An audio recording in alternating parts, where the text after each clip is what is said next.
Call to order the regular council meeting of December 13th. We have open mic and Carrie Lynn is with us this afternoon.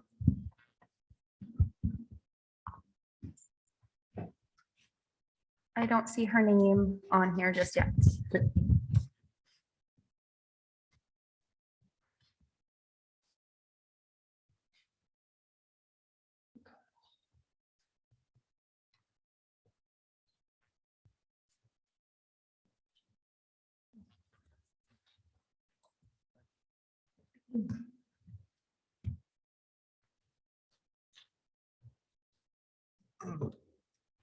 Nothing? Okay. Looking for an adoption of the agenda. We just have to change the order a little bit. I've got. If we could move 8E to 5D, please.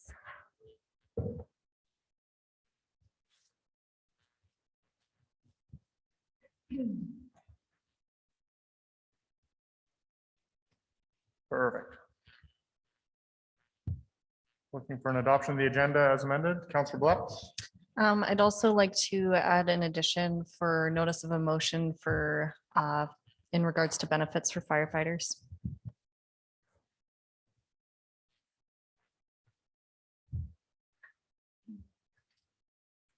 We have just a separate notice of motion, or will that go under 8F? Okay.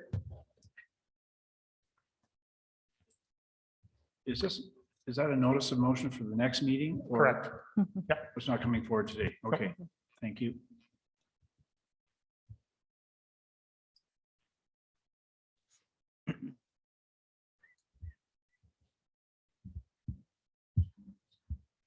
Anything further? We're ready for the question. Those in favor? Carried. Item 4A, approval of the minutes from the November 22nd Committee of the Whole meeting. I move that City Council approves the Committee of the Whole minutes, November 22nd, 2021. Moved by Councillor Lonsdale. Any errors or omissions? Ready for the question? Those in favor? Carried. I move that City Council approves the minutes of the regular council meeting, November 22nd, 2021. Moved by Councillor Lonsdale. Any errors or omissions? Ready for the question? Those in favor? Carried. I move that City Council approves the minutes of the special council meeting, December 7th, 2021. Moved by Councillor Lonsdale. Any errors or omissions? We're ready for the question. Those in favor? Carried. Thank you. We have our first delegation of FCSS. Welcome, Pamela and Misty. You can just pull one of the chairs up from behind if you want, or you can, okay. Mayor, may I introduce the agenda item or the delegation? Please. Good afternoon, Council. Wetaskiwin FCSS is, I've asked Wetaskiwin FCSS into Council today to discuss the proposed MOU between the City and Wetaskiwin Family and Community Support Services, FCSS. As noted, this MOU has come before Council once before. The City currently does not have an agreement with FCSS. And as a result, we've been working with their board to develop a new agreement that recognizes the board as a separate corporation and formalizes the relationship between the city and the board to provide maximum benefit to the community in the region. The MOU, for the most part, is still structured exactly the same as it was when we brought it to you folks previously. And I have provided redlined versions of the MOU so Council can follow along with the changes. I should note, though, that one of the changes was not noted in redline, and that's administration's omission and error. So I just want to note that on the previous council meeting, council had moved the number 14, the city should consider within its annual operating budget funding for the operation of the Wetaskiwin FCSS as prepared and submitted by the Wetaskiwin FCSS to council annually. And if you look through on the redlined version, so it's attachment 3, Wetaskiwin FCSS has recommended that it goes back to the initial wording, which reads, the city shall allocate within its annual operating budget funding for the operation of the Wetaskiwin FCSS based on the previous year's operating budget as a standard, as prepared and submitted by Wetaskiwin FCSS to council annually. The attachment and report provides the majority, or provides an overview of the majority of the rest of the changes. I should note that there's two parts to this presentation by Wetaskiwin FCSS this afternoon. First is to discuss the MOU, and the second is the Executive Director, Misty Griffith, to discuss potential plans for the 2020 budget surplus. So with that, I open up to council for any questions. Entertain a motion and then we can go through the agreement.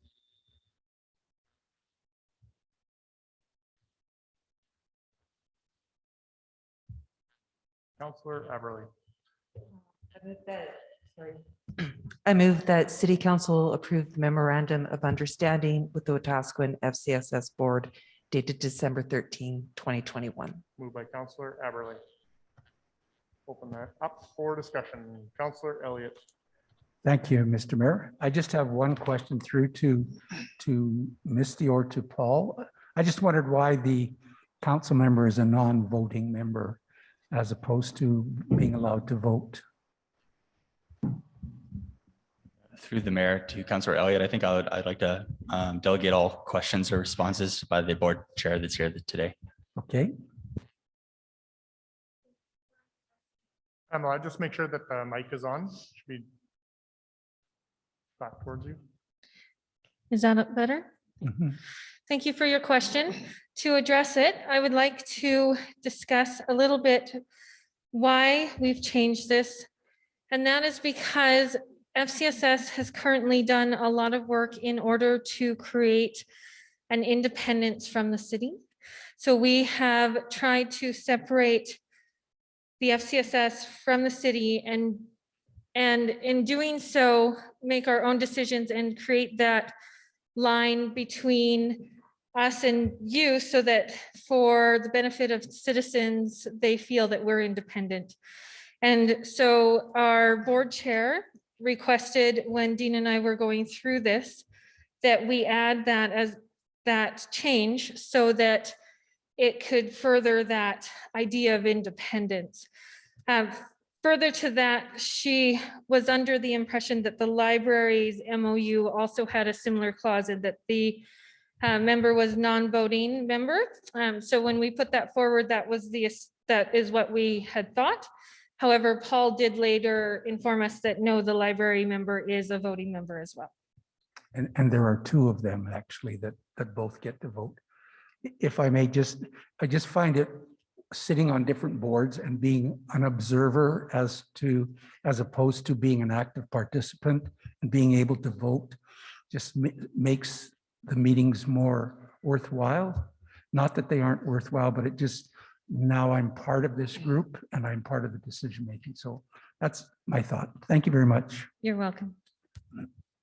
Are you looking to make an amendment to the agreement?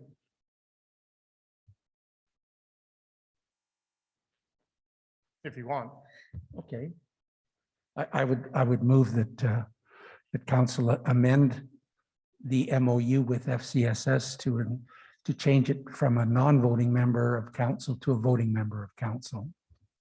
And I think I've already spoken to it. Thank you. Amendment moved by Councillor Elliott. Any discussion to the amendment? Councillor Nielsen. First off, being the individual that's been asked to sit on this particular committee, I concur. I've only attended 2 meetings, but I also believe that if I attend as a reporter of news, it puts a very different spin on my attendance at that meeting. And if it's the will of this council to simply have a reporter attend, then I would do so. But to sit through the discussions and not be party to being part of the decision-making discussions, to me, makes me a mute participant. I agree. Anything else? Councillor Aberley. Yes, I agree as well with a voting member. The reasoning behind that for me is there is, as I read through this, responsibility from the city to provide some finances towards that. And I believe that us having a representative on that, because there is decision-making from the board with money, as well as the city providing the staff, the wages and the benefits and all of that, that we maintain at least a vote as the bigger corporation, that we retain a voting member on the board. Thank you. Anything else? We're ready for the question to the amendment. Those in favor? Carried. We'll make that change. Back to the original motion of the MOU.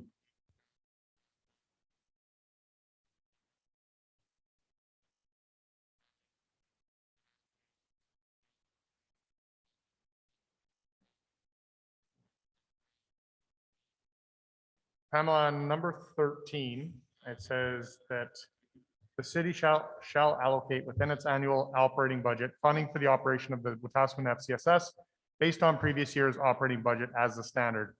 If you're looking for that as the standard, is that what you are assuming the city will be contributing? And then what happens if there's changes through the government of Alberta, the provincial government's FCSS allocation? And how did that change the 80-20 split? If they're not giving as much, are you still expecting the city to be giving as much as what they had done the year before, regardless of the change in funding from the province? Mostly what we want is to be able to say that we can continue as a going concern. The way that you previously changed it made it so that there was no guarantee of funding at all. And so we discussed between Dean and I how we could word that, if we could put it in saying that as per what you receive plus what our needs are or whatever, how can we actually say that and still show that we can continue as a going concern? And we weren't sure how to do the wording. We're not lawyers. So we did discuss it and we said, you know what, let's go back to the original wording because that was probably the best wording. And it was also based on other MOUs done within the city. In the agreement, it says we have to give 365 days notice anyways. I just wonder if this sets the city up for, if the province drastically decreases their contribution and FCSS is still expecting the city to contribute what they did the year before.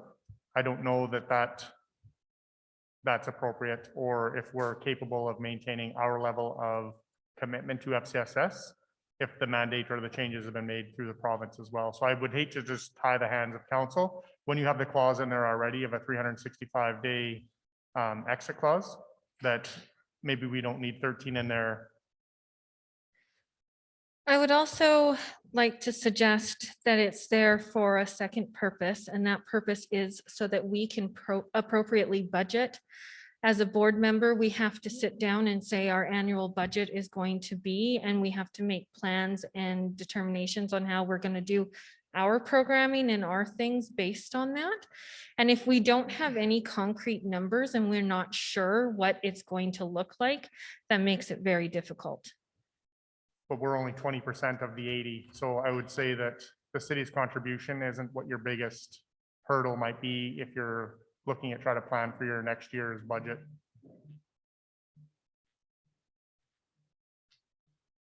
Councillor Elliott. Thank you. Just a comment, this is the way it is written in the library agreement. And this is just meant to be a basis. Obviously, the base might sometimes change, but this is meant to at least be the standard from which to work. And I would assume that City Council would let the FCSS board and the library board know ahead of time if the standard had to change. But I don't think it's handcuffing City Council. I think it's giving both boards the opportunity to present a budget based on the previous year. But as you say, if funding is cut, and then both boards would have to make their adjustments accordingly. Right, and that's my problem with the wording is that if it's the standard, then it's expected. And if we come into a year where we're making cuts throughout the city, but we can't cut FCSS because it's written into this agreement.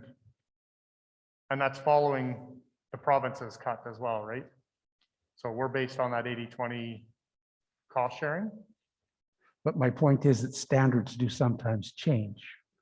Standard to get into a certain program in university might be 87% this year, and it might be 93 next year, or it could be 87 this year and 82 next year. So standards do change. And as I say, it's in here that city council is supposed to notify those boards as to any changes that may occur during the budget process.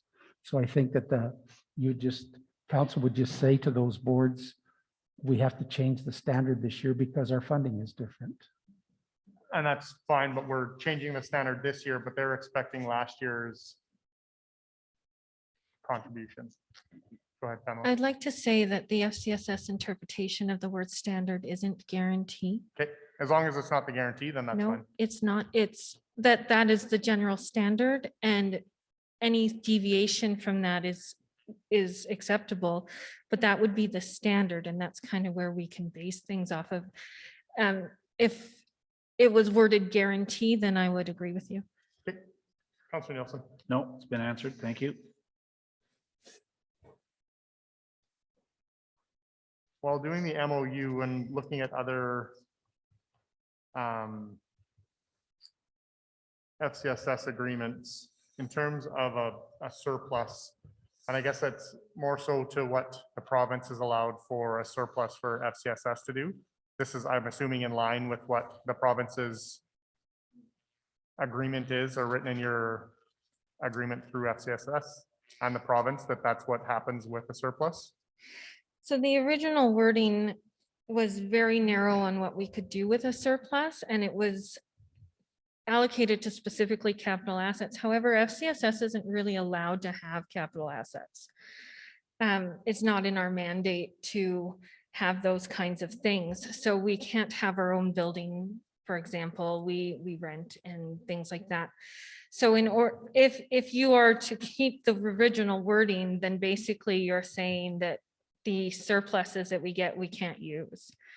And so my colleague Missy is here to speak to a surplus that we actually have this year, and we are asking for council's permission to use it on programming and asking to use it for this or this or this. However, if this MOU was in place, surpluses we couldn't come to council and say, we'd like to use it on programming and on this and this and this.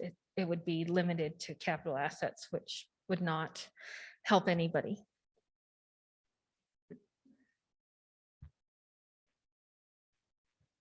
Councilor Nielsen. Thank you. One of the words that's troubling for me on this item is extraordinary expenses. What's an extraordinary expense? Extraordinary expenses are things that happen due to unexpected circumstances. For example, floods, fires, famines, COVID.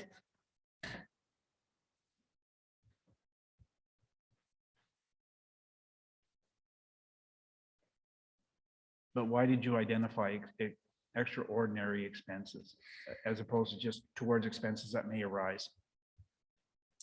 I think we just put it in there as just something else that we might not be able to budget for, might not be able to foresee that we could use surplus funding towards. I would be fine with taking it out of there as long as we had the ability to still spend it on programming. But you've already put a qualifier or caveat in there for in consultation with the city anyway. So, Yes, we did put that Yeah. caveat in there so that you as counselors and the mayor would have a say in how that money is spent. And so we couldn't willy-nilly just spend it on whatever we feel like. I would hate to get into a position where you're coming to us and we're getting into quibbling about whether it's an extraordinary expense or an extraordinary expense. I would like to see the word extraordinary removed from that. Which We're section? open to that amendment. Number 14.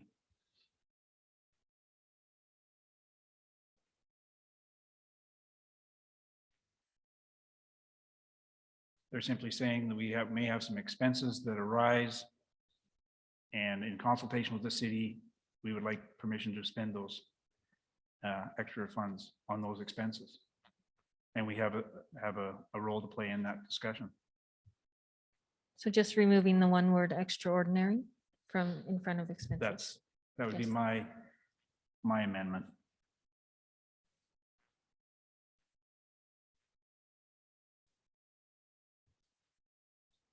Okay, amendment by or through Councillor Nielsen. Any discussion? Councillor Billingsley. So does this mean then any capital asset expense then would have to come back to council then if it isn't? So if it's a $8 item, they would still have to come to us?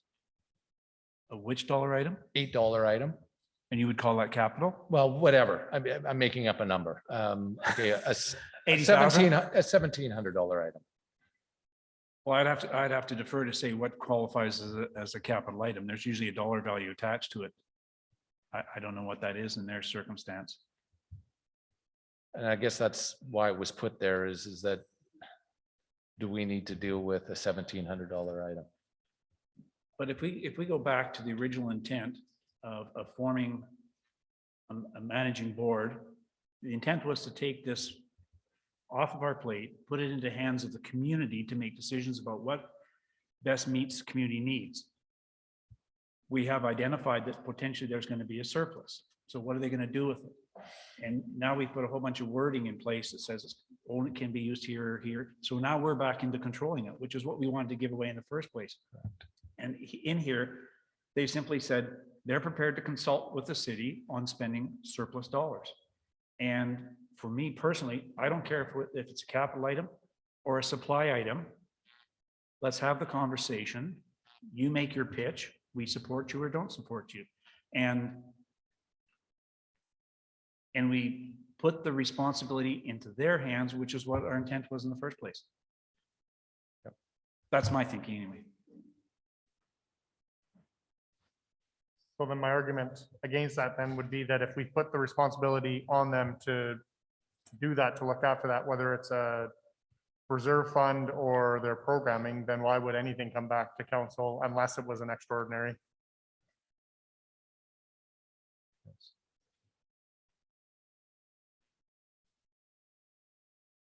Well, my response would be because that's why would it come back would be because we put it in the MOU. And again, that would tie the conversations between an agency that we are financially supporting and being part of that decision-making process with them. Are you suggesting we take out in consultation with the city then? No, I'm saying leave extraordinary in so that we're only getting consulted if it's something that we wouldn't necessarily have to deal with, or they wouldn't necessarily have to deal with. They're mandated by FCSS rules, laws, regulations anyways. So I don't think that they need to come back to city council to say, can we use it for this under our FCSS's mandate or this under FCSS's mandate? I think that's why the board is in place and the whole reason we went to a governing board. Pamela? I would just like to say that without this clause, there is nothing to say what we can or cannot do with surpluses. And I think that we need something. Now, whether or not it's worded this way, We're not talking about taking the clause out. It's just whether or not what the consultation is coming back to the city. so at the end of the day, the surplus, if you would like to give us carte blanche on how we spend those surpluses, you could technically put a time limit that's spent within within the year or something along those lines. If you don't want to say what it can be spent on, there's other options there. I prefer the option where we can, it must be spent on programming instead of expenses. I would like that wording. That would be good for us. We thought that it would be a little more restricted than that. So we were trying to stay within the spirit of the original clause. And I think that as you present the financial back and you've got $200,000 in a surplus, well, then we're going to be asking questions. Why do you have $200,000 in a surplus? And then you come back for 2023's budget saying you need more money or as much money, but you're just coming off of 2 years of surplus. Why are you asking for more money if you're not able to work through that? And I think that through FCSS's mandate on what the guidelines you have to follow, you're pretty strict on what you can or can't do anyways. And I don't think that you need another level of red tape to have it come back to council to say that you can or can't spend this when council has given it to you in the first place, given you a governing board to make those decisions, to work through that. Your budget and your financials when they come back are going to be what council is going to take into consideration the next time. If you can continue to have surpluses in your budget, well, then we're going to have that conversation then as well.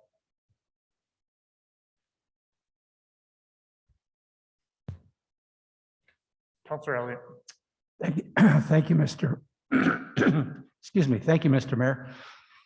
If we're trying to make FCSS totally independent, why do we have to have anything that's in red? The fund will be used to replace capital assets for FCSS.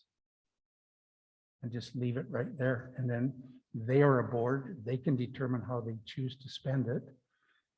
We've appointed, or there is a very competent board. So why can't they be the ones responsible and not have to consult with the city at all? Yep. Mr. Harris.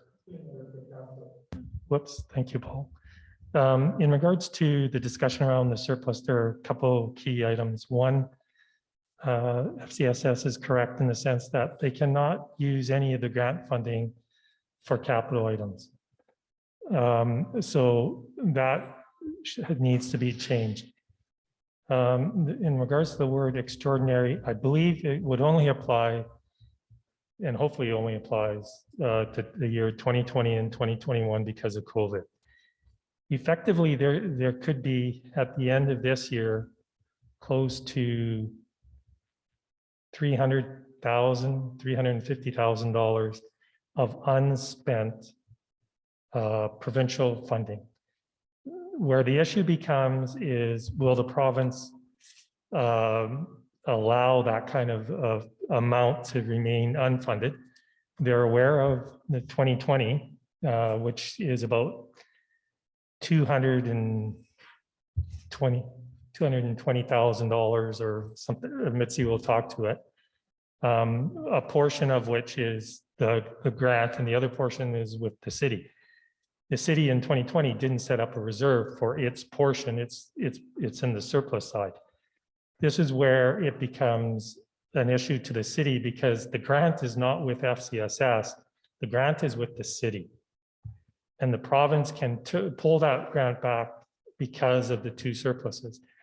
The question becomes, can they spend $300,000 in a year? That's the question. Will the province allow them to spend that $300,000 over 2 years, over 3 years? That's where the consultation, I think, has to come in with the city, because that is an extraordinary one. In 2019, they had a $20,000 surplus, I believe, on the grant side. That was because they didn't finish a program. Those small amounts, I don't think the city should be involved in that kind of a deal. If you want to put a threshold on what you consider the carry forward or the unspent grant monies as to when the city should be involved, I believe council should, because again, the grant is from the province to the city, not from the province to FCSS. And the province could, given, hopefully they don't do this, but they could come around if based on what's going to happen in 2021 and say to the city, well, and we're not going to give you any grant money for 2022 because you've got this amount carry forward. That's almost one whole 1 year. That's where the discussions moving forward in regards to where the city should be involved, but definitely not capital. And the other impact is there's the surplus as it relates to the grant, and then there's a corresponding 20% or 25%, however you do the calculation, that is the city owes. And we'll have to, for 2020, we'll have to come out as the 2020 accumulated surplus. And plus there will be another deferred grant, doesn't go into reserve, a deferred grant. And the city can put that portion that relates to the city into a reserve to carry forward. It's really complicated because of what happened with COVID and that huge number. Councilor Nielsen? Holy mackerel.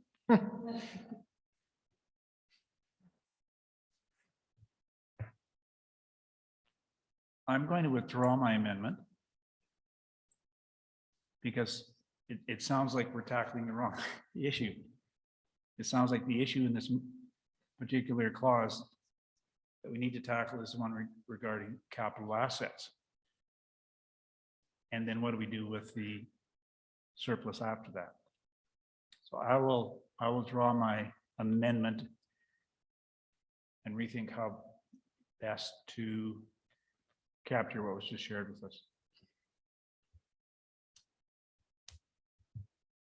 Does administration have a recommendation?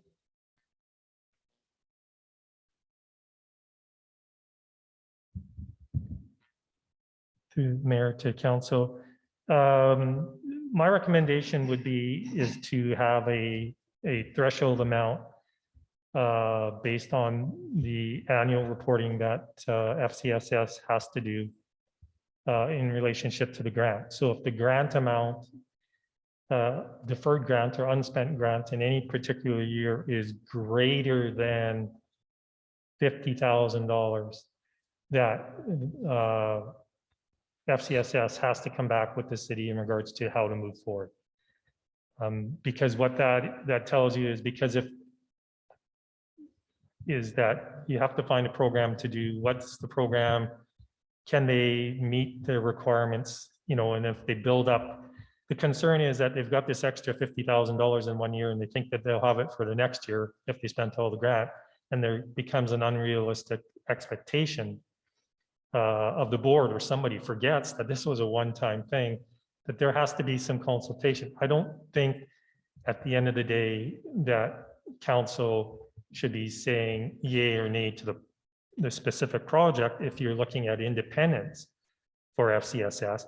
But what you have to be able to have a say on is, you know, does it make sense what you're doing? We're not going to say yay or nay to what you're proposing, but so that there's no loss at the board level, that when there are these high level grant carry forwards amounts, that it doesn't become an annual thing. And that is, I would say, a concern. It's a concern on a financial end too. So that's what I would put, is that there's a threshold. If the provincial deferred grant is unspent to maximum of $50,000 a year, that whatever FCSS plans to do is brought forward for approval or whatever, for consultation. How you choose that word so that you don't tell them what to spend it on, but they just have to come with a plan on how they're going to spend it. Yeah, and also take the word capital out of there, please.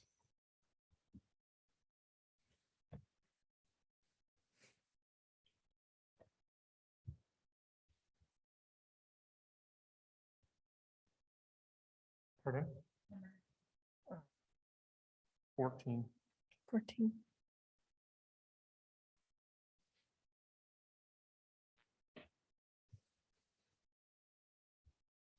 So I just want to clarify what's being said. So from FCSS perspective, we're hearing that 14 should probably say something along the lines of, the board shall have a designated reserve fund called the FCSS Board Reserve Fund, and where a surplus of greater than 50,000 is achieved, the FCSS will be required to present a plan to council for how it will be spent.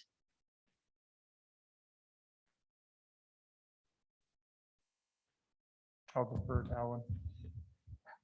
Through the mayor to council. And in regards to it, and again, it's not a reserve, so we got to be very careful in how we quantify this. A portion of it there's a potential that the portion would be set up on the city side as a reserve, but the city would not be, and this is where the fund becomes, is that it's a deferred grant, and technically a deferred grant is not a reserve. And it becomes an accounting jigsaw puzzle, if I put it in those terms, in regards to going there. I believe what it is would be termed such that if FCSS has unspent grant money within a granting year or within a calendar year, that if that amount is in excess of $50,000, that it brings forward a plan for the next calendar year on how that is being spent. Because again, though FCSS will report the grant to the province, they are not the one getting the grant, the ones getting the grant. It is the city. And that is key. That is the city's responsibility. At the end of the day, the city is on the hook for that grant, not FCSS. The city is, until the province changes its granting formula in regards to FCSS. It is something that we have set up through FCSS as an independent body. We are funneling the money there, but if the money's coming to us first, and then we have to theoretically cut a check across. So that's what I would term it as a grant as opposed to a reserve. So unspent grant monies at the end of the year, not reserve. And also that we can spend it on something other than capital assets and extraordinary expenses, because that would take a long time for us to spend that, because we can't spend it on capital assets, and extraordinary expenses are extraordinary. But you can't buy capital, you can't have capital assets anyways, right? So it doesn't need to be in the agreement. Exactly. Yeah. Councilor Nielsen? So I just, if I may, through the chair to Alan. So in the event there's a surplus, you're saying FCSS reports that to whom? Through the mayor to council. They would report, it would have to come to city administration in regards to, and it would come back to council, because it's a plan that,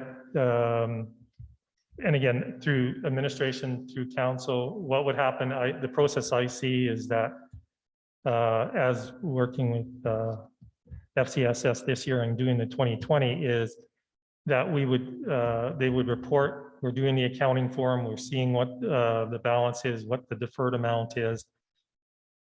The report will be when it's supposed to go in to the province, which would be in before June, I believe it is. And that at that time, we'll know what the deferred unspent grant monies are. And then from that, the board will meet, they'll come up with a plan and then present it to council as to this is how we plan to spend it. Because that also has to be reported to the provincial government on how you're going to spend that money. 20,000, like I said, in 2019, it was $20,000 deferred grant. Now we're talking, it's close to $200,000 just for 2020. That's the 20 plus 100 or 156,000, so 186,000, I think it is. And then it's going to be another 100,000, if not more, for 2021.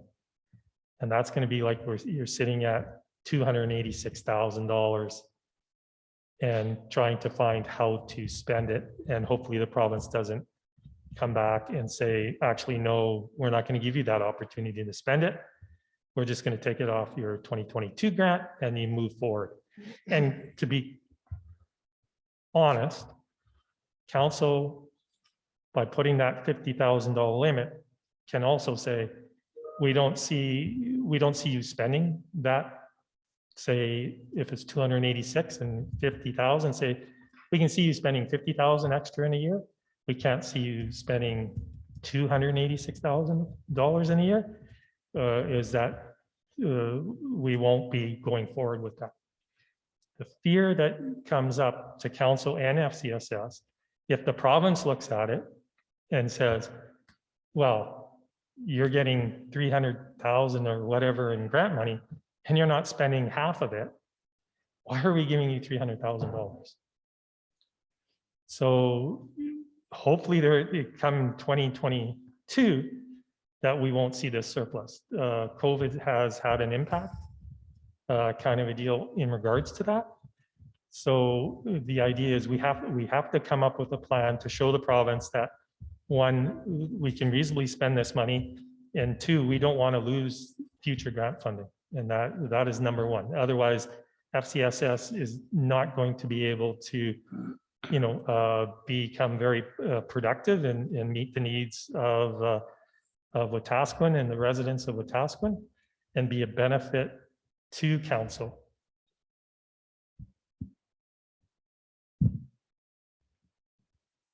Thank you.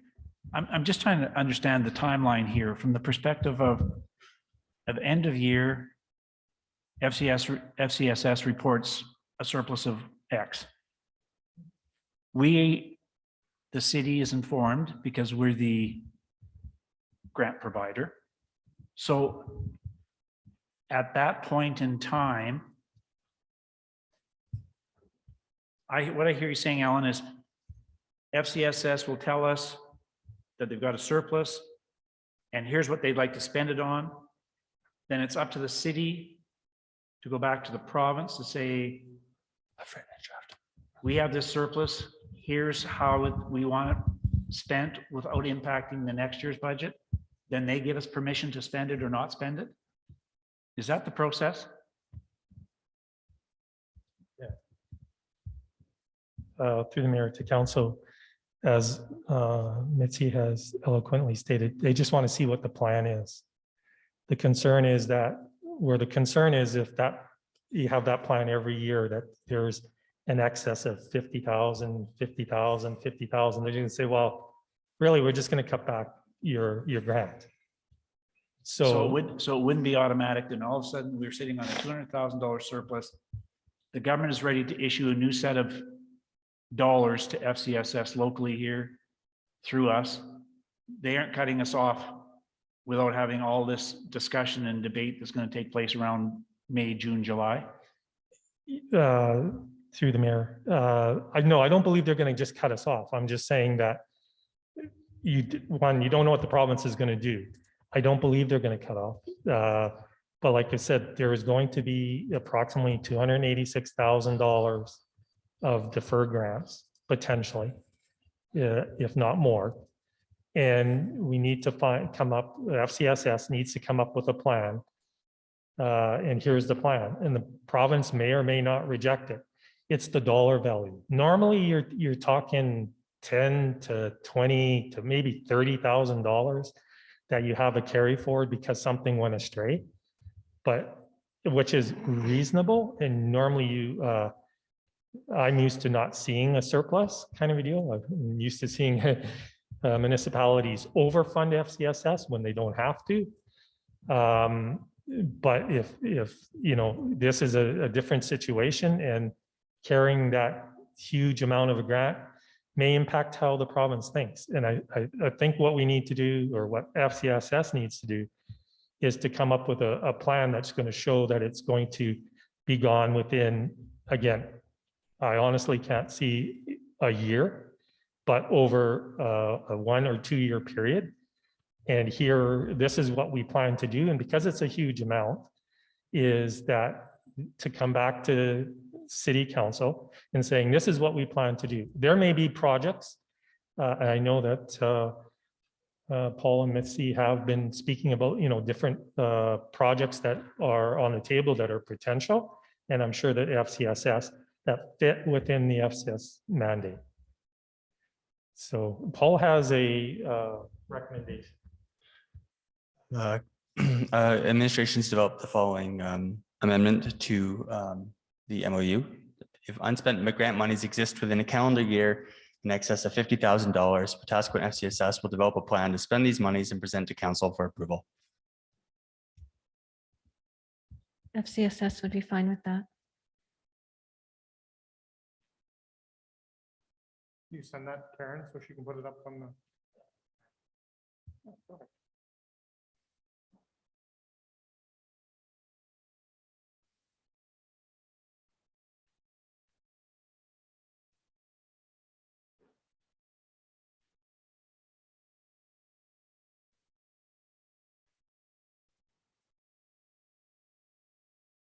Councillor Elliott.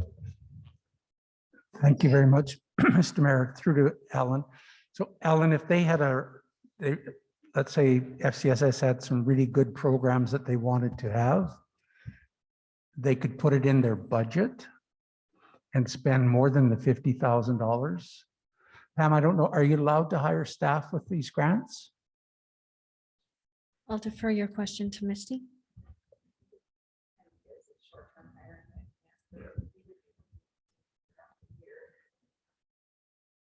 So But you I'll could, speak that into the mic for you.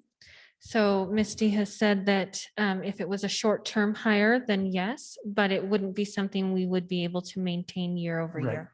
but you could have some special programs for 6 months, a year, and then, okay. And Alan, this is for the fiscal year or the calendar year? Through the mayor to council, it would be through the calendar year. But the government budget is on a fiscal year.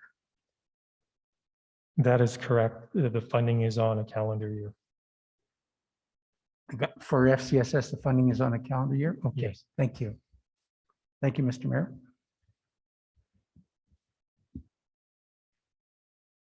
Everybody okay with the change to number 14?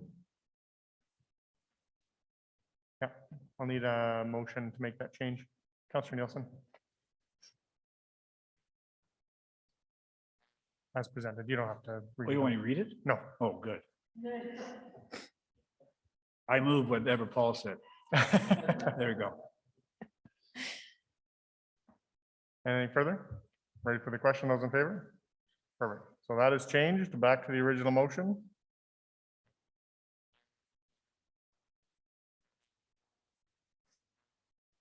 Anything further?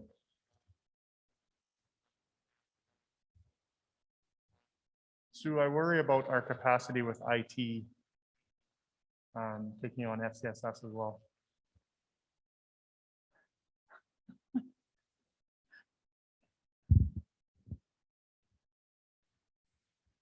Through the mayor to council.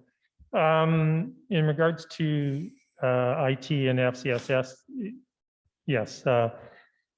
Currently, that there has been the number of projects that IT has been working on, and they're aware of the request of FCSS in regards to getting IT stuff. My understanding is that the IT department was going to contact FCSS sometime this week in regards to what is exactly needed and working with them. So it's taken a little longer than IT had anticipated, given their current workload, but my understanding is there will be working with the FCSS this week to try to get it in place.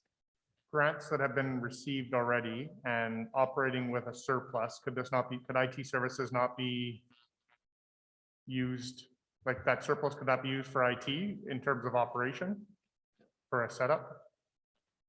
To the mayor to council, no. Unfortunately, no. Yeah, no, and it wasn't that, I didn't know that there was things in the queue for IT to be working on with FCSS. I meant in general. Yeah. Like our FCSS or our IT struggles as it is to Yeah. keep up with the city's workload. Yeah. Having another agency or another piece of the city, albeit at an arm's length, is just one less thing that, or one more thing that takes away from the rest of the work that the rest of the city needs. So I would like to, I don't know what IT services would cost FCSS a year, but I don't know that the city can support that. And it's not even a dollar figure, it's the time.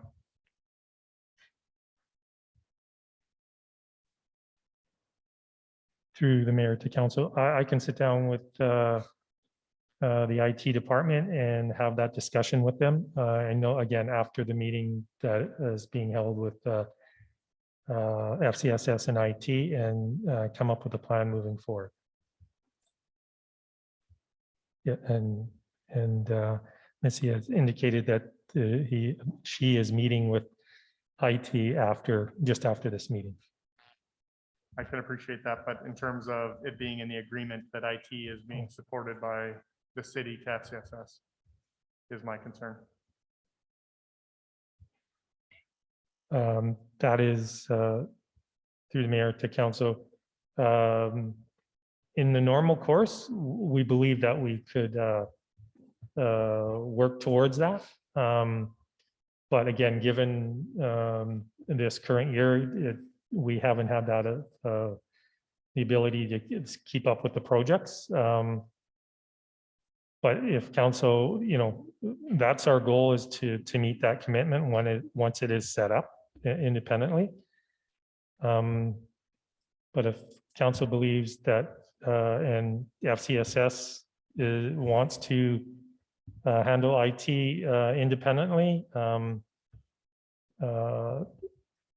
corporate services would not have a problem with that. We would make it work. Councilor Nielsen. The difficulty that I have right now is after attending the last meeting, and you can correct me if I've misinterpreted, but my sense is that activity at FCSS is being held up because they don't have adequate technology services in their facility. And if I'm putting on my FCSS hat, while the city has built in some kind of relationship through the memorandum, failure to deliver the service in a timely fashion is hamstringing FCSS from doing what they're wanting to do. And so I agree with you. Either we get in and support them because it's part of the MOU, or we get out of it and say you're on your own. But to simply say it's in here and we'll get around to helping you when we can, doesn't help that organization provide services in our community adequately. And I think as a result, then we are hamstringing the very organization that we want to turn loose to do good things in our community. Sue? Through the mayor to all of council, I think this is another good example of IT has a workload. And if a major change is going to happen, like a move, they need to be put into the queue, which could be more than a year away. So because there was support services there for IT in the existing facility, and there was a decision to move, and IT was not considered their workload, that's not an emergency on our part. I'd like to say on behalf of FCSS to the mayor and councillors that although we are capable of hiring our own IT and we're capable of setting up our own equipment, those are costs. And every dollar we spend on that is dollars not being spent in the community on the services and programs that FCSS is supposed to provide. So if council would like us to spend those monies on things like IT services, then we won't have a choice. We will have to get computers and pay for support and all of those things. But the grant funding that you're given to give to us is to spend on other programs, and it's not in FCSS mandates to spend our grant funding on, we get very little towards admin. So it does make it a little bit more difficult for us. Councilor Nielsen. But is not the hardware in place at this point in time? Do you not have the hardware, but it's not configured to do anything at this point? Through the mayor to council, as Ms. Howard had indicated, because of the move, no. IT was not informed that the move was taking place when it was taking place, and there was other things in the queue, so we haven't been able to get to it. There are network configuration issues, there's hardware issues. And again, it was in a building that was supported, and the fact that it was moved outside the building and IT was not considered as part of that move initially, it wasn't able to get done. Again, it wasn't in the queue. And this is something that we're working towards internally in regards to include on a project management when there's changes that are being made, that all parties are going to be considered and consulted in anything that is being proposed. And unfortunately, sometimes things are missed, and we're hoping that we can rectify that moving forward. And again, the other thing is that FCSS, though they have been independent, I believe, for a year, they're effectively a startup and moving out on their own to create that the appearance of independence. Being within a sitting building, it's some people may not see them as independent. So moving away from that and giving them their own little spot provides that that more look of independence, even though they are, but to the public. And so with any new startup, there are some hiccups, and this is one of the hiccups.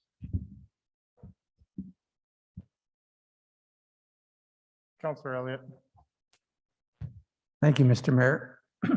When the library, I'm using the library as an analogy, but when the library went independent, it already had the IT support.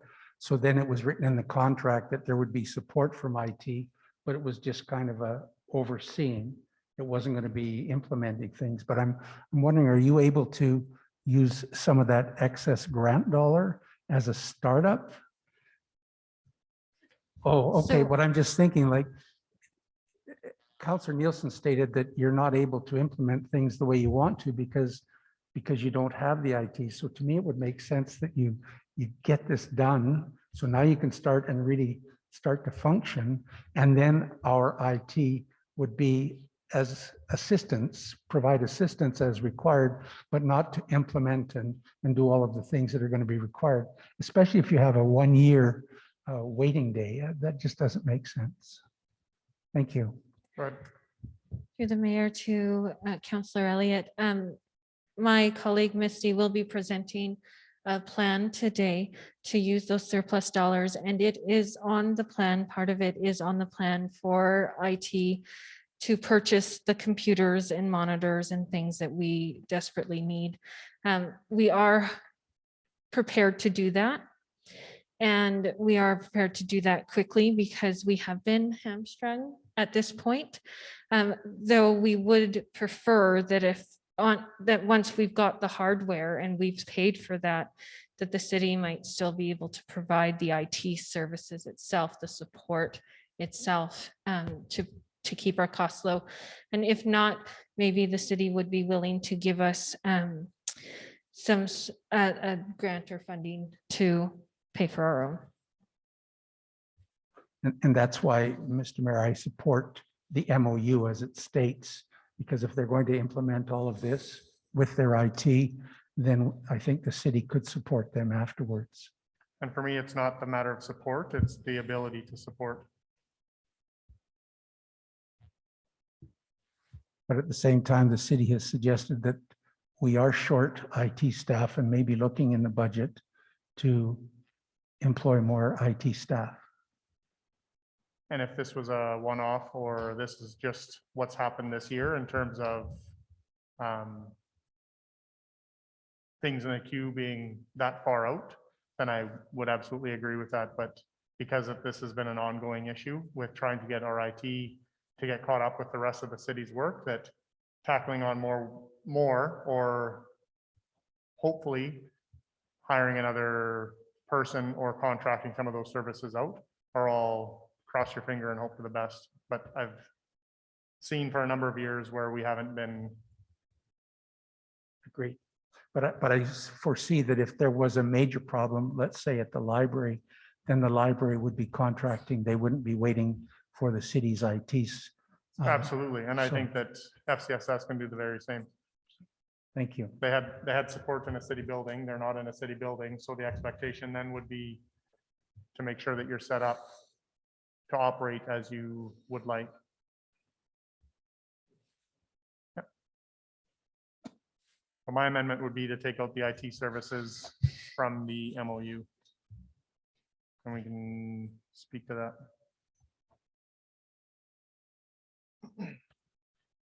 Pamela?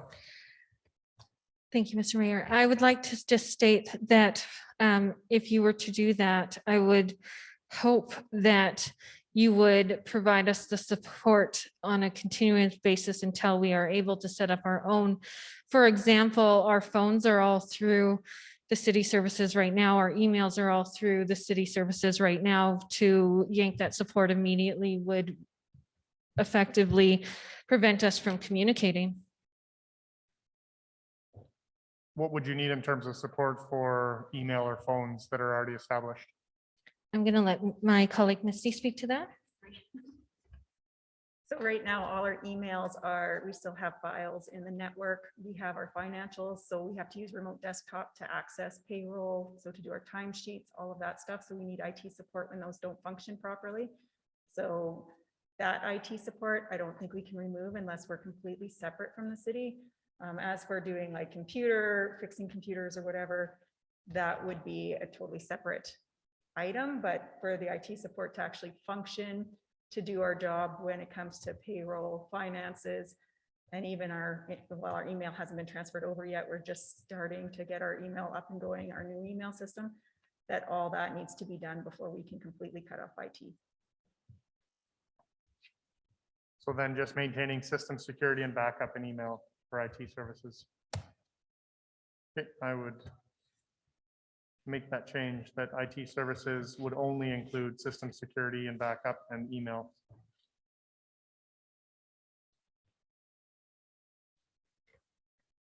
That's acceptable to us. Through the mayor, if I may. Yep. I cannot guarantee that IT can provide security on a system that's outside the network.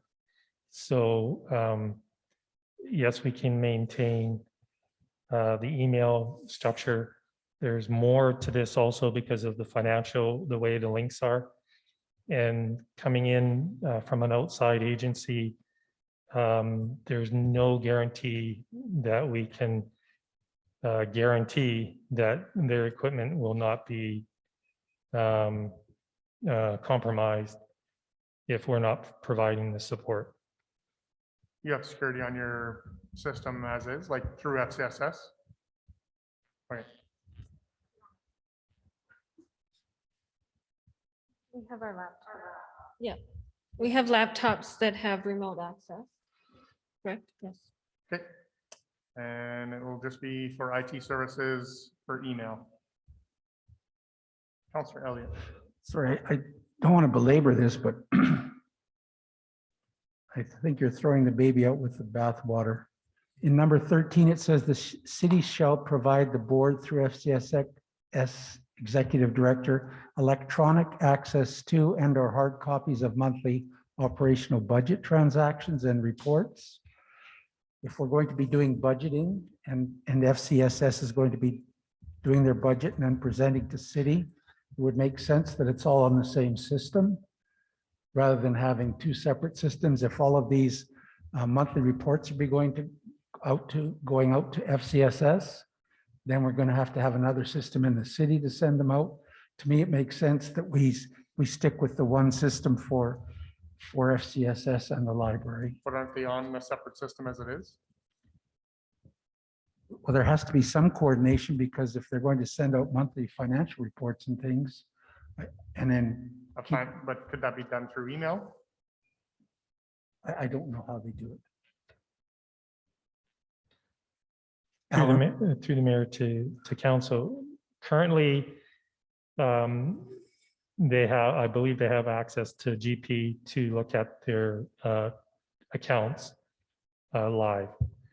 So once they are severed from the city, they would not have that direct access. And what they would have is they would receive monthly printouts from finance. But the severance from the city isn't the severance of, or the lack of IT services. It's operating as a governing board separate of the city. That is correct. Right, so it's got nothing to do with IT services.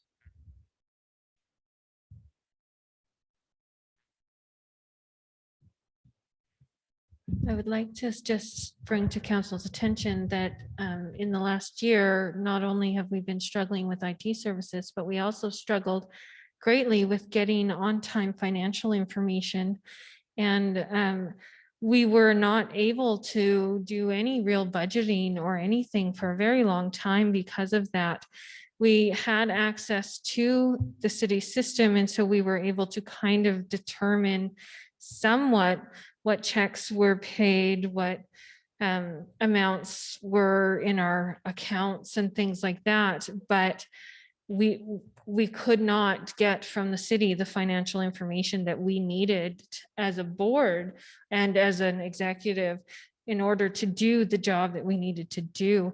So by cutting access to that system, you are making us solely reliant on getting on time usable financial information from the city accounting department. And quite frankly, that concerns me. So Alan, the removal from the system, that's from the move, or what was that from? Through the mayor to council, they've always had access to GP through through the desktop app, remote desktop. So in regards to that, they've always had that accounting access.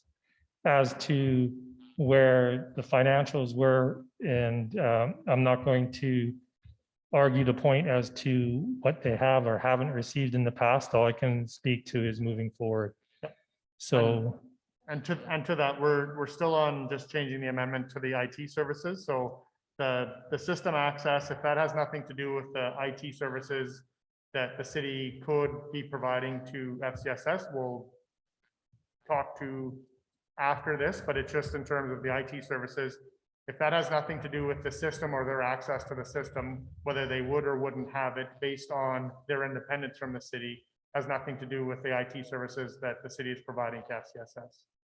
Not specifically. They would have to log in again remotely into the system. They wouldn't have a direct login kind of deal, but they can still have that. we can provide that to them. Okay, so back to just the IT services that the city can't provide or might not be able to provide to FCSS. Go ahead. So the reason I said IT for financials is because like right now, my Talking on the computer, mic. sorry, my computer updated. So now I don't have that link to get onto GP anymore. So that's where I would need IT is to load that back up because I am not through the city. So I have to bring the computer in here, have him reload it onto my remote desktop in order to do that. Have you So made those that are what request? Like, have you put that in the queue for ITs? It will be. This just happened last week, but that's what I'm talking about, IT services for those kind of things, because when that happens, I have the inability and I wouldn't have IT service outside of the city that would be able to fix that. It has to come within the city.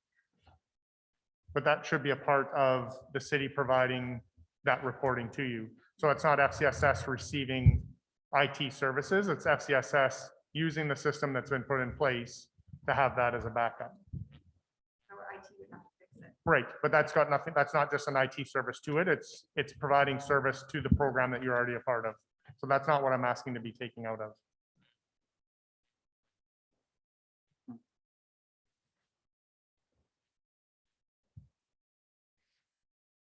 I would like to respectfully remind the mayor that any changes to this MOU will have to be taken back to the board for discussion. I can't speak entirely on their behalf on whether or not the change would be acceptable to us.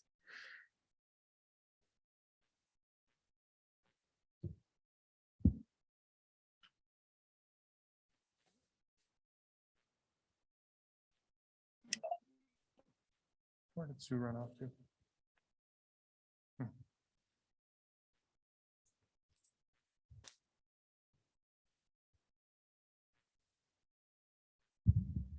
through the mayor, if I may. Yep. To council. So in regards to IT services, financial services and all that, council could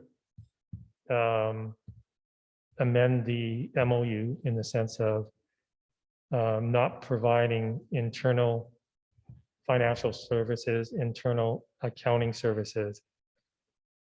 But if I understand FCS correctly, what they will be doing is coming back and asking for additional funding in addition to the 84,700 they receive as part of the grant, or the city's portion of the grant. So they would be looking for more money directly, which would be an additional tax cost to residents as opposed to doing it internally. And So- I'm not asking, it's not that portion of it, it's the IT services. So still having access to payroll, the HR services, everything else like that wasn't what I was asking to have cut out of the MOU. It was Mhm. strictly the IT services. So the technology purchase, the IT support in terms of hardware, user network, like if they have a problem going on in their office, that our IT, it's not even that we can't financially support the service to happen. Our IT does not have the capacity to work through those extra things on top of everything else that's going on in the organization. And I've seen that for a number of years. It's not like it's something that just has happened right now. And in terms of FCSS coming back and asking the city for an increase to their budget to do that, they're well within their right to do that. And then that'll be a council decision. I'm making the recommendation to have that taken out of the MOU based on our capacity to be able to do the work. I'd like to respectfully ask if it would not be cheaper for the city to hire an additional staff member in IT than it would to fund FCSS to go out and find independent support. I would probably guess that an IT person would cost the city anywhere between $70,000 and $100,000. So yes, I would absolutely think that you contracting the service is cheaper than the city hiring somebody else.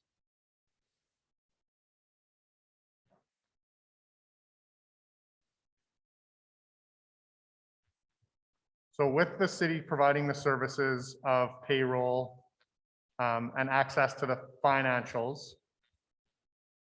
IT managing that would happen whether it was through Public Works or FCSS.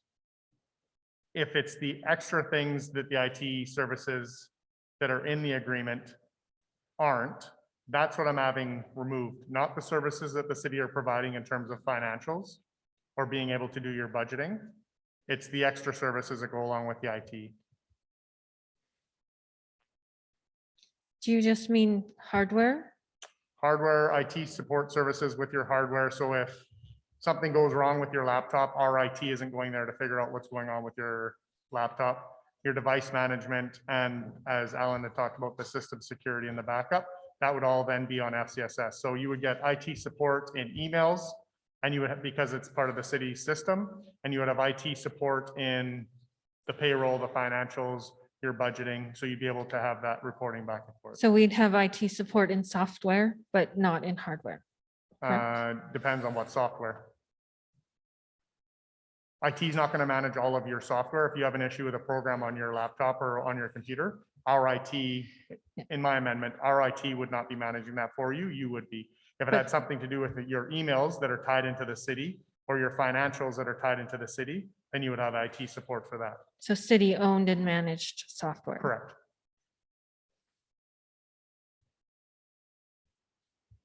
Councilor Nelson. Through the chair to Alan, I guess. So if what's being proposed here by the mayor is accepted, then what do you foresee IT's timelines being in relation to allowing FCSS to communicate through city software programming to get access to what they need?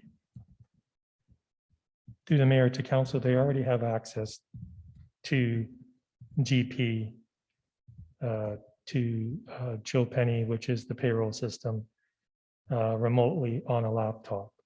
So they already have that access. And email?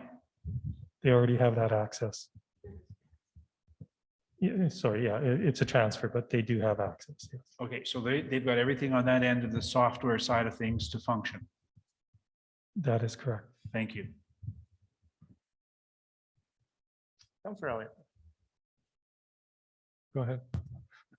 I just related to the technology purchases and replacement. Part of the idea there was to be in rotation with the city. So if the city is replacing a certain percentage every year, then there would be more bang for the buck by getting, like with the library, to get the library in line with what the city's doing. So because the city is purchasing so many computers, we would get a much better deal on the computers than if we were just buying them independently. And I think the same would hold true for FCSS. That would probably be the reasoning behind that as well. Thank you. And so, again, it's not that we can't help in that buying purchase, or if FCSS needs to purchase the computers or any of the hardware that has to happen and can coordinate through our city, but not the city actually looking after that for them, having them on a rotation or figuring out when they need to be replacing things. If they're going to be self-sufficient in managing managing FCSS, not being managed through the city on different aspects of their operations. Councillor Alberta. Thank you, Mr. Mayor. I've been thinking through the mayor to Pam, correct? I've been thinking a lot about it and just trying to think with both heads into that cost of how much really that cost would be to FCSS at the end of the day. And I think I will, for everybody, the reason I'm going to support this amendment is that I think right now there's a lot of thinking going on that it's going to be lots of money. I think it might really, at the end of the day, be more beneficial for both the city and FCSS to be able to get the help when you need it at the time that you need it. If you have a program coming forward with the hardware, the software where it's relating, and that's just speaking really, my other hat as an executive director to another, is start to take control of these computers, because when you've crashed this morning, you want your help now. And I think that this is in the benefit for you as well as for the city. So that's why I will be supporting the amendment. Thank you.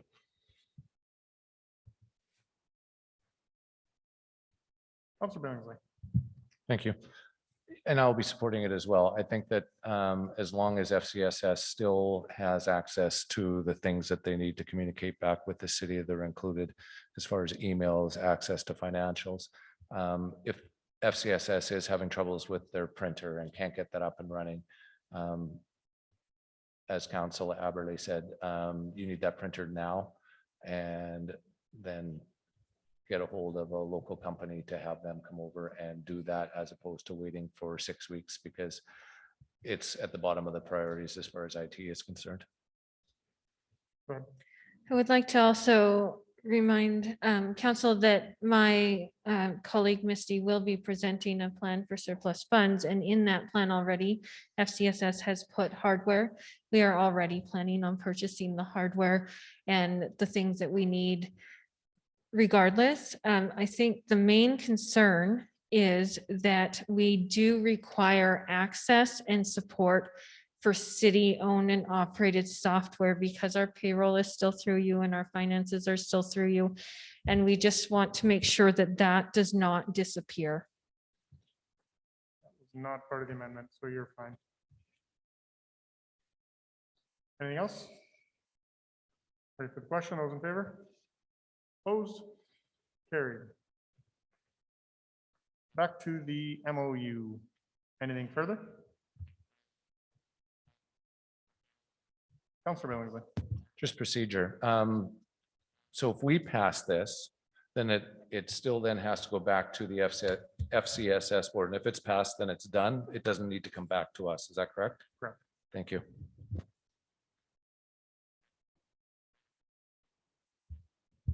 Anything else? Ready for the question? Those in favor? Carried. Thank you. Thanks, Pamela.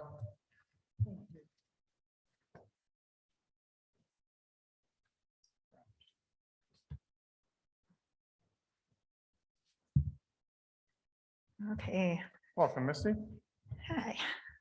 So I do have some slides so you can visually see what I put together.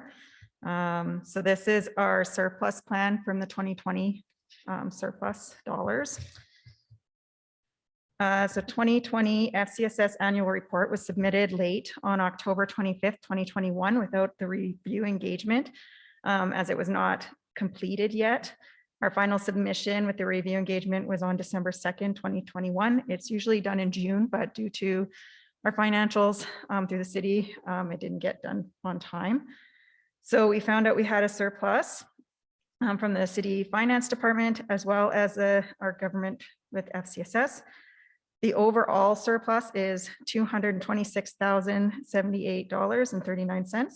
The province considered 80% of that surplus to be provincial dollars.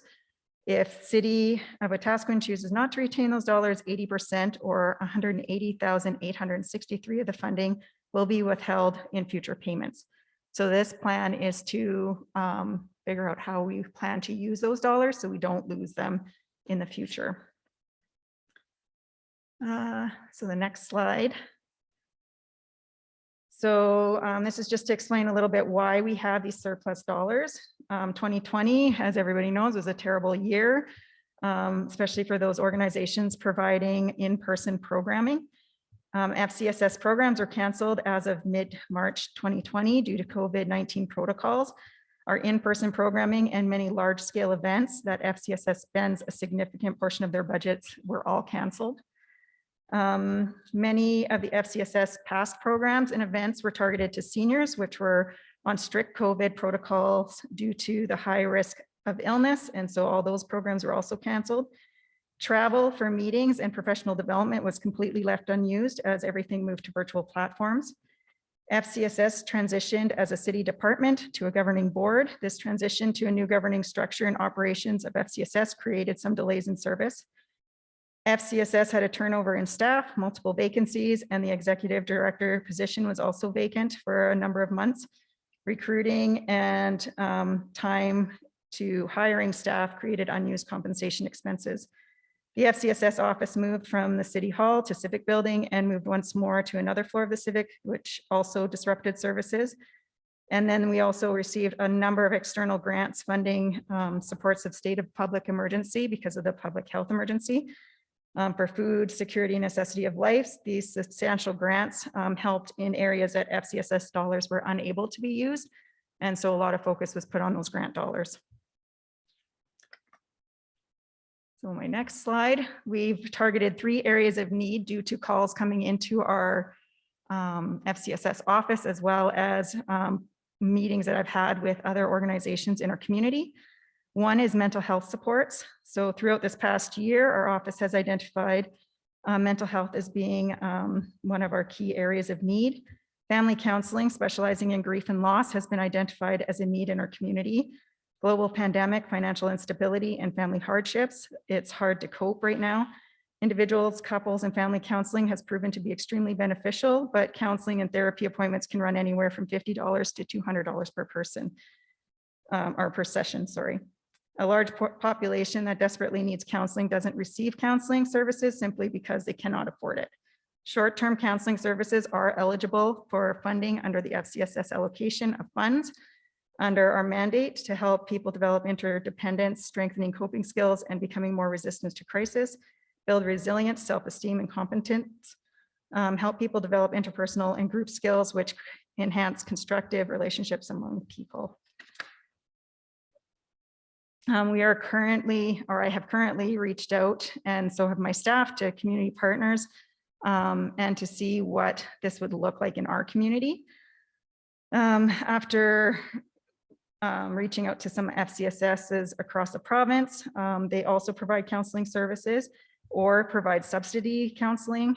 So this includes County of Wetaskiwin. County of Wetaskiwin provides an 85% subsidy for children and youth accessing counseling services within the county. Subsidies also available for individuals, couples, and families who are struggling with common everyday issues to help afford the cost of short-term preventative counseling services. We are kind of between which model we would look like. I guess it would depend if we could afford to or could find a full-time counselor that we would work with an existing service or organization that has counseling services to help support a full-time therapist, or we could also look at subsidies for families. So I'll get into that as the budget goes on. The cost of this could be anywhere from $27,000 a year for subsidies for counseling, or $110,000 if we were to fund a therapist for 1 year. The therapist would definitely be only a short-term funding opportunity unless we could find other partnerships and grants to continue that therapist, paying a therapist, or we could do the subsidy counseling, which could go on for a number of years because that's a little easier to maintain and you could put dollars towards it from year to year. Our next area of need, and our next slide, which also, well, this is under our mental health still. So One Circle Foundation. So the One Circle Foundation is a gender responsive circle model and intervention are designed in evidence-based principles and practices incorporating motivational interviewing, cultural responsivity, strength-based approaches, and trauma-informed practices. As stated in the previous slide, mental health crisis we are facing currently is huge. This fits under our mandate. Children and youth have been hit hard with extreme amount of loss over the past 2 years, not only through the pandemic, but also through loss of classmates this past year. It has been an extremely tough year for our schools. One Circle Foundation has been in schools in Wetaskiwin in the past through the Mental Health Capacity Building in Schools initiative roughly 9 years ago. Staff were trained and curriculum was purchased, so they already have the curriculum. The problem is they have no staff any longer because of the turnover in staff after 9 years. After meeting with multiple organizations who offer programming for children, youth, and families, it has been identified that this program could be very beneficial throughout the community, not only in schools, to offer more opportunities to children, youth, and families, but also to adults, as the curriculum has added additional programming that are centered towards adults as well. FCSS is looking at training 22 professionals that are from schools and community in 4 training events. Girls Circle, which is structured to support groups of girls and gender expansive youth from 9 to 18 years, which integrates relational theory, resiliency practices, and skill training. Trained facilitators would be able to offer up to 16 different types of therapeutic groups. The next would be Mother-Daughter Circle training for mothers and female caregivers and their daughters. The third is Boys Council, a strength-based group approach to promote boys and young men's safe and healthy passage through preteen and adolescent years. In this structured environment, boys and young men gain the vital opportunity to address masculine definitions and behaviors and build capacity to find their innate value and create good lives individually and collectively. Trained facilitators in this area would be able to run up to 8 different types of therapeutic groups. The next is mitigating gender and racial bias. This is actually a workshop that could be offered to the entire community, and we could offer it more than once. This training explores impact of gender and racial bias on youth, families, organizations, and communities. It will consider the dominant narrative that further disparities in safety, education, physical and mental health, and opportunities for those who live at the intersections of discriminated identities such as gender, race, age, ethnicity, culture, sexual orientation, and gender identity. This training, like I said, would be open to the entire community. It is not a train the trainer type of facilitation. FCSS would purchase a complete set of curriculum that would be signed out to train facilitators to offset costs of those organizations. However, this will have to be, or this opportunity can also be on the organizations as well. They can also order the sets once they're completely trained. The training and workshop costs $37,330.92. One curriculum set, this would be for all of the different groups, is over $4,000. So roughly $41,000 would be on this one particular program. We do get a deal because it's all virtual training. The facilitation is actually through the states. And so now they've opened it virtually. So we're saving actually a significant amount of money on that training. Myself and one of our board members are actually trained facilitators in this program. So we know how it works. We know the research that goes into it. We know that it works and has positive outcomes. For me personally, I also benefited from the actual training as a participant because you have to take part in the activities. So it actually builds a lot of relationships on the people that actually take the training as well. Our second area of need is food security. So this has come, I think I can probably speak to a lot of organizations that food security has been our #1 issue. It's no secret there are kids in our community that go to school without food. They may be embarrassed to ask for help. This initiative will help to alleviate child poverty in Wetaskiwin by providing free food for kids in need. There have been in the past breakfast programs in schools. I don't know if that's still running in a lot of schools. I know a lot of funding has been designated to other areas or has been cut. So we want to check to see if this is something that schools would be open to. There are 7 schools within Wetaskiwin. Those are the only schools we can actually put funding towards because that's in our catchment area. We could work with our other FCSS partners to get it out to the rest of the schools in our division. So what it would look like, 7 schools in Wetaskiwin, $250 per week per school is roughly $7,000 a month. With 10 months out of the year, it's roughly $70,000 a year. We would provide a display unit as well as prepackaged snacks and possibly fresh fruit, depending on the cost. We don't know what inflation is going to do, so it would be relative to what we see. Research through Alberta Education School Nutrition Program from 2016 and 17 piloted through the Alberta government observed that in 14 participating schools, 12 out of 14 school authorities indicated improved school attendance. 10 out of 14 indicated a decrease in negative student behavior incidents throughout the day because they actually had food and were not hungry. It does fit in our mandate to develop an awareness of social needs, community social issues are being identified and addressed. It also falls under a recent act that has been put into the FCSS mandate that states that services provided under a program may offer direct assistance, including money, food, clothing, or shelter to sustain an individual or family during a public health emergency under the Public Health Act or any extenuating circumstances such as fire or flood as a minister may determine. Currently, Alberta is still in the state of public health emergency until the 16th with the possibility that it could be extended. So we could also fit the food under that section of our mandate as well. Our next area of need is transportation. This is, I would say, one of our #1 calls that we get.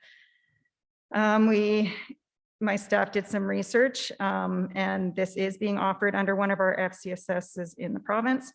Lack of transportation in Wetaskiwin is an issue we've heard from many residents in the past number of years, from teenagers needing rides home after sport practices to elderly individuals needing transportation to grocery stores, medical appointments, and everyone in between. The lack of community transportation is a hindrance to many. The Taxi Pass program is an income-based program that helps reduce the cost of taxi rides for eligible clients who live in the city of Wetaskiwin. Every month, clients can buy 3 booklets of 20 tickets each. One booklet would cost $50 for the individuals. One booklet for the FCSS would cost us $100. So we'd be giving a 50% discount on the booklets. This would help, under our mandate, help people to develop independence, capacity to meet needs, competence, and autonomy. It also provides supports that help sustain people as active participants. Community social issues are identified and addressed, and understanding social issues, which means no transportation equals isolation. How it works, each pass is worth $5 towards the cost of a taxi ride and is used like a $5 bill. You can pay the entire cost of the ride using passes, or you can choose to use a combination of the passes and cash. For example, if your ride costs $15, you can pay with 3 passes, or you could decide to pay with 2 and use the $5 of your own. So like I said, that clients would be charged 50, but FCSS would pay $100 per booklet. So it roughly comes up to, for 50 booklets, it would cost FCSS $5,000. For 100 booklets, it would cost FCSS $10,000. That would be a great discount to the public. My next slide is just with other things that we could utilize our money on. It's not necessarily programs, but it helps our programs. So like we talked about, office technology is a big thing for us right now. We need desktop computers, monitors, external hard drives, wiring for a second boardroom, setup for installation fees, and estimated total cost, it could be more, around $7,000. Right now, we just have laptops and Google Chromebooks that we're working on. This is not functioning well, especially when we have to do virtual meetings. We're often freezing because we're not directly hardwired into the system. So it's not going well for us right now. So this was just one other way we could use our funding to get our programming met. So our last slide is the budget. So I put it in 2 plans. I'm a plan A, plan B type of person in case something doesn't work out. So our first plan 1 would be family counseling would be on a subsidy, which would be $27,000. One Circle Foundation, the full $41,000. Food for Friends, $70,000. Taxi passes, $10,000 for 100 booklets. Encampment, so the encampment emergency support has already been spent, roughly $25,000. We're still waiting for everything to get caught up. We're still getting some invoices for that. We were actually notified by the government of Alberta FCSS department to use part of our surplus dollars to provide supports to the encampment back in November under the Public Health Emergency Act, as stated in the food security that I had read. So this was in direct response from the government of Alberta coming to us, asking us to support until the shelter was open. That funding ended as of the day that the shelter opened, which was Monday, with the exception of firewood, which we continued on till this week. And that also ends this week. So it is under its own specific GL code because it was under the state of public emergency. We have to keep those finances separate to show what we used it for. And there was a specific time frame that we could use it. So like I said, it's roughly $25,000. It could be a little more, it could be a little less. I won't know until all the invoicing is complete. So that money has been spent. This plan 2 would be if we hired a fully funded therapist, which is $110,000. One Circle Foundation would only cover the training. Food for Friends would only be $10,000, so it wouldn't be a lot. And then the encampment, which was $25,000, because that's already been spent. So those would be the 2 plans we'd be looking at if we were to go forward with the spending. And it is slightly more with the fully funded. We're over the 182,000, but with we're pretty certain we have a surplus in 2021 that we could cover those costs, even though it's not a lot of over, but that's what. So that's our plan for 2020 budget. We'll have to come back to you with 2021. We are quite confident that 2022 budget will be used because we actually have our programming in the process of being planned and fully, now that we kind of have an understanding of how COVID works, we know that our big in-person programming can take place in the summer months because things open up more. So we can put more leverage on some of those kind of types of programs being bigger and do more in the summer and do more smaller groups during this winter months. So that's where we're at. And then 2021 we'll have to think about. Councillor Blatz. Thank you. Thank you for the presentation. It was really well done. I'm really happy that there was a really big focus on mental health services, just considering that all of Alberta is under a mental health crisis right now. I have a concern with just doing subsidy as far as mental health services go, because a lot of the problem is that many people don't have the transportation to get up to Edmonton or to Leduc in order to seek counseling or any sort of therapy services. And so to me, I think it would actually be worth the funding for a fully funded therapist, just in regards to the fact that we have very little for mental health supports here. And if there's families that want to attend family counseling, but they don't have the means of getting up to a bigger city in order to attend those, the likelihood of them getting the help that they need is very little. So that's just a comment of mine, but I have a question about Food for Friends, because I do know that Hope Mission was doing a service for a school lunch program. I was wondering if they're still providing that, if there's gaps in their services, or if this would be a duplication of services. And that's what we're going to reach out to. Okay. Yeah. Okay, because if it comes down to Hope Mission is already kind of providing that services across the school systems, I would be okay with plan number 2, but opting out for Food for Friends and putting in the taxi passes instead.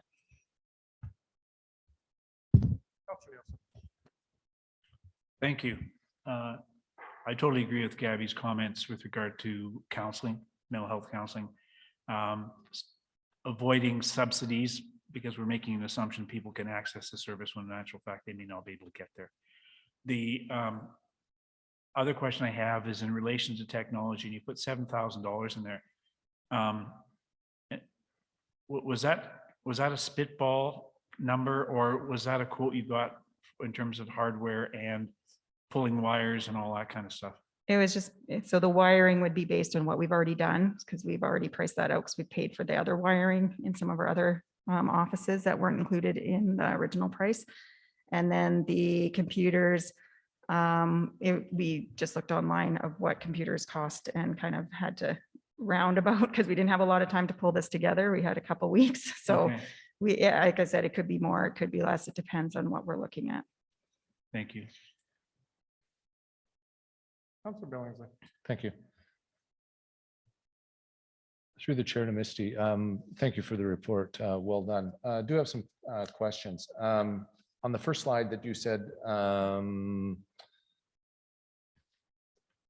said something to the effect of future payments. Does that mean that they, next one, the funding will be withheld in future payments? So does that mean that it's more than one payment would be withheld? So my understanding was that if we were unable to spend those dollars, that we are in a new funding cycle as of 2023. So 2022 is the end of our cycle funding. Yep. So in 2023, they could potentially cut us that amount of money in our 2023 cycle. So that'd be 3 years of payments that would be cut. That's that portion. That's why we need to look at spending the dollars where we can. And with the therapist, this is a one-time, one-year shot. So what happens after the 1 year? We've solved all the community's problems and we don't need one any longer? And that was my concern with having a therapist, because we can't really continue on. It would be dependent on our surplus for 2021, because I believe it's pretty significant. So we might be able to go 2 years with that funding, because then that 2021 budget could cover that cost. But yeah, it would be 2 years maximum if we had a fully funded therapist, unless we could find dollars through grants or through community partnerships. Okay. You talked about food security and doing some of the schools. I'm a little disappointed, like it's in here, but you didn't know if they're still doing it. You were going to check and see how if we don't know where you're at, or if you don't know where you're at, if it's even needed, why is it in here? If you were going to budget $70,000 and find out that Hope or whoever else is already doing that, it's tough for myself to say, yeah, as a counselor, yeah, go ahead, and then finding out later on that it's not even necessary. My last thing has to do with the taxi booklets. Is there qualifications as to who can qualify? Can I come in and, or is it based on income or need? No, it does say in need. Okay, So, perfect. yeah. Thank you. And as for the food security, that one was tricky because we have more research to do. Again, we only had a small short period of time to try to figure out how to utilize these dollars. Yep. Another avenue we were looking at for the food security, we do have families that come in once in a while that can't afford or are one paycheck that they just can't meet the needs that they have. So we could provide gift cards or vouchers to certain grocery stores to get groceries too. So we could swap that out. It is a need in our community. We've been utilizing the COVID grant fundings that we've got, the external grant funding that we've received this past year on gift cards for groceries, because that has been huge for necessities of life and groceries. So it could be swapped out quite easily. But yeah, we wanted to look at we did hear that a lot of schools have been cut in funding for their food programs. And Hope Mission was our very first one that we want to partner with if we are able to do that, because they have successfully been doing that over the last little while. So yeah. We don't have to purchase all of those taxi booklets all at once. We can do it as we need them. Perfect. Yeah. I think Karen has a motion for us that we can ponder.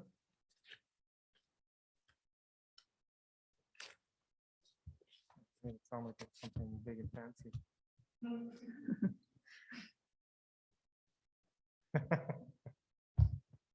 I will have someone make that motion and we can go from there. Counselor Everly, pardon?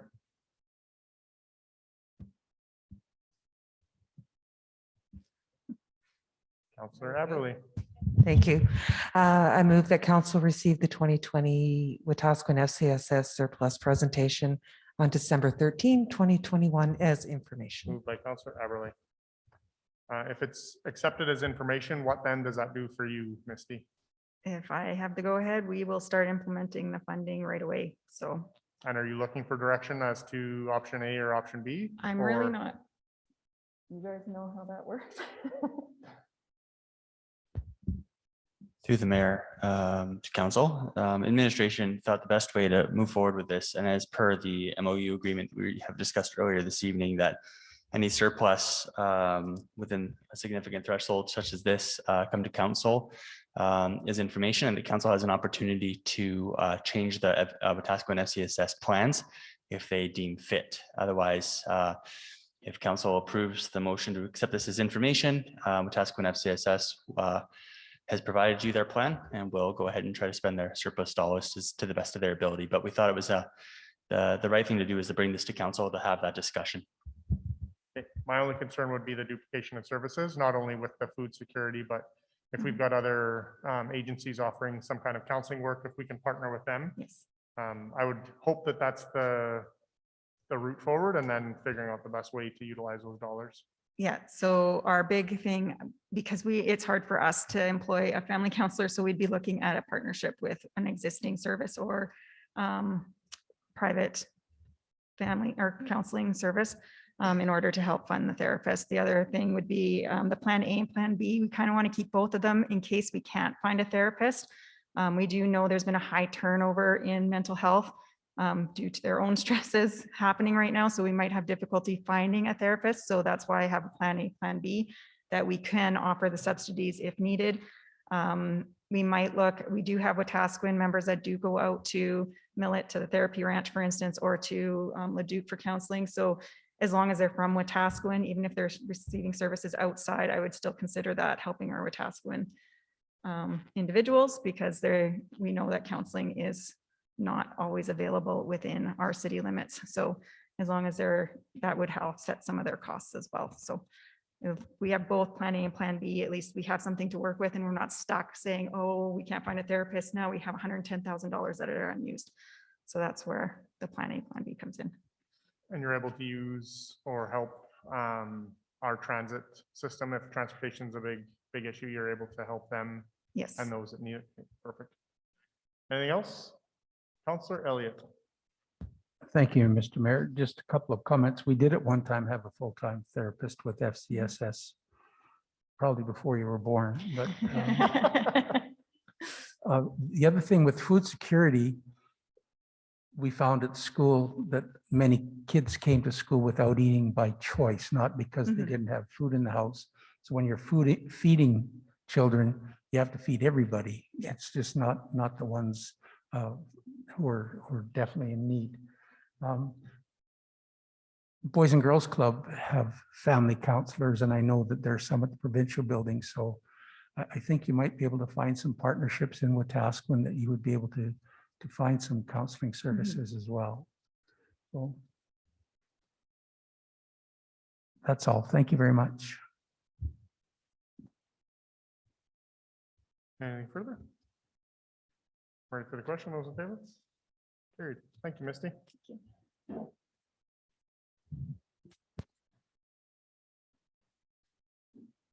Item 5B, we have a delegation for Katimavik. Good afternoon, Mayor and Council. So I will be introducing the delegation. We have Ariel Canning, Project Development Officer for Katimavik online. And then this is Graham. Graham, I can't pronounce your last name. Bellier, thank you. Graham Bellier joining us, who will be the project leader for the Wetaskiwin chapter of the program. Ariel, are you there?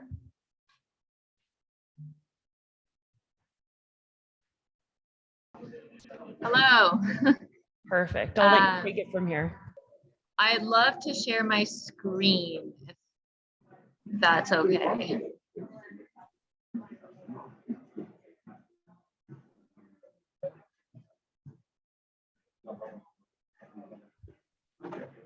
Is it possible to share the screen? Yeah, she's Betcha, just give us. Okay. Okay, got it. Should be able to now. Thank you.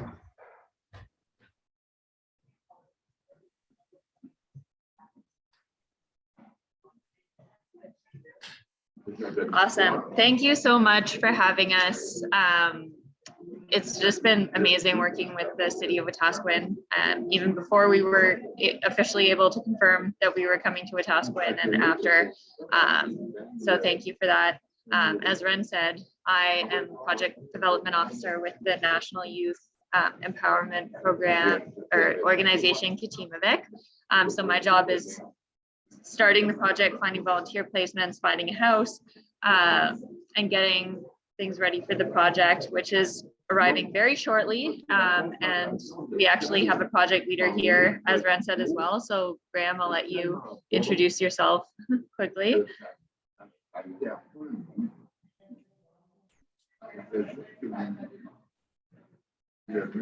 Thank you, Ariel. To the mayor, to the council, thank you, City Council, for having us.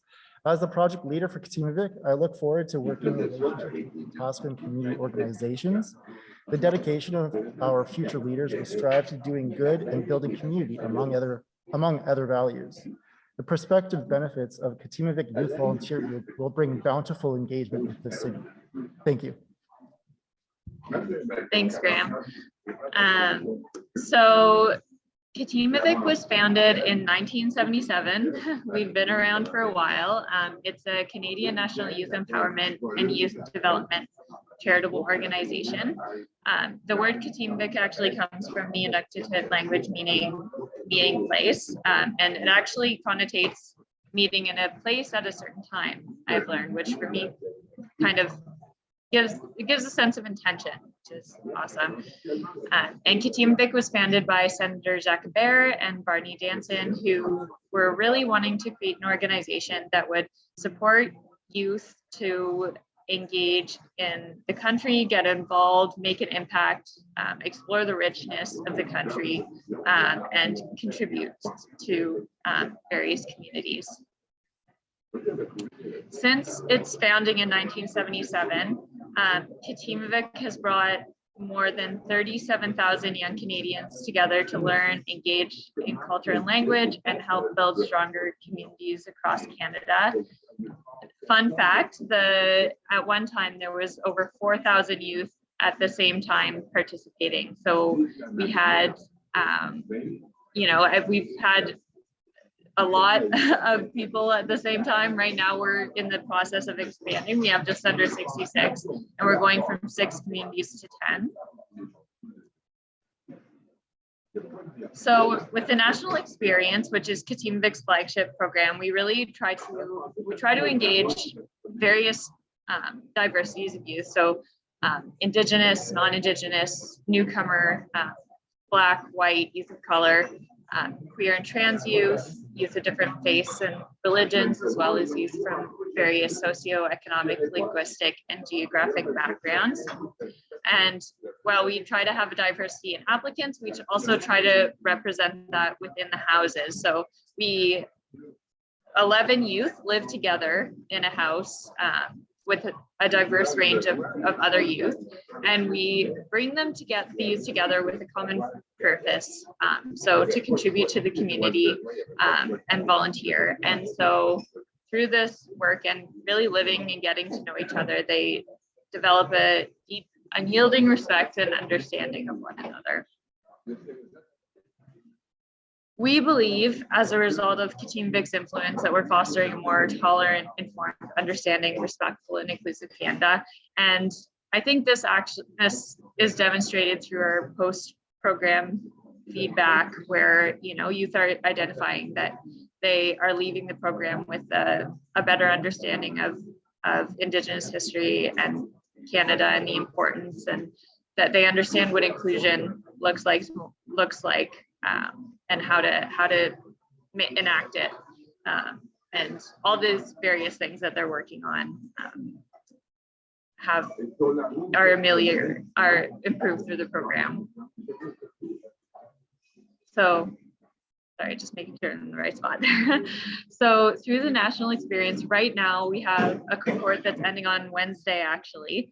So our participants are finishing the program, and that's currently in 6 communities across Canada, which will be becoming 10 in January, including Wetaskiwin. So right now we have Nanaimo, BC, Calgary, Alberta, Winnipeg, Manitoba, Peterborough, Ontario, Quebec City, Quebec, and Moncton, New Brunswick.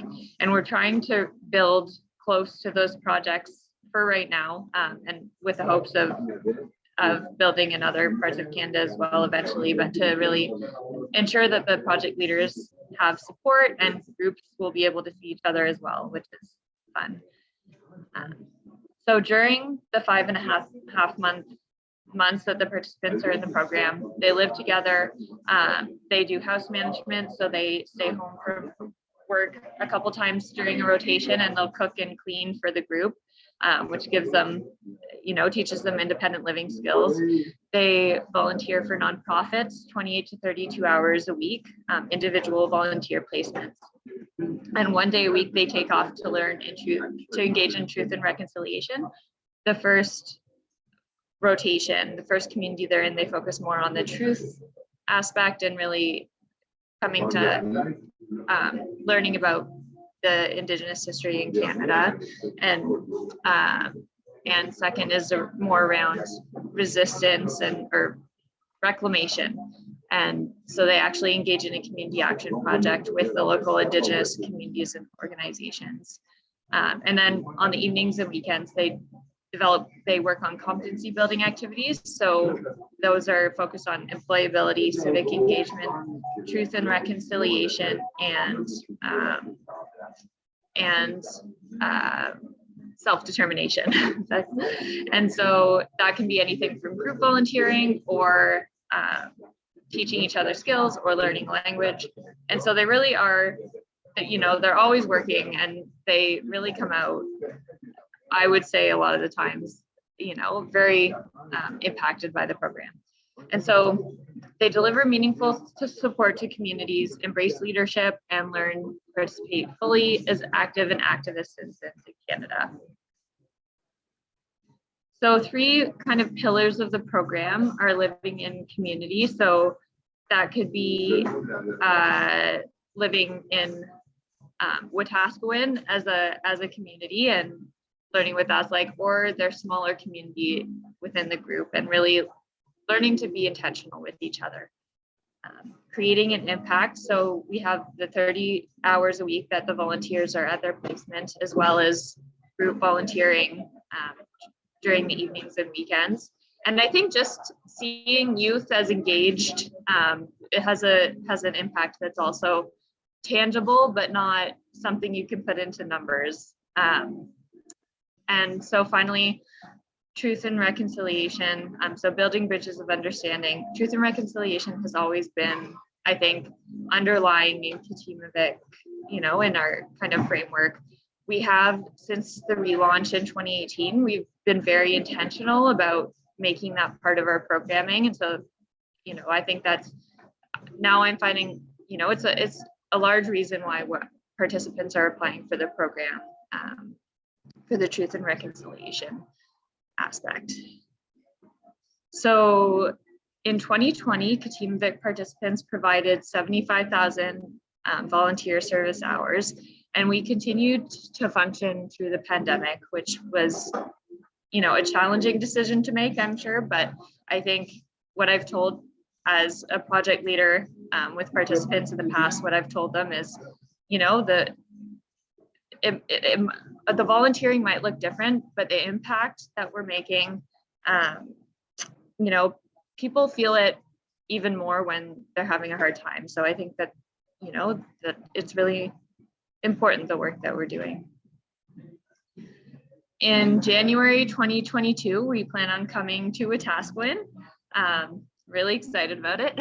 We hope to help the city, local organizations and community members through the initiatives that we undertake. And on that note, we are currently looking for volunteer placement. So that entails taking a volunteer 28 to 32 hours a week at your local organization. Each week together, the participants contribute 270 hours per week of volunteer service. So that's pretty great. The kind of things they can do are manual work, so sorting clothing, that kind of thing, environmental initiatives, customer service, program planning and implementation, communications, offering direct support, office work or administration, and really there's so many options you can think of. And the last call out I'm going to make is that we are currently looking for bikes or furniture that to donate.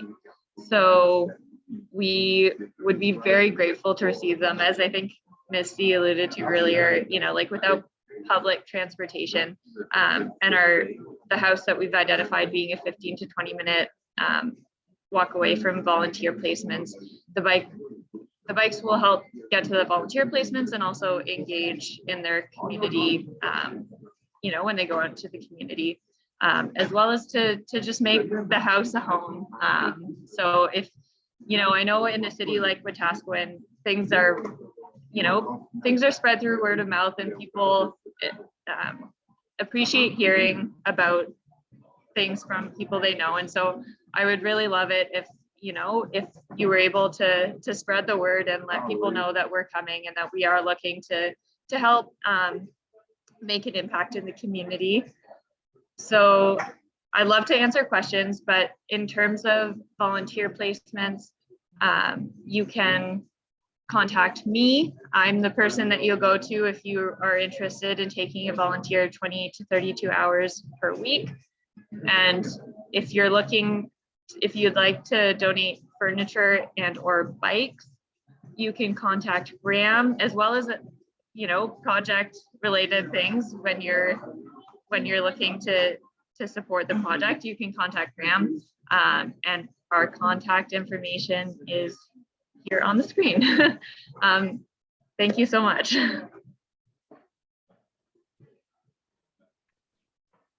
Anything else you'd like to add, Graham? No, Mayor. Thank you. Thanks, Graham.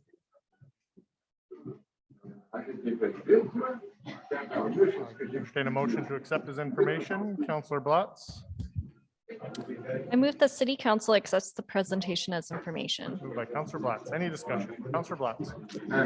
Thank you guys for the presentation. It was great. I'm really looking forward to seeing some of the stuff that you guys do. My one and only question that I have is, why did you guys choose Wetaskiwin? So we were actually contacted by the city. So thank you for that. And we, I think that just that in itself is a really, it's really appreciated when city reaches out. And, I think, doing more research into Wetaskiwin and the efforts that are trying to be made being made to try and, improve what's going on in the city and to address issues has really been, it's something I've noticed and appreciated. Yeah, I don't know if Graham, do you have anything, any additions to that? I just second everything that you say because this is an awesome opportunity for Wetaskiwin and the youth. Thank you. Thank The you, reason guys. we do have Team of It coming is because of Ren. Thank you very much to Ren. Ren took on a huge initiative and reached out and made it happen. That's awesome. Thank you very much, Ren. Councillor Billingsley. Thank you. Through the chair to administration, with the city reaching out to begin this project, where does the city and or administration fit into all of this?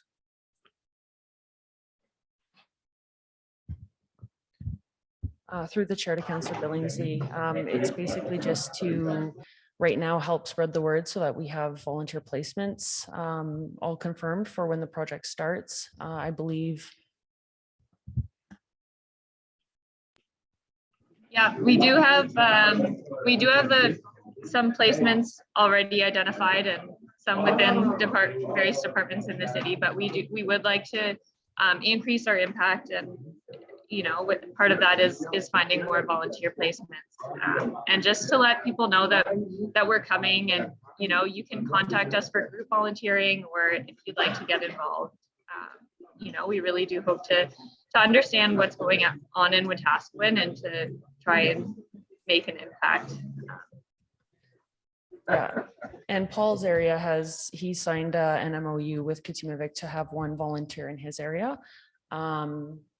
Obviously, I mean, like long-term, we'd like to see more community members and organizations come up and take, advantage of this. It costs the municipality nothing. Time. Well, other than some time, but there's really not a lot of time going into it from our end.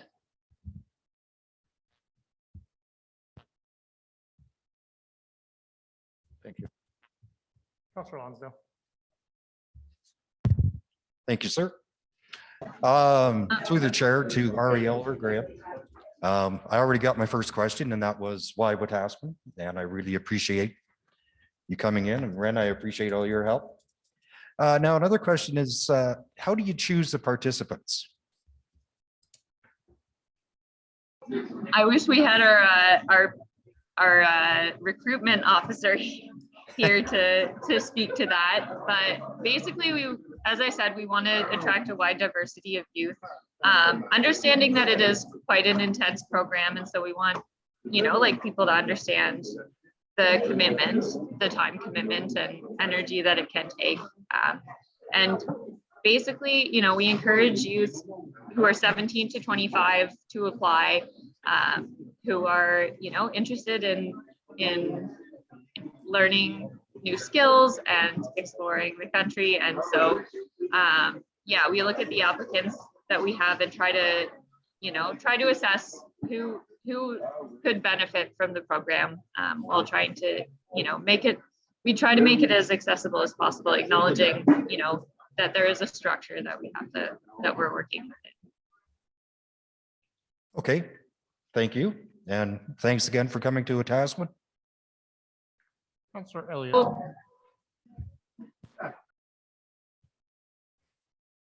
Were you going to say something else, Ariel?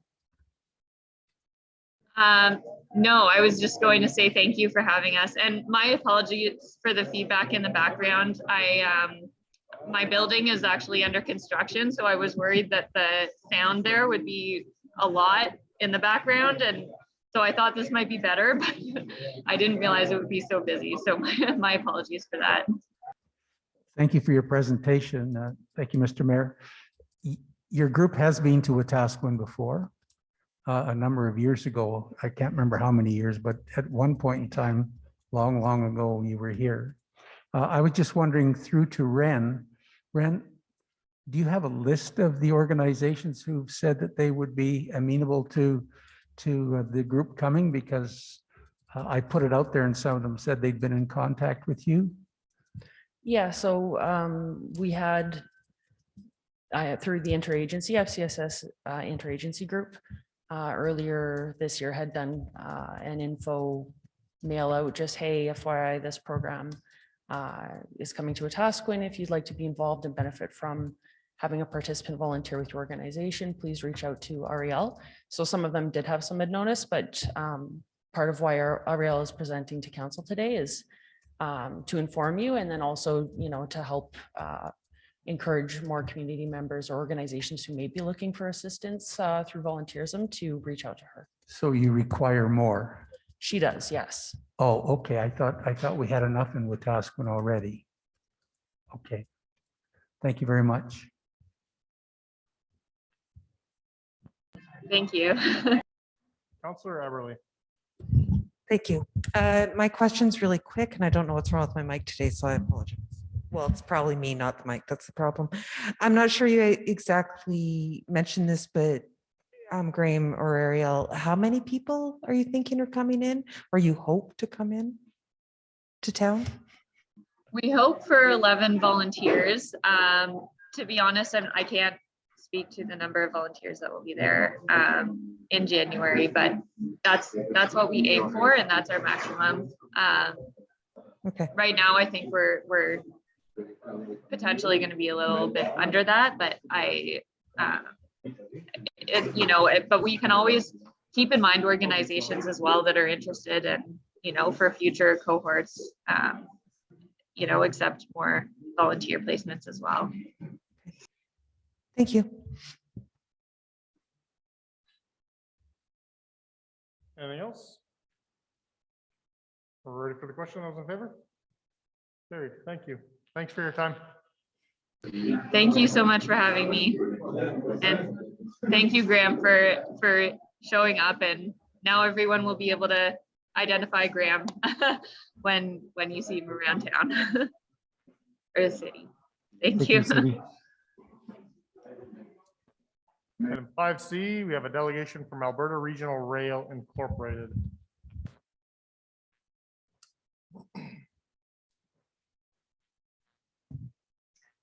Vern or Thomas, you're welcome to begin your presentation.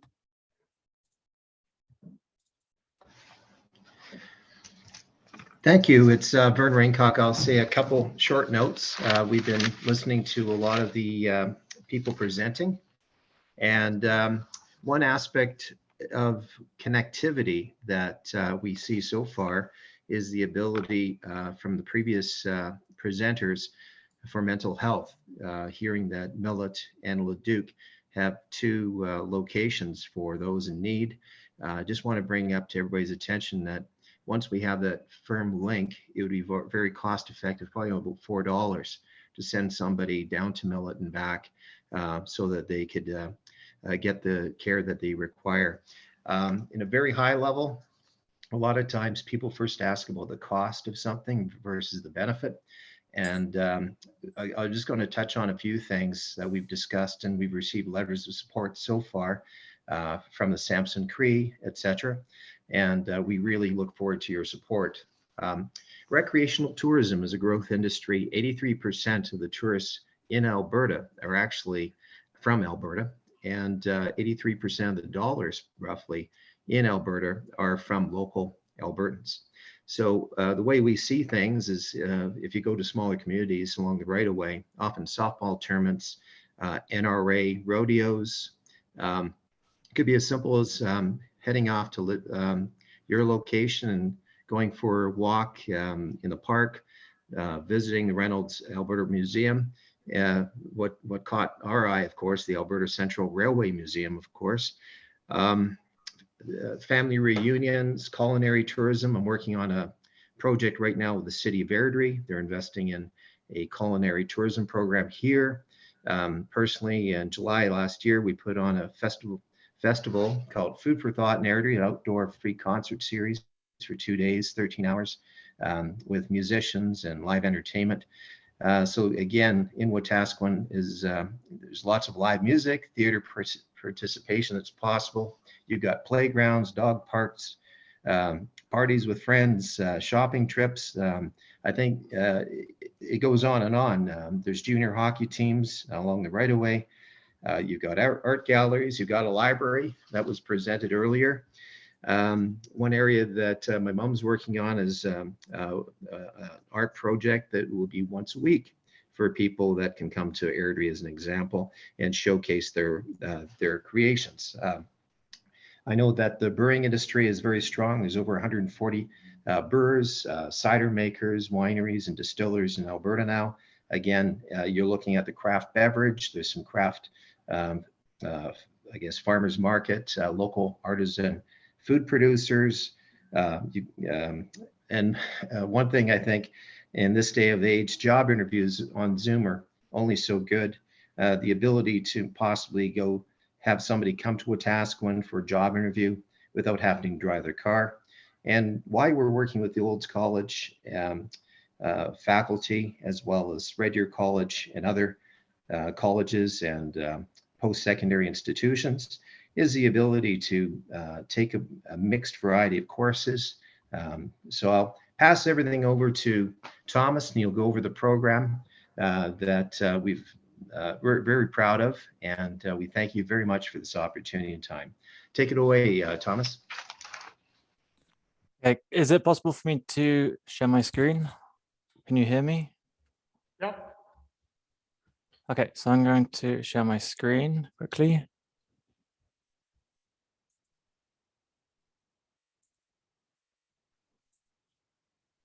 Sure. Okay, so then I can go through the presentation. Okay, hope you can see it correctly? Okay, so a quick overview of what the presentation will show through is why people travel, current trends in the corridor, why we should have regional rail, the alternatives to building regional passenger rail, what Alberta regional rail is, and some examples in North America. So why do we travel? Well, we travel for a range of reasons, really, for work, business meetings, tourism, leisure, including sporting events and game days, and for social reasons, to meet family and friends. Although a lot of travel has been curtailed through the coronavirus pandemic, post-pandemic, we believe people will still travel. Maybe not as much as before, as a number of people will be able to work from home. However, there will always be meetings and other collaborative exercises to engage in, and there will be game days and other events to participate in.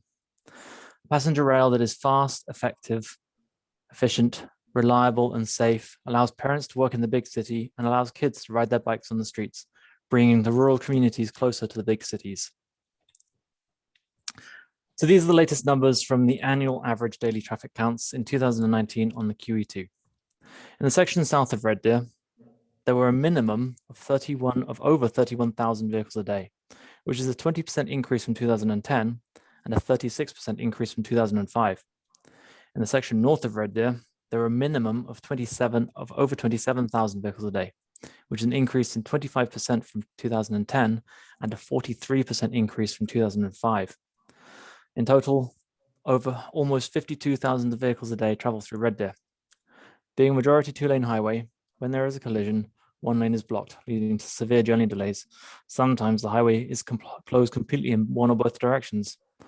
In winter, there are increased driving hazards that include ice, snow, and blizzards.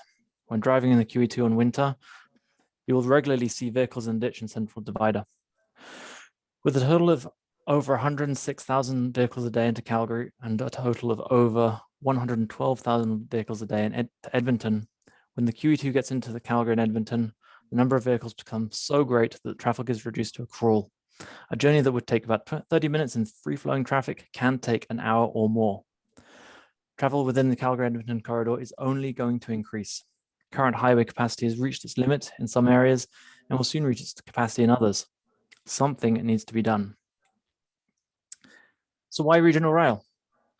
High speed is not a prerequisite. There will be multiple stops along the way, as the aim is to serve all the towns and cities in the Calgary-Edmonton corridor. The aim is to use the Canadian Pacific right-of-way, as this passes through all the principal communities, towns, and cities in the Calgary-Edmonton corridor. This is the advantage of intensifying the use of an existing transportation corridor. This will make it cheaper to construct as land will not be needed to be purchased, and a significant amount of the required infrastructure is already in place. There is already an active railway line. The goal of passenger rail is to take cars off the road, leading to lower congestion levels. Also, as passenger rail has the ability to take cars off the road, the need for highway expansion is reduced or delayed by many years. People who switch from a car to a train benefit from cost savings. They'll no longer need a car or no longer need to pay for car insurance, or they'll be driving their car a lot less fuel, less wear and tear, less maintenance, etc. Time savings. The maximum legal speed limit on the QE2 is 110 kilometers an hour. However, regional train could reach speeds of 180 kilometers an hour, even within built-up urban areas where cars can be limited to 50 kilometers an hour or less in the case of Edmonton and Calgary, where rural roads are limited to 40 kilometers an hour. High productivity. What can we legally do in a car? All you can legally do is drive. What can you do on a train? Well, you can read, send emails, eat and drink, and just relax and rest. We can do so much more on a train than we can in a car. That makes it a far more productive form of transportation. The fact that we can relax and recharge also makes passenger rail a far less stressful form of transportation. Additional benefits are new transportation options. No longer would residents be reliant on their cars or on other people to have cars. With fewer cars on the roads, roadways within municipalities will become more inviting to cyclists and pedestrians. Rail has by far the lowest emissions of any of the motorized mass transit options. And with use of hydrogen fuel cells, it can be a zero-emission form of transportation. By bringing the rural communities closer to the big cities, rail can promote alternative living employment choices for the residents.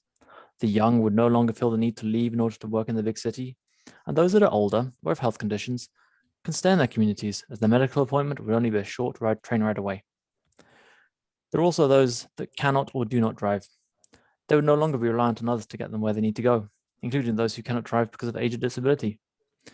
Regional rail would provide access to affordable transit that would cover the entire region, not just for people to get to Edmonton or Calgary, but for a student to get to Olds College, Red Deer College, or Birmingham University, a patient to go for a medical appointment, or for somebody to meet with friends in the next town. Passenger rail enables people to take trips they would not normally take. A family trip to a local tourist attraction, a day trip just to get away for a while.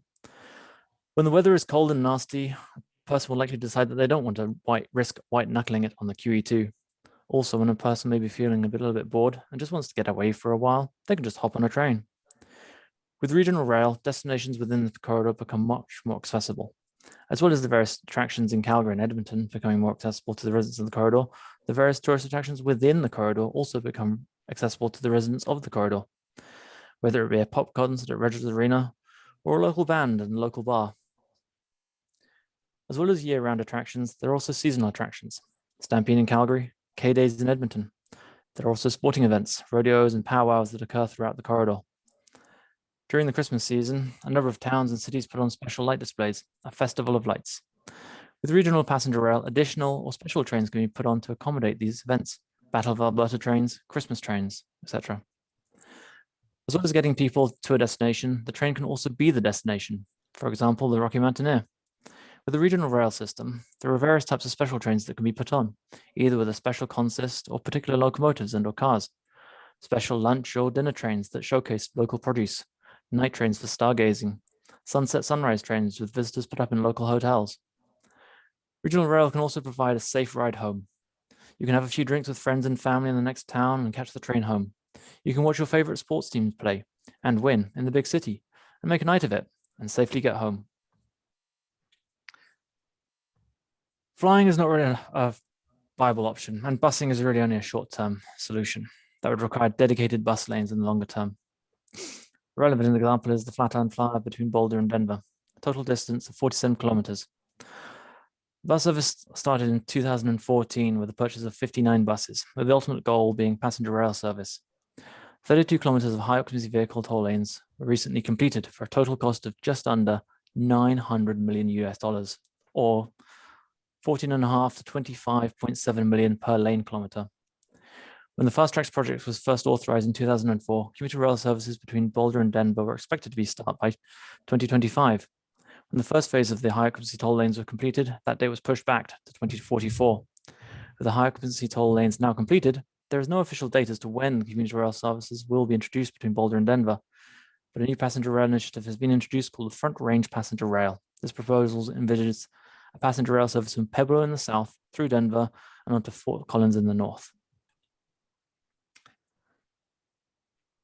People think that it's cheap to build a road. These cost estimates for highway construction come from the 2006 US Federal Highways Association and have been converted into kilometers and Canadian dollars. In rural areas, highways can cost between $2.5 and $7.4 million per lane kilometer. This is the cheapest, as there's plenty of room for construction, machinery, and activities. In urban areas, highways cost between $3.9 and $15.8 million per lane kilometer. This is because space becomes more limited. That can restrict the size of machines and some construction activities. When restrictions become required, highways can cost between 13.6 and 60.7 million per lane kilometer. These include nighttime road closures and the construction of detours. As an example, the southwest portion of the Calgary Ring Road currently under construction is estimated to cost at least $7.5 million per lane per kilometer. It's important to remember that a road is at least 2 lanes, there's one in each direction. So a general road ends up costing almost $15 million per kilometer. The aim of Alberta Regional Rail is to establish a rail network in the Calgary-Edmonton corridor, connecting all of the towns and cities, providing an integrated transportation network. Using the existing Canadian Pacific right-of-way and upgrading the track to allow higher speeds and an increased number of trains, provide a frequent, fast, reliable, efficient, sustainable, and safe mode of transportation. Building stations within the urban areas in order to enhance the communities and connect with the local transportation infrastructure, creating an integrated transportation network.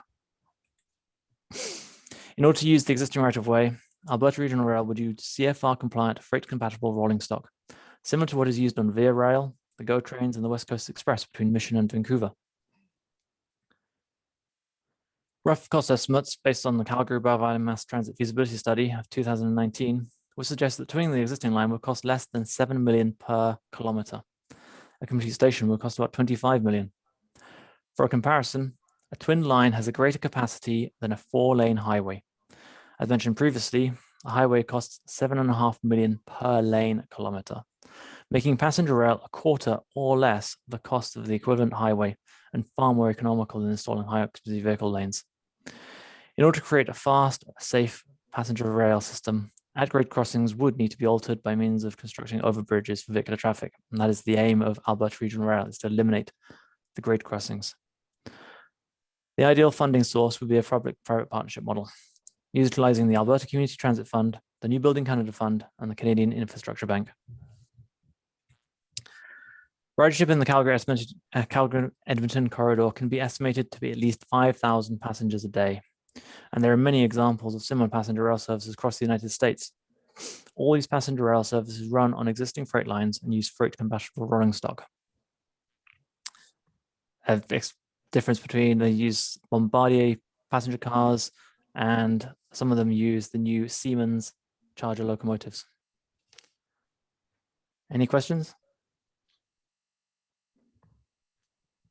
Nope, I think you're good. Keep going. Nope, that's it. That's it. I'll entertain a motion to accept this information, and then we will have questions following that. Councillor Nielsen.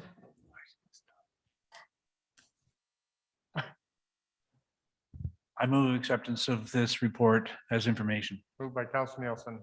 Any discussion? Questions? No, I think you're good, Thomas. Thanks, Thomas. Thanks, Vern.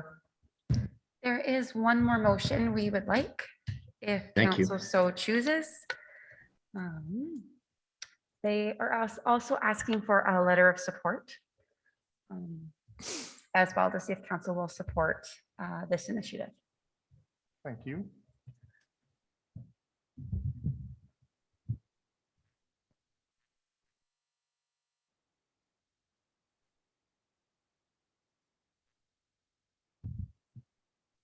Yes, please. Counselor Blatz.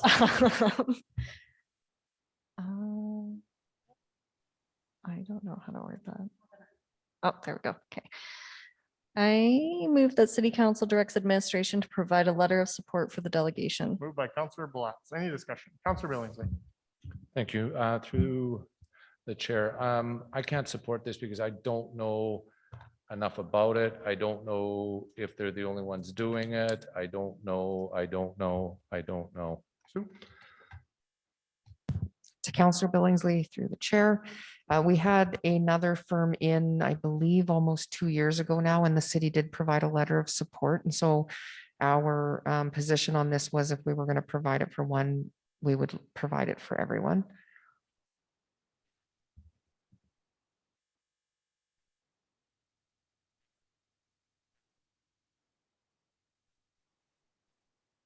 Anything else?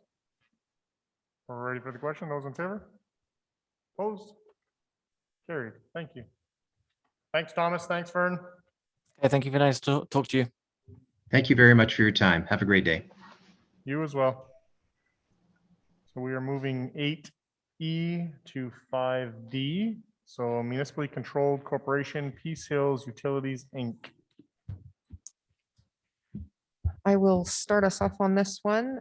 We do have Graham here to have a public presentation. We have been working with the team as well as our legal firm to come up with all of the documentation required to move towards standing up the MCC. The only thing that administration is asking for this evening of council is to hear the presentation and then set the date for a public hearing. So in order to stand up an MCC, there are certain things that have to happen. And we need to give the citizens at least 30 days to review any information related to the MCC and then hold a public hearing so that council can hear from the community what their questions or concerns might be. And if that piece is successful, then we would move on to the next processes in this step, but those would be into February and potentially March. So today, getting the presentation out in the public and then asking to set up the public hearing. And then we would go through all of the advertising and requirements to have the public hearing on the 24th. I'll leave it to Sam to do the presentation. You're not allowed to have that kind of control in here.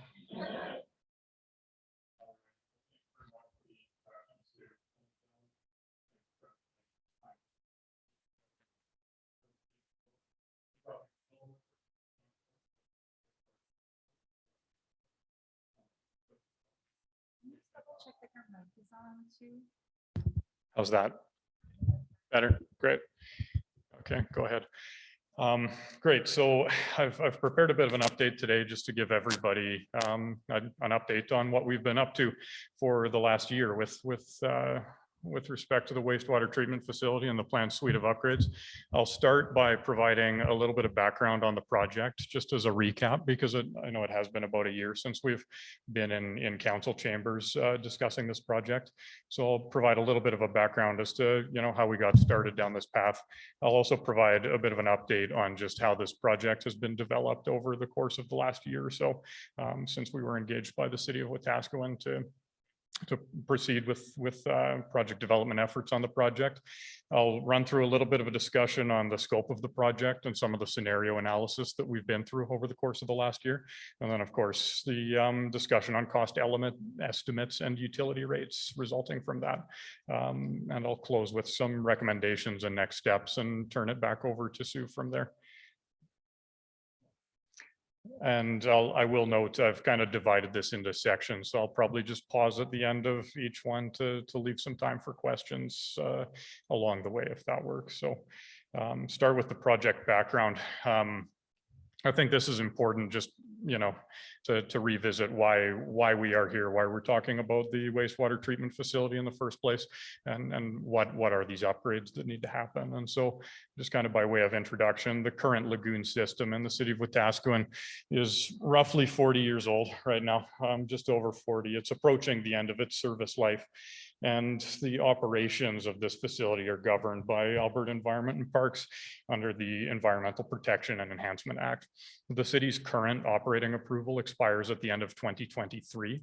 And when that operating approval expires, the facility as currently constructed will no longer be able to meet the more stringent effluent quality requirements that are coming into play with the new operating approval that will kick in at the start of 2024. Wetaskiwin, like many communities in the prairie provinces, is currently using a lagoon-based treatment system. This needs to be upgraded to a more modern wastewater treatment facility in order to meet the new effluent limit regulations. That's really the primary driver for the planned upgrades being implemented. You want to flip the slide? So, you know, with that background, the city of Wetaskiwin came out to public in the summer of 2020, soliciting proposals from the private sector for a business partner to basically provide any or all of construction financing, operations and maintenance services related to the new and expanded facility. And that open-ended request for proposals was responded to by Graham with Aquaterra as a core member of the business partnership as well. And just for some clarity on roles, I am here today representing Graham Capital, which is the development arm of the Graham group of companies. We also have a construction team involved with this project, which is Graham Infrastructure, and Aquaterra Utilities will be providing operations and maintenance services related to both water and wastewater utilities as part of the envisioned framework here. So this team, together with city administration, has been working closely through the partnership for the last year or so to progress this project in the manner that will facilitate delivery while easing the burden of the project on the rate-paying public, because it is a relatively large capital cost investment that needs to be made in the community at this time.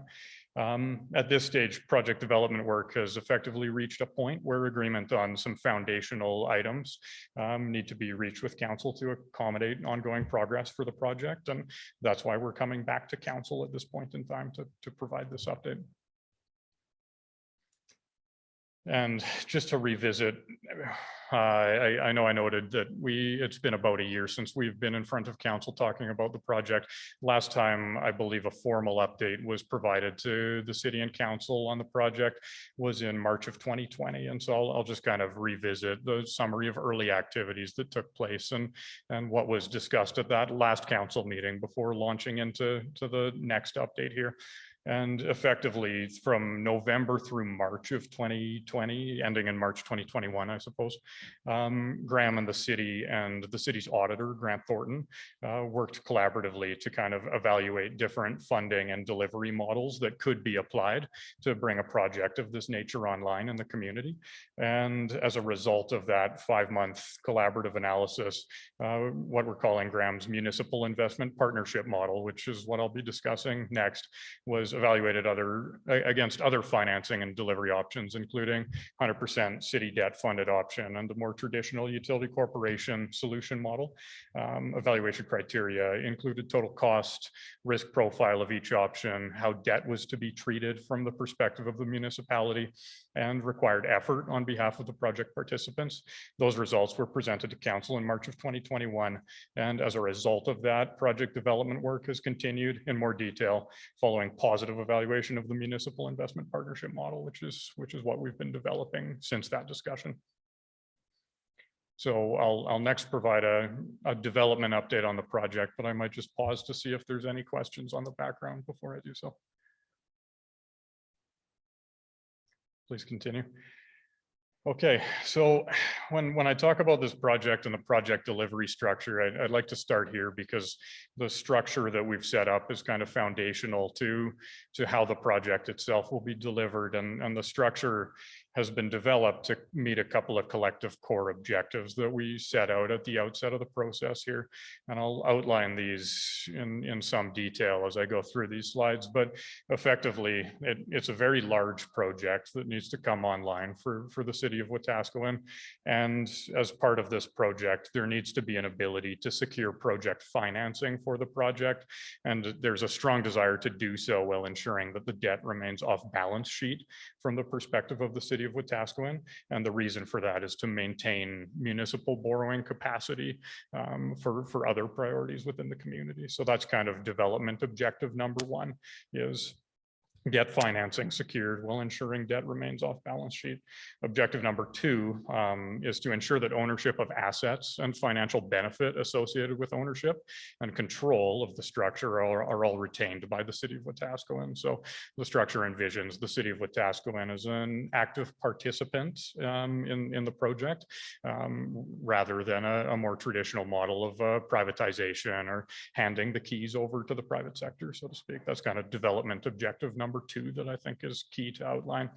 The second couple are frankly secondary to the top two with respect to, you know, the desire to get private financing and ensure that control is maintained by Wetaskiwin, but they are benefits that should be capitalized on for a project of this scale, which are leveraging private sector expertise to supplement city resources, and to the extent possible, capitalize on early involvement between all parties to make sure that there's good collaboration between designer, constructor, operator, and the municipal authority to ensure best value for an investment of this magnitude in the community.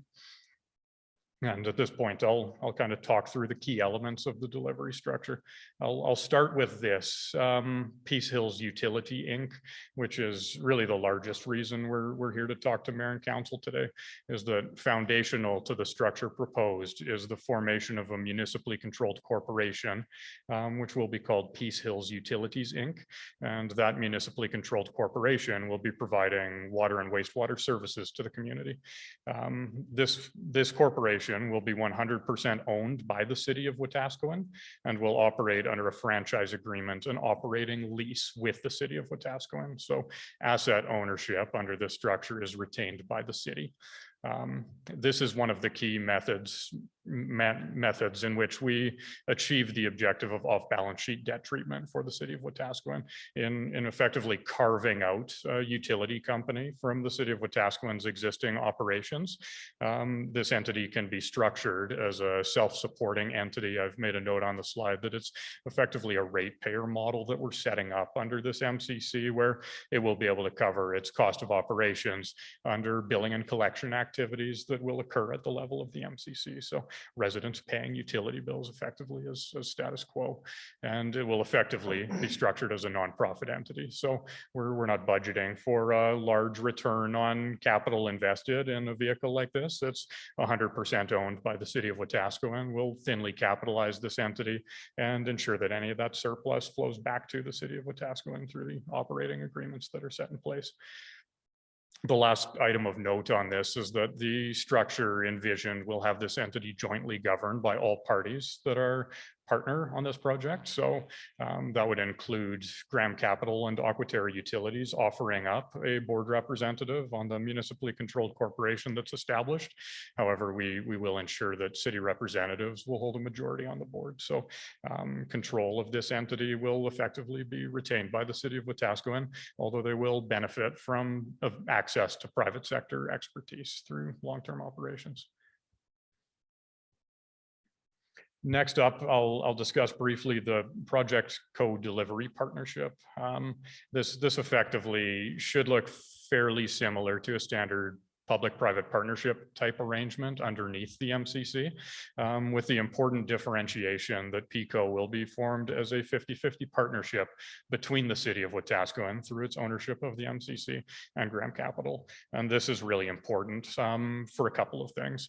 First of all, what it will allow us to do collectively when structuring this entity is that the city of Wetaskiwin's limited grant funding that has been obtained for this project can be leveraged as beneficial equity in the partnership.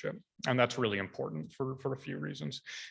It reduces or effectively eliminates the requirement for a large portion of private sector equity investment to raise debt against when we're structuring this project.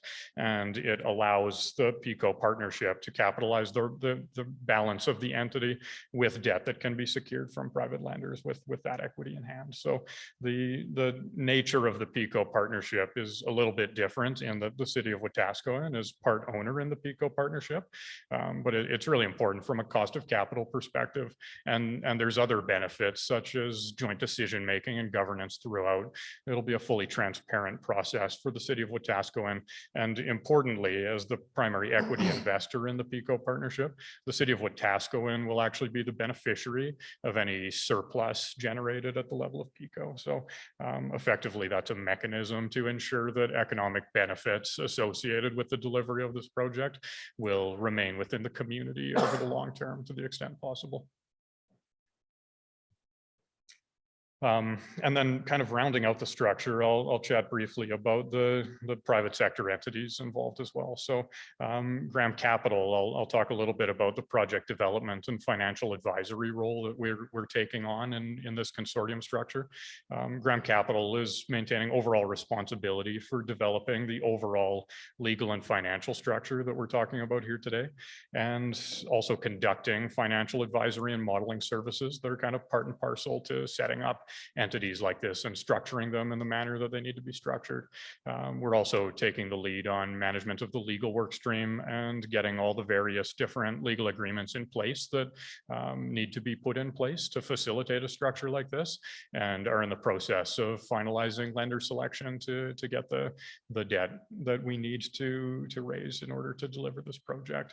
We'll also be maintaining lender relationships through the course of the partnership. And as I mentioned briefly on the previous slide, providing some long-term support to the city of Wetaskiwin in the form of advisory support at the level of the MCC to make sure that this is a well-supported enterprise after we get it set up and operating. For construction, I see a question. Mr. Mayor, could I ask a question, please? Just related to the project co-delivery partnership, why wouldn't it be 51-49 if the city of Wetaskiwin is the owner rather than 50-50? It's more of a, think about it not in terms of shareholding is probably the easiest way. The 50-50 is, you know, we maintain an equal voice at the table, making decisions about how we're functioning it. That doesn't represent the return of capital invested, if that's kind of the question there. So we're equal partners in the enterprise, but certainly the return that the city of Wetaskiwin is getting as a result of this partnership is proportional to the equity invested. Thank you. You're welcome. Construction, that was where we were. So construction of the new wastewater treatment facility that will be delivered under a fixed price construction agreement. So we've got Graham Infrastructure involved with the project already.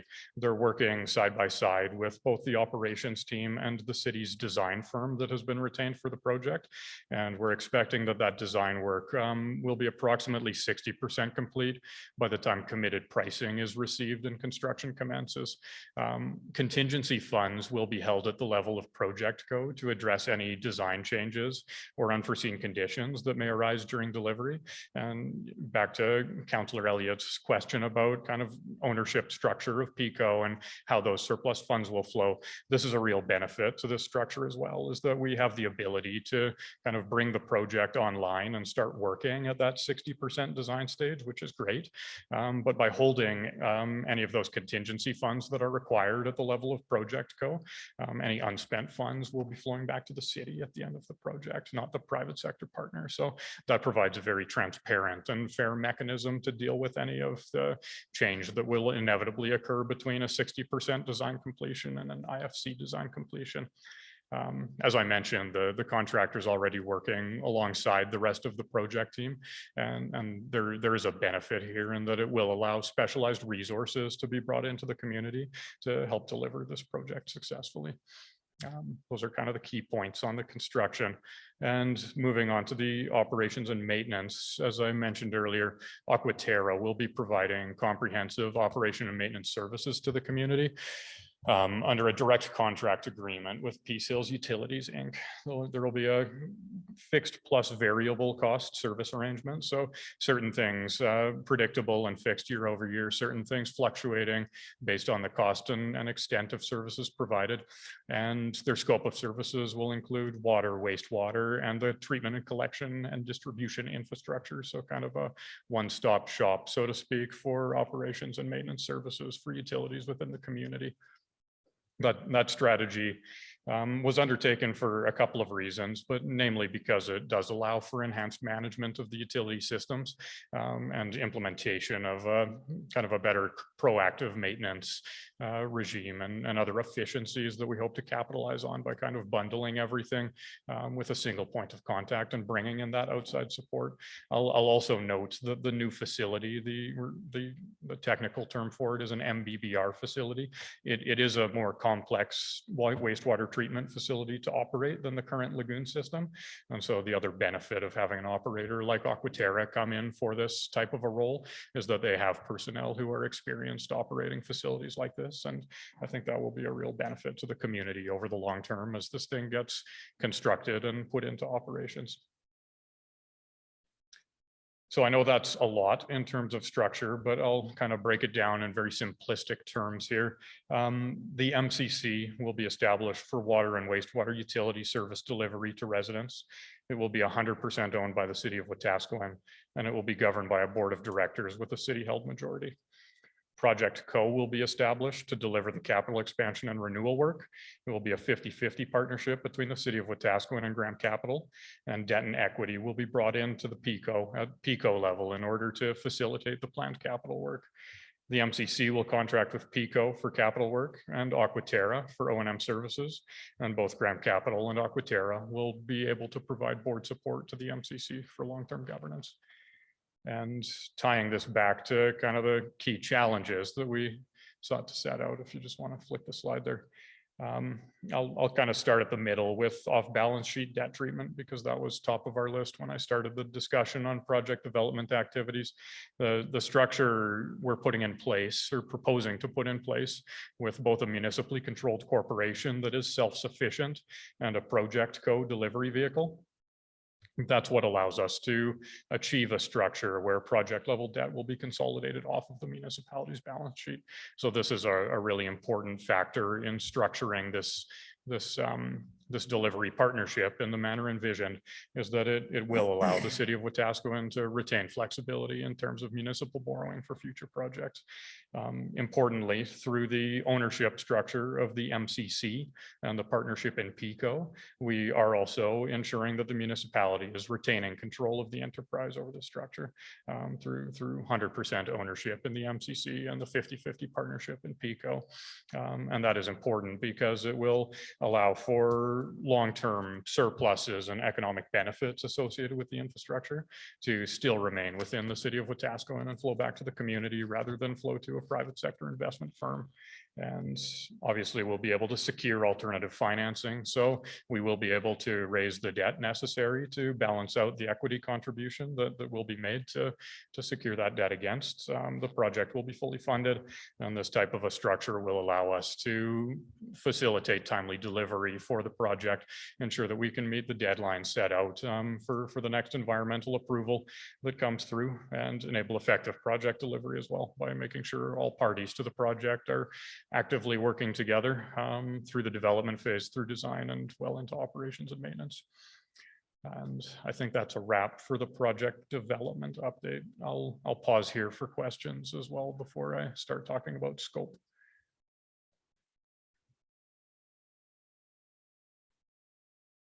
All right, moving right along. So the project itself, I'll talk a little bit about the scope of work that's required, the technical scope of work, what we're actually building, and what options we've looked at is really the intent of this section of the presentation. And when I break the project down, there's the requirement for new facilities, which is the construction of the headworks building, the MBBR tanks, and the tertiary building.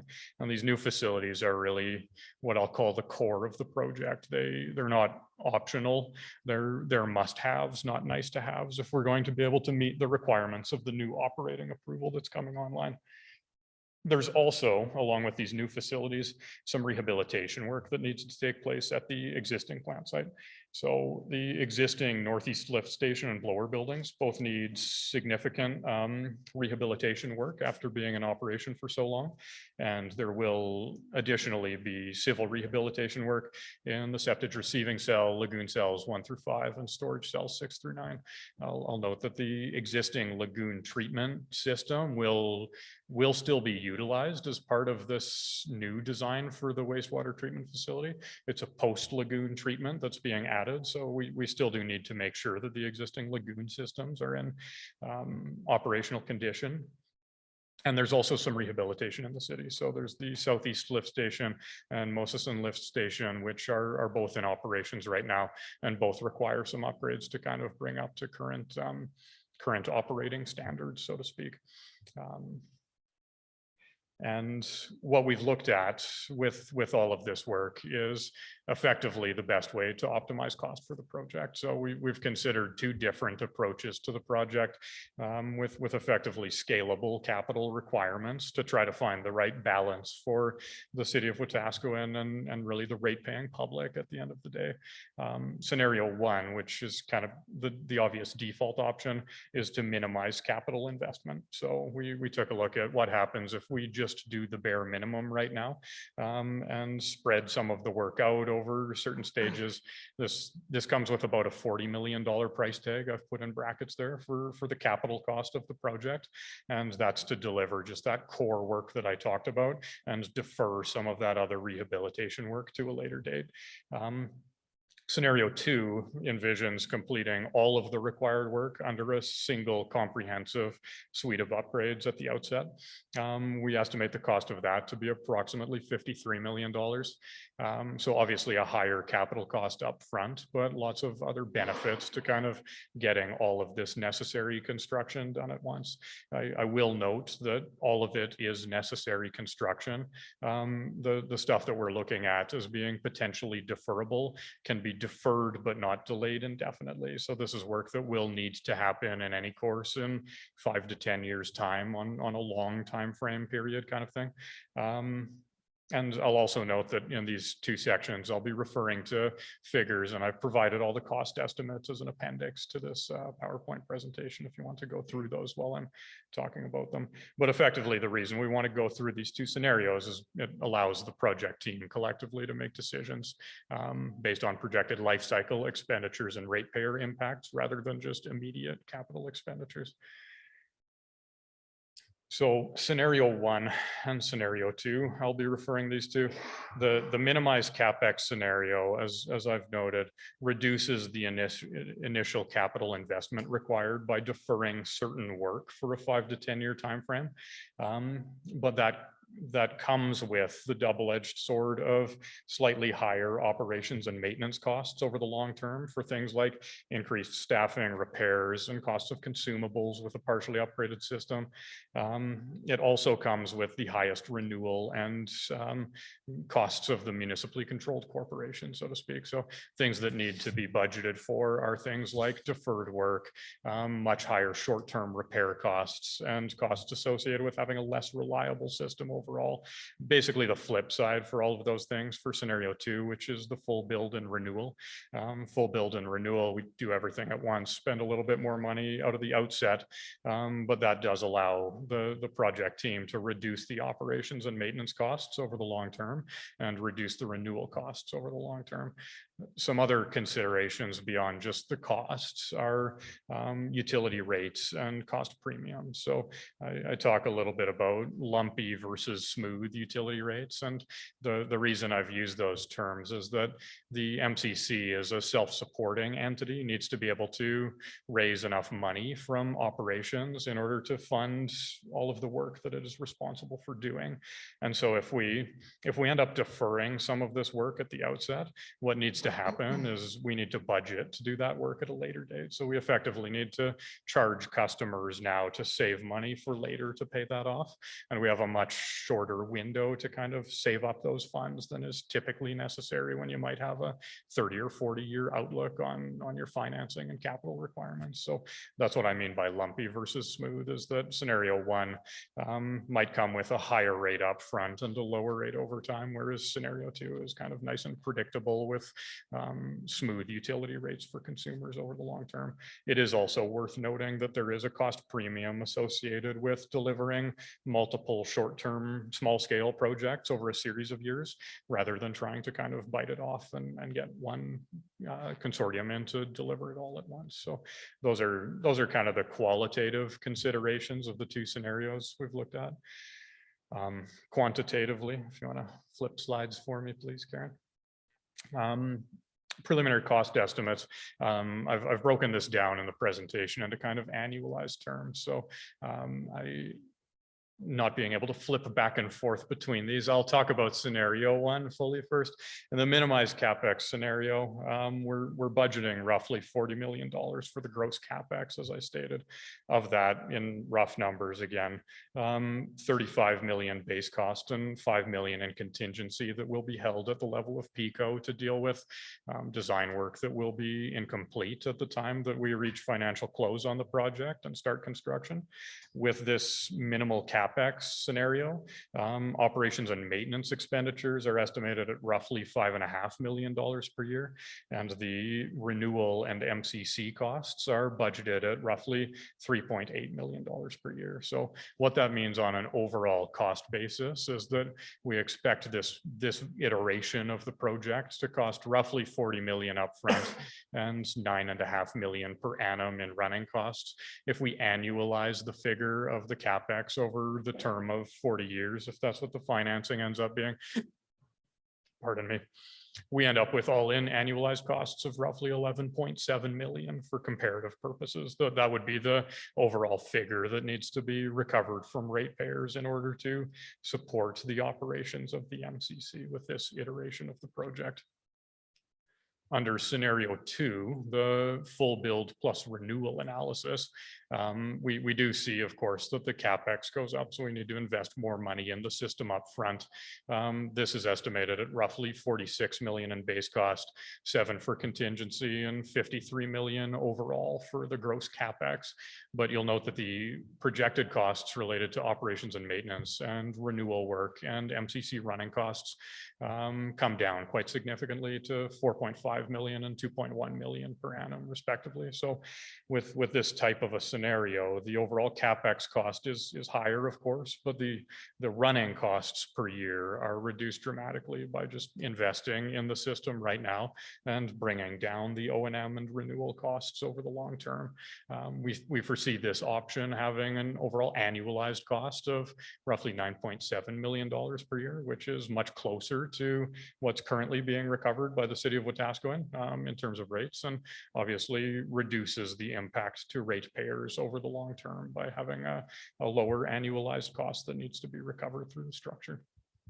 So translating these to rates, I guess the takeaway that I want everybody to remember from this is that we have done our diligence in terms of cutting the scope several different ways and looking at the best way to kind of deliver this project, not just from a short-term pain perspective in terms of how much money needs to be outlaid up front, but also what that means on an ongoing basis for the residents of the city of Wetaskiwin.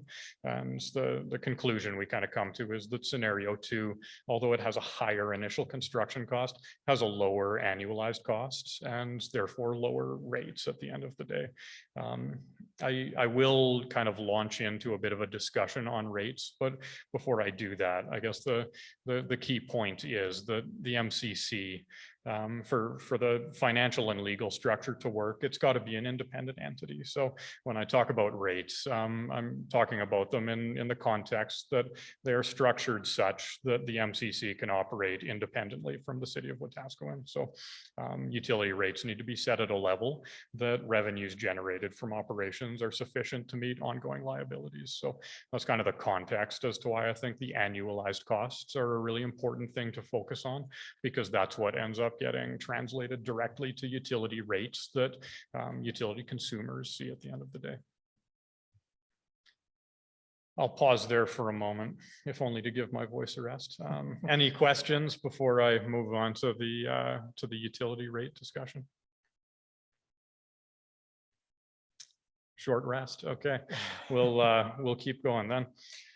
So we are, as I mentioned, part of Graham Capital's role in the partnership, as we've been working with the city of Wetaskiwin's administration, is to kind of act in that financial advisory role for the consortium partnership that we've teamed up on. And part of that is modeling of the utility rates. So we have developed an initial utility rate model associated with the estimated capital and ongoing operations and maintenance costs that have been kind of discussed over the last section of the presentation and really developed over the course of the last year here. And both water and wastewater rates are structured very similar to what the city of Wetaskiwin is currently employing. So for both water and wastewater, there will be a fixed and a variable component of the rate. And those to a certain extent will be reflective of fixed versus variable costs of running the consortium over the long term, running the MCC over the long term. There are consumption charges to consumers effectively, which is a cost per cubic meter of consumption to address variable costs and treatment. And then flat charges, which are effectively those fixed monthly charges on the bill that address costs of construction financing and fixed operations and maintenance services that don't fluctuate with usage. We've used a delinquency assumption of roughly 5% and a payment multiple of roughly 2.8 times for ICI customers versus residential ratepayers. And those figures were selected just based on an analysis of the city's current utility rates that are employed. So that's kind of the background for how that's developed. And talking through the resultant rates, I'll talk through this for both residential and ICI customers, and I'll make a couple of important notes, which are on the bottom of the slides. The figures presented are in nominal 2021 dollars here. So that's just important. These are present day dollars that we're talking about. And the split between water and wastewater charges will still be refined slightly prior to the rate adjustments being implemented.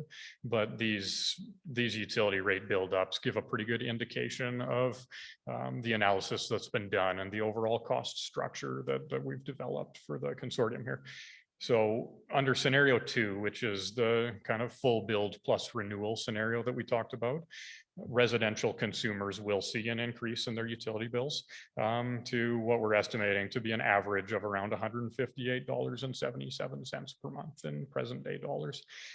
That's a 26% increase on the 2020 baseline, which we're using for comparison here. And the 2020 rate baseline is about $125 per month per residential customer. Scenario 1, which is the minimized CapEx option that comes with the higher annualized running costs. Scenario 1 would end up being roughly $191 a month, which is a 53% increase on the 2020 rate baseline. And just for reference, I've also included the preliminary guidance that was provided to council in March of 2021, when we had done our first kind of round of estimating and high-level analysis of what we expected the structure to come in at. And that estimate was around $185 per month for a residential consumer, which is 48% above the established 2020 rate baseline. So what we see is the scenario 1 versus March 2020 are fairly well aligned, which is good from my perspective. I mean, the scenario 1 is most closely the project that was envisioned when we came to council in March of 2021 and started talking about this. I think that the minimized rate impact scenario has provided a fairly significant incremental improvement by looking at a different way to deliver this project, by investing a little bit more heavily at the outset and ensuring that we can minimize impacts to ratepayers as a result. So again, you'll note that regardless of scenario, there is going to be a cost impact associated with delivering a project of this scale. But we're fairly confident that we've been able to minimize that rate impact with the delivery strategy that's been developed here. The story for ICI customers is very much a similar one to what I just presented for residential ratepayers. So for an ICI customer, on average in 2020 as a baseline, customers were paying roughly $370 per month for their water and wastewater utility services combined.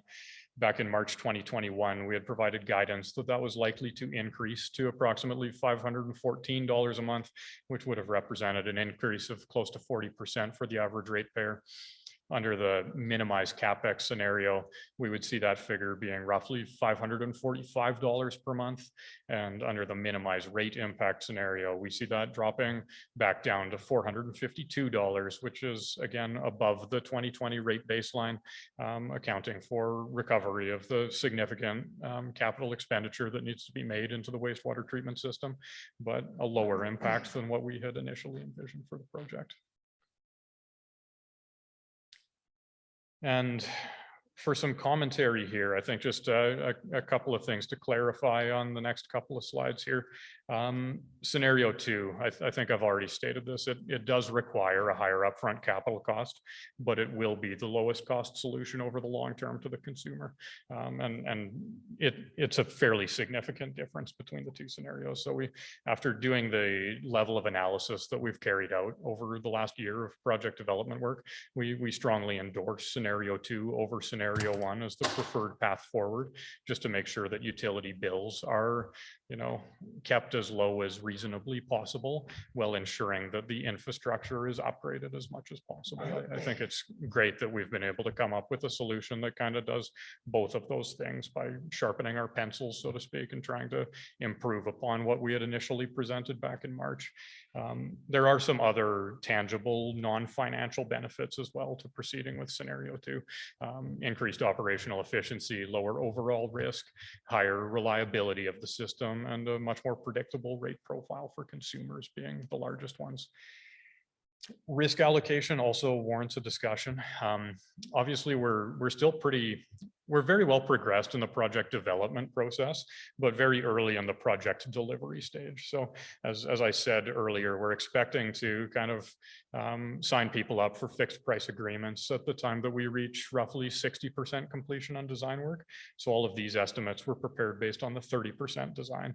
And there's some ways that we've structured the overall kind of legal framework that I presented in the second section of this presentation to ensure that we're allocating risk smartly and making sure that funds can flow back to the city if we find a way to improve on what we're presenting here as a baseline. So I've listed 3 key points for this. One is just the timing of committed pricing and how we're allocating contingency funds. So as is the case on just about any project, it is commonplace to allocate some funds for contingency, especially if the project is being started at an early stage of design completion. With the structure we've envisioned that includes the city of Wetaskiwin as the primary equity contributor to Project Go and also a partner in Project Go, holding that contingency at PICO will ensure that any unspent contingency funds end up back with the city of Wetaskiwin. So that is a big positive. That's a potential way to improve the capital cost profile from what's been presented here. And as a knock-on impact of that, the impact that capital cost profile ultimately has on rates at the end of the day. So I think that's one area that the team will be focusing on as we progress work here, is trying to find a way to make sure those costs are capped so that we can make sure that any unspent funds flow back to the city and benefit ratepayers as a result. There's also been a very collaborative approach to scoping and risk allocation between the MCC and the O&M partner Aquaterra. So another thing that I see as a big benefit in structuring things this way is that for the last year, we've been able to work out really where it makes sense for the private sector to take risk and where it makes sense for the city of Wetaskiwin through their ownership in the MCC to budget for things at the level of the MCC instead. And a great example example of this would be long-term life cycle replacement type work on the plant. So, you know, you'll have an operations and maintenance provider. If you ask that O&M provider to budget for full life cycle renewal of the facility, there's going to be a lot of risk baked into that number. Equivalently, and what's envisioned here is this is just one example of something we've said, this will make more sense to budget at the level of the city through the MCC so that any unspent funds are managed by the city and flow back to the city at the end of the day. So I do think that smart risk allocation, when we finalize those agreements between the MCC, the O&M service provider and PICO, will provide an additional area for potential improvements in terms of what ratepayers end up seeing at the end of the day. And there's also a benefit of seeding the MCC with reserve funds with respect to budget setting. So the way we've discussed this with city administration is that most assets are going to be owned by the city still when we set up the municipally controlled corporation, and that MCC is going to be operating under a franchise agreement, an operating lease. A couple of things will be transferred over to the municipally controlled corporation itself, and one of those things is going to be reserve funds that have been built up for the utility infrastructure itself.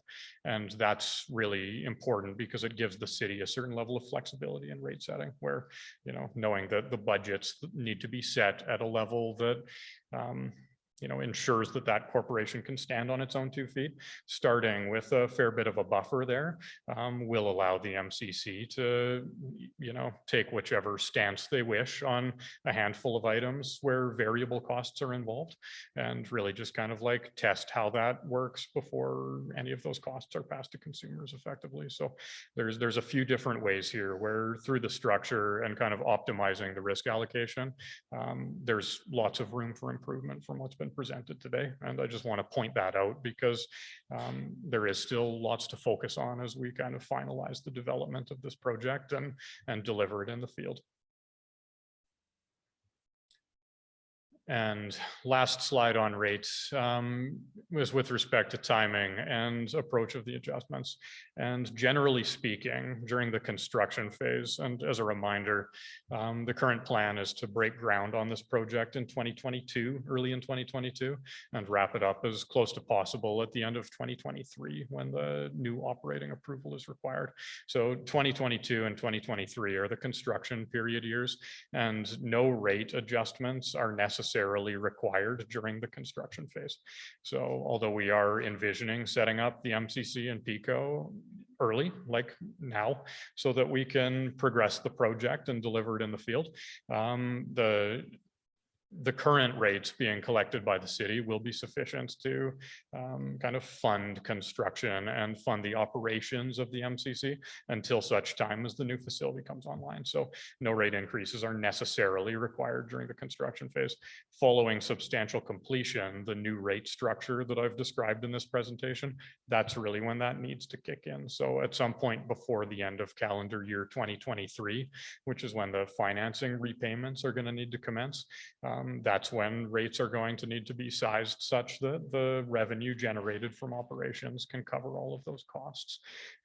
However, in saying that, there is a suggestion that there may be a desire to smooth the transition from current rate levels to those which will ultimately be required in 2024. So I've provided a bit of a comparison here in terms of, you know, what rates may look like over the next couple of years, either with or without a planned transition. And, you know, I think this is an area where we'll continue supporting city administration as we go forward through this process. And they're fairly easy figures to run if the city needs support in developing a strategy with this respect. And that's just about it. So summing up, there is a relatively large investment required in Wetaskiwin's utility infrastructure in order to address Alberta's new environmental regulatory requirements and complete the necessary renewal work in the existing facilities in the city. The scale of investment envisioned, about that $53 million mark, will have an impact on utility rates for consumers. And we're doing everything we can in the project development phase here to focus heavily on limiting that impact and making sure that we can deliver this project in the most cost-effective manner possible. Karen, I'll wrap it up with just a couple of slides on recommendations and next steps. So two big recommendations that we kind of want to share with Mayor and Council here today. Number one, I do want to make sure that we're all bought in to progressing design and construction work under scenario 2, which is this full build plus renewal scenario, which results in lowest overall costs to ratepayers at the expense of a slightly higher capital investment at the outset. The design isn't quite as plug and play as people typically expect. So it's good to have, you know, firm alignment on this design decision really at this stage before we get too much further down the path of design.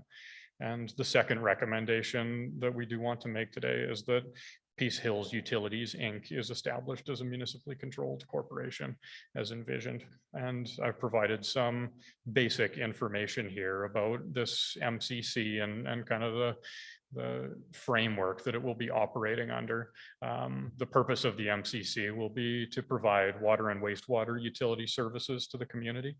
The shareholders will be solely the city of Wetaskiwin, 100%.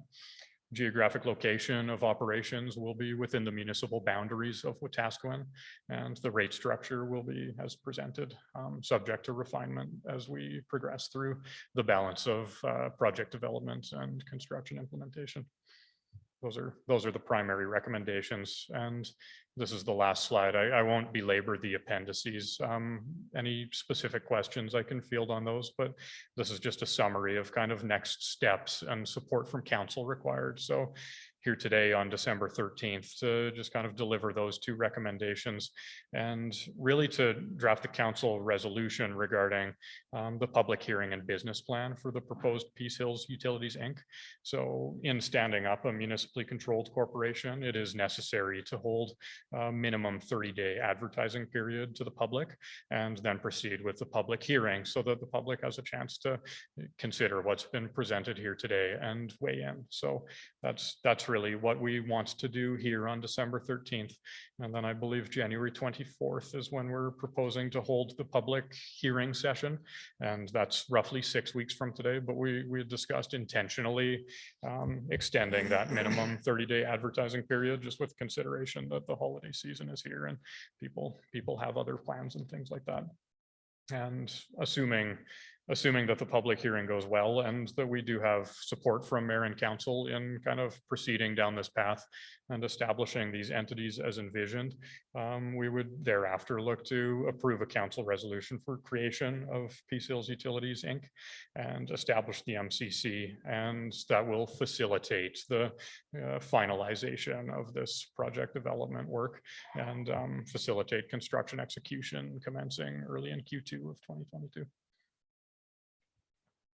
And that's all I have.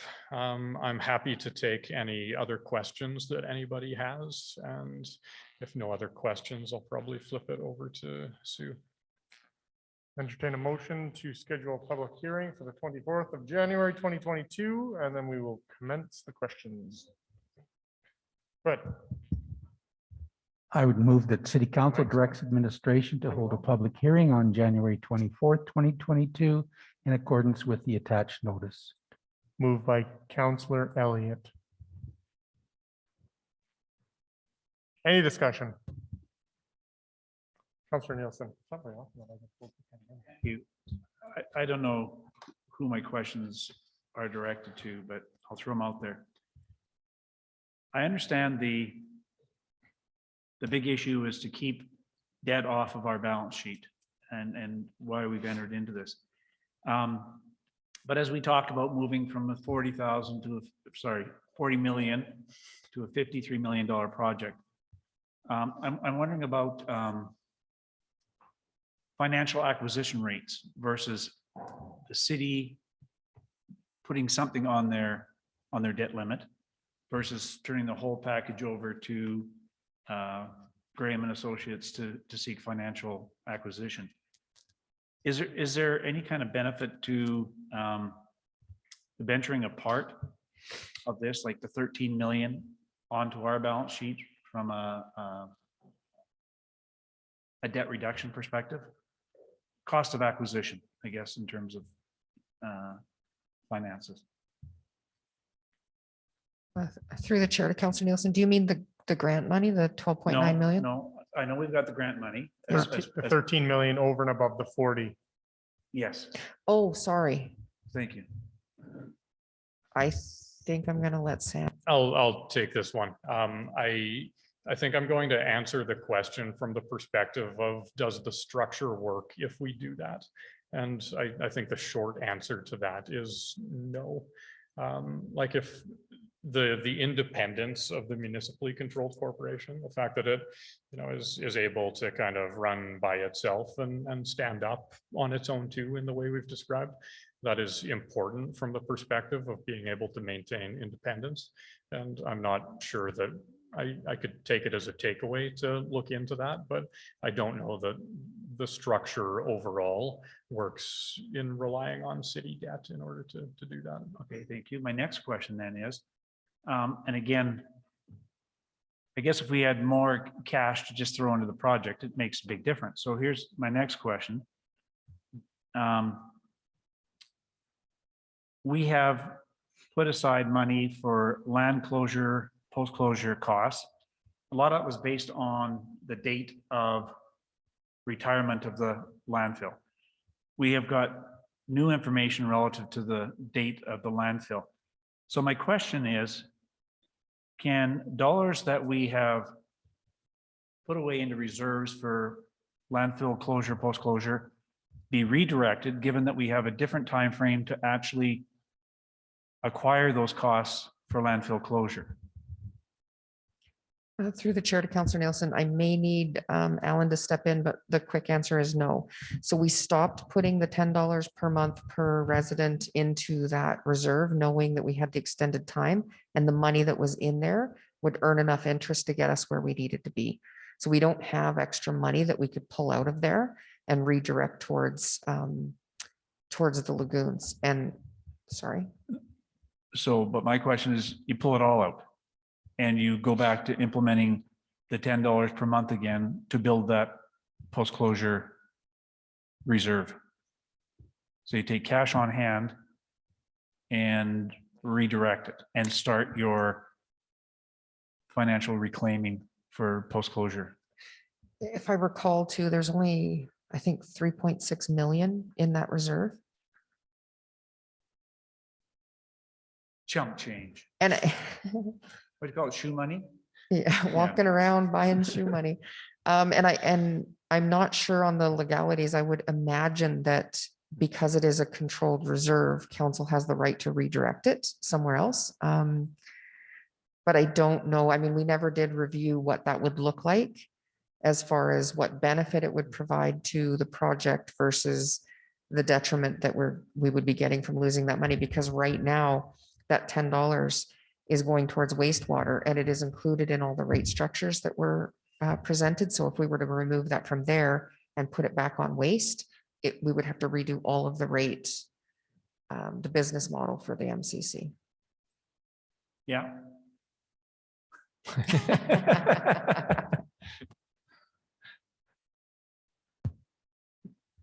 To the mayor, if I may, also in regards to the landfill reserve, actually, it's a liability. It's put into a reserve, but it's an actual liability to the city and would have to be recorded as a liability. The reserve offsets that liability, so there will be, by pulling it out of the reserve, put it into the MCC, you're going to now create a additional liability for that amount. You're not going to be any further ahead. Actually, potentially will be behind. Also, for council's information, the province is no longer going to be lending to municipalities at a reduced interest rates. So we're going to have to go to the market like everyone else. They are not continuing with the low interest rates for debt moving forward. So the MCC and the power that comes behind the partners and the way the structure is, it will potentially have a better potential of having a lower interest rate than you're going to see for individual municipalities, because the province will not be backing municipal debt moving forward for lower interest rates. And they just released that within the last month. Thank you. Go ahead, Councillor Billingsley. Thank you.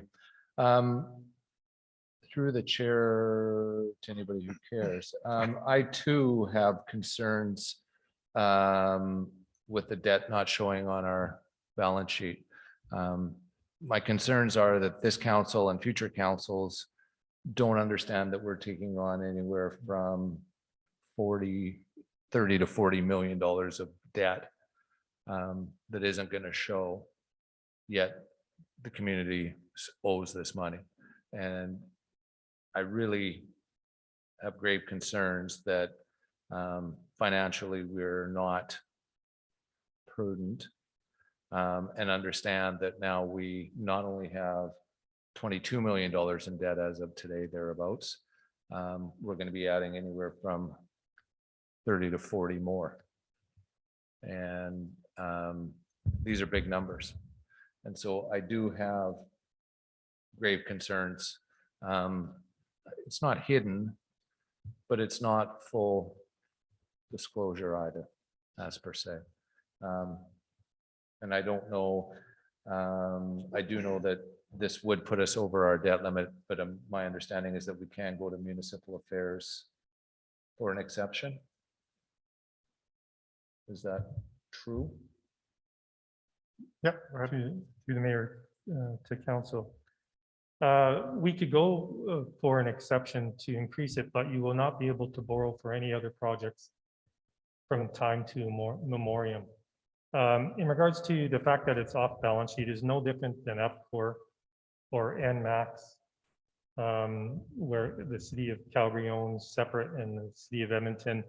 Those debts are not on their financial statements. It is no different. If there is reporting requirements under the MCC, the public will be made well aware of what is owing and that the city actually owns the assets.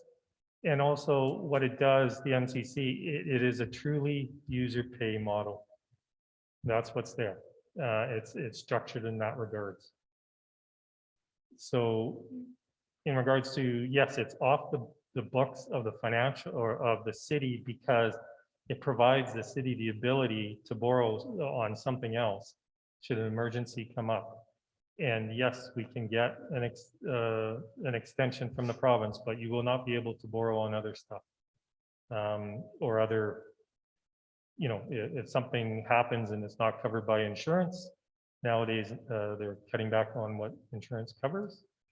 The city needs that room, and it's a combination of taxes and utilities that's looking at it. And I know that Graham has walked through this and looking at the minimum rates.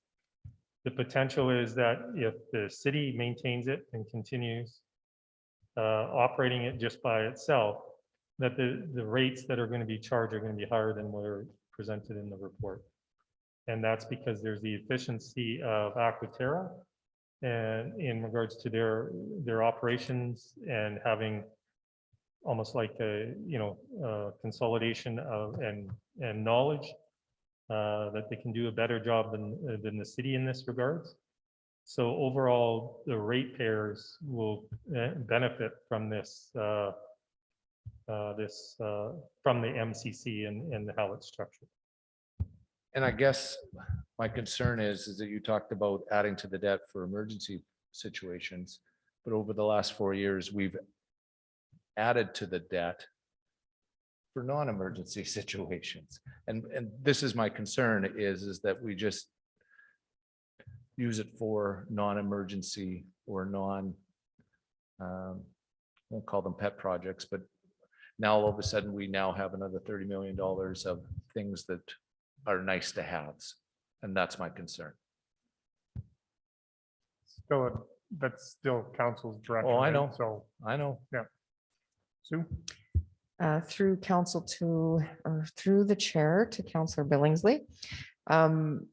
The other opportunity we have is bringing forward one of our policies. We know we've looked at a lot of them, but something like investing in borrowing, council could set direction in there about not getting anywhere near our ceiling. I know where you're coming from, knowing you for the last 4 years, and you don't want this to look like an opportunity that we have all this money sitting there that we can borrow. So I think what we can do is, and we are working on it through the finance department, is put together a really solid strategy with investing and borrowing, and then bring that back to council. And then future councils will have that opportunity to say, anytime we bring something forward, this is just an example, anytime we bring something forward with borrowing, we need to be able to show what the effects of are with the MCC. So you're looking at it cumulatively. So we can update those policies and then bring those back to council in 2022.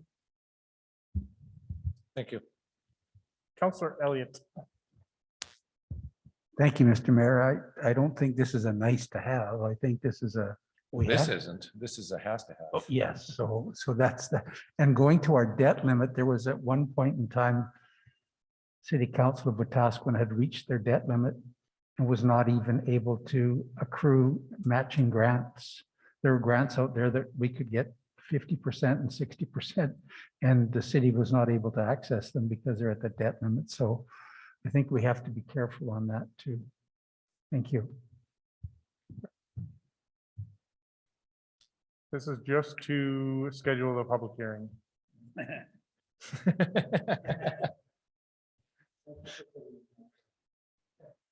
Not you, everybody. I got off track as well. Anything further? Ready for the question? Those in favor? Oh, sorry. Sorry, I just wanted to follow up a little bit.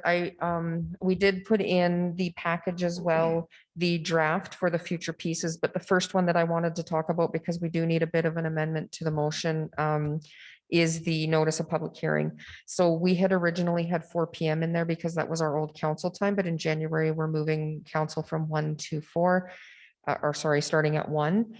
So could we change the time, January 24th, 2022 at 1 PM? Would be the public hearing, and then I can update that in the document as well. And then as a reminder too, we also have the links in there where the public can find the information. We will also have printed documentation here, and we have several more than the required notifications going in the newspaper so that everyone in the community is aware. We also have a mail out going in the utility bills. So we're really trying to reach as many people as possible through this process to make sure that they have the opportunity to speak to council on the 24th.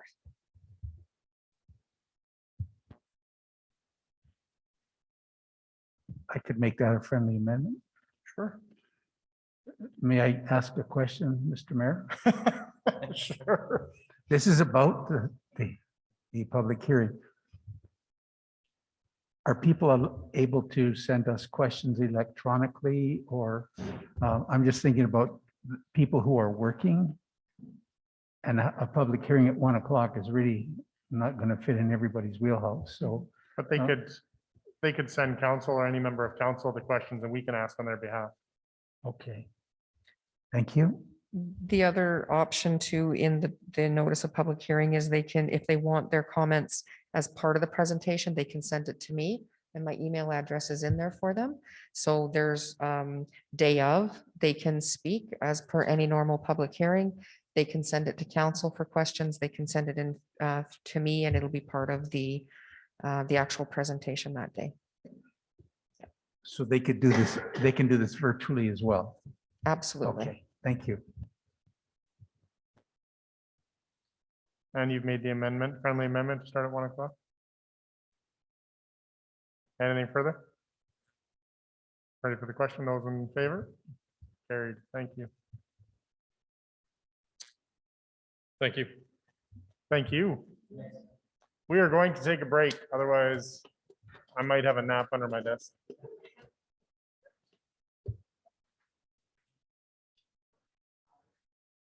Welcome back. Item 6A 2022 fees and charges bylaw 2009-21. So good evening, Mayor and Council. So the request before you is to make a decision on an update to the fees and charges bylaw for 2022. Finance has taken steps in working with all city departments to determine if any adjustments are required for the fees and charges bylaw. The following schedules have been updated for your consideration. So I'm going to go over the schedules really quickly. We can come back and we can ask any questions that you need to, okay? So Schedule A for administration, we've increased some FOIP application fees. It includes 2 new fees as well as clarification of the FOIP charges. Schedule B for finance is new administration charges to recover internal costs, as well as clarification with the online service charges for clients wishing to pay their property taxes online through virtual City Hall once implemented in 2022. Schedule C, planning and engineering, new or modifications to the development permit fees to recover internal costs. Schedule D, waste and recycling, no adjustments were proposed.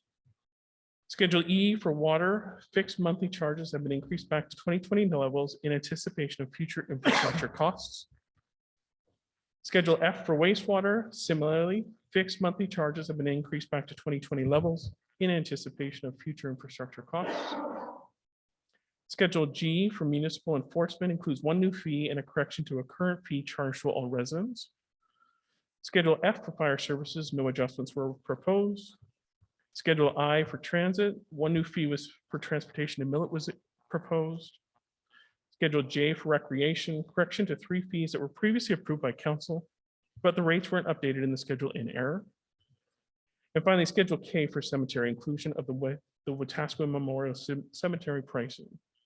So based on this information, administration is requesting council approval to move forward in updating the fees and charges bylaw with the new rates requested starting January 1st, 2022. If anybody has any questions about the individual schedules, we can go through those and I can answer any questions. Councillor Eberly.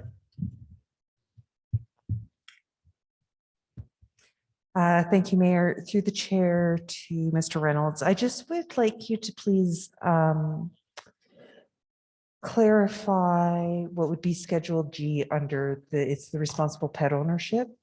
I think in your comment, like in this first thing, that there was just a typo. So I just want to make sure I'm reading it properly, that the proposed fee was not always meant to be $250. Yeah, so Sorry, Councillor Eberly, before I'll let him answer your question, I'll get you to move the first reading. Sure. I move that City Council gives first reading. I'm just going to need to get my thing up. I apologize. I move that City Council gives first reading to bylaw 2009-21, cited the 2022 rates and fees bylaw. Moved by Councillor Eberly. Go ahead. yeah, so through the mayor to the council, Eberly, yes, that's correct. It was on the schedule for $250, but we've only been charging the $25. For So it's 25? just a correction. Thank you. And then under, sorry, I made a note here. That's okay. Under the next question where it was talking about the response or the annual animal license. Yes. Is this a annual license or is it a one-time fee? Because I was confused going between what was written here and then what is outlined online. Through the mayor to the council, are you talking about the vicious? Yeah, animal? it just says in the schedule here, it says the responsible pet ownership annual animal license. The proposed fee is $100. So Yeah. there's $100 annual animal license So fee. there's a new animal license. So it was distinguishing a nuisance animal where it used to be covered, or sorry, a vicious animal where Yeah. those used to be covered under nuisance. So they've created a brand new annual license. And it is annually, but Yes, the neutered male is still, or the unaltered is still 50 and the altered is still 25 annual. Yeah, so the only thing that would have changed was the brand new fee. Yeah, and I was just trying to get the two correct because it doesn't say vicious animals. So thank you. Okay. Questions answered. Thank you.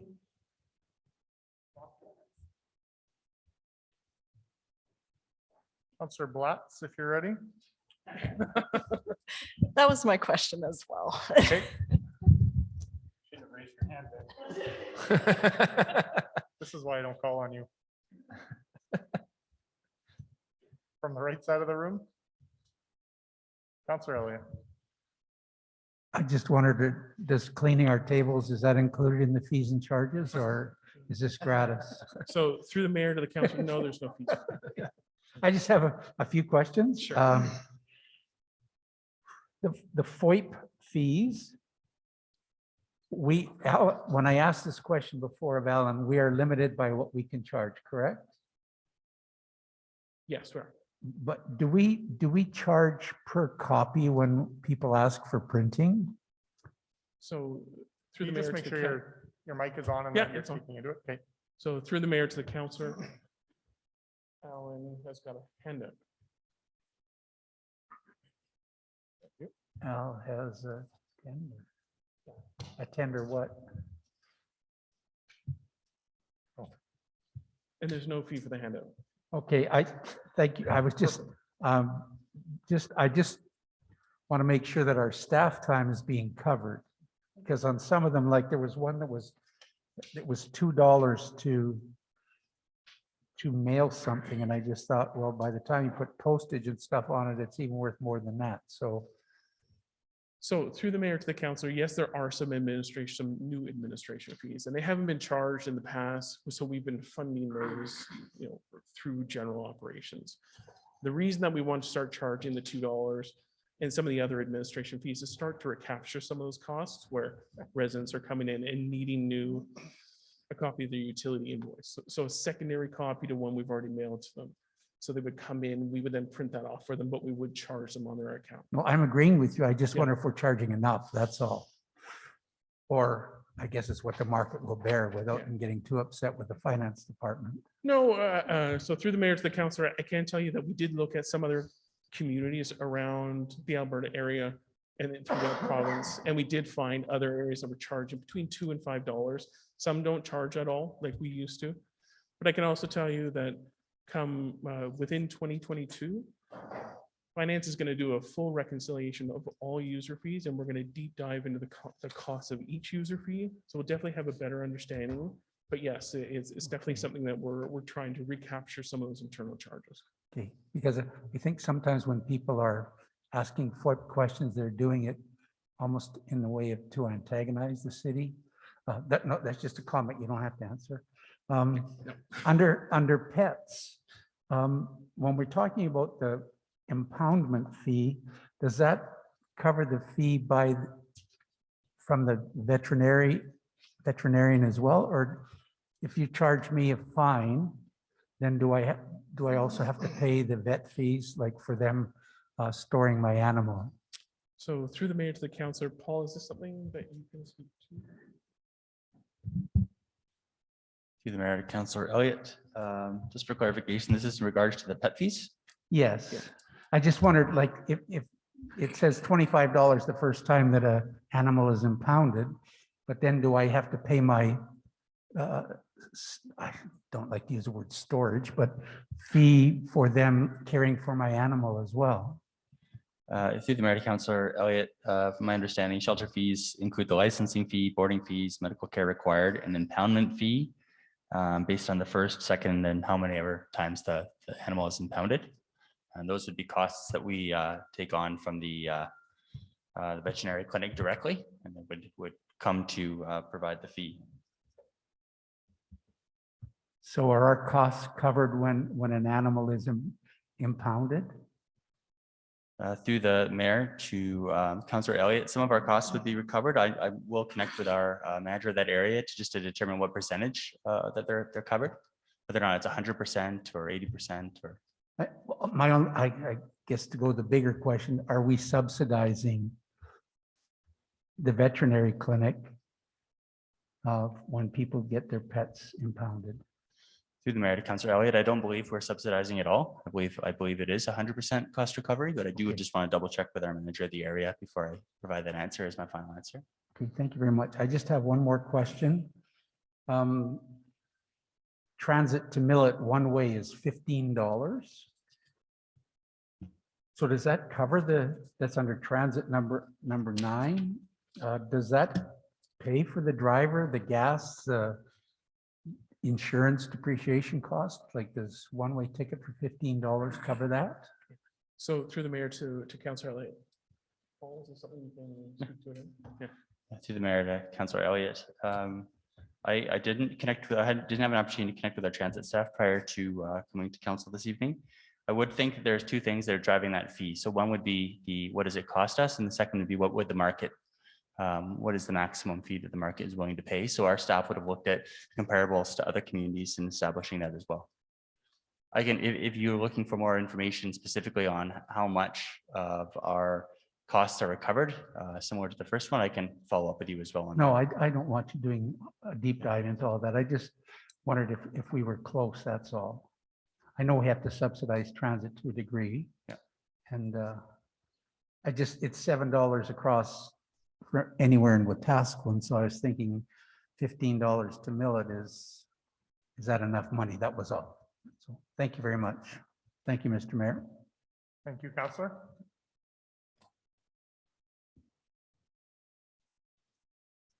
Anyone else? We're ready for the question. Those in favor? Carried. Councillor Aberlee, if you'd like to have second reading. I move that City Council gives, thank you, second reading to bylaw 2009-21 cited in the 2022 rates and fees bylaw. Moved by Councillor Aberlee. Any discussion? Ready for the question? Those in favor? Carried.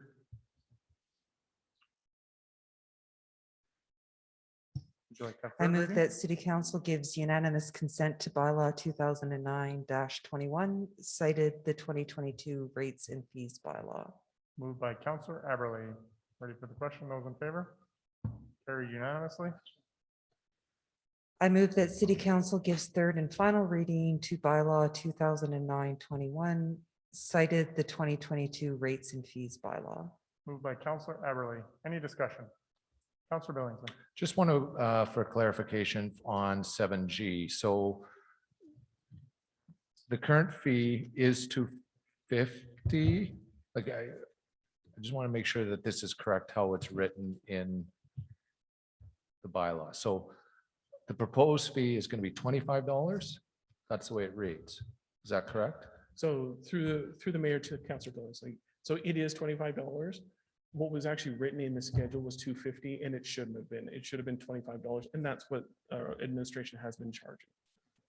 They have been charging They have 20. been charging, yes. Fair enough. Okay, thank you. That's the clarity I was looking for. Good. Ready for the question? Those in favor? Carried.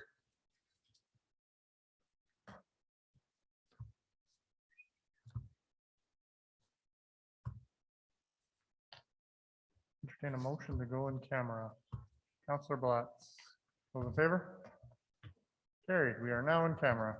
Sue, who do you need here for this?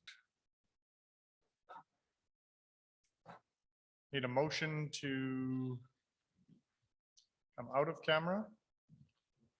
Councillor Billingsley, those in favor? Carried.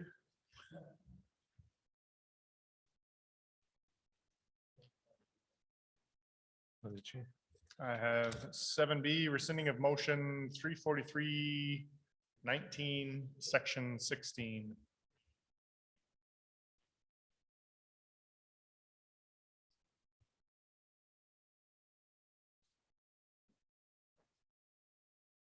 I do.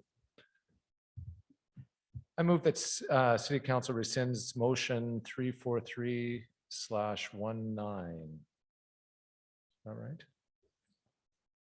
Section 16. Moved by Councillor Billingsley.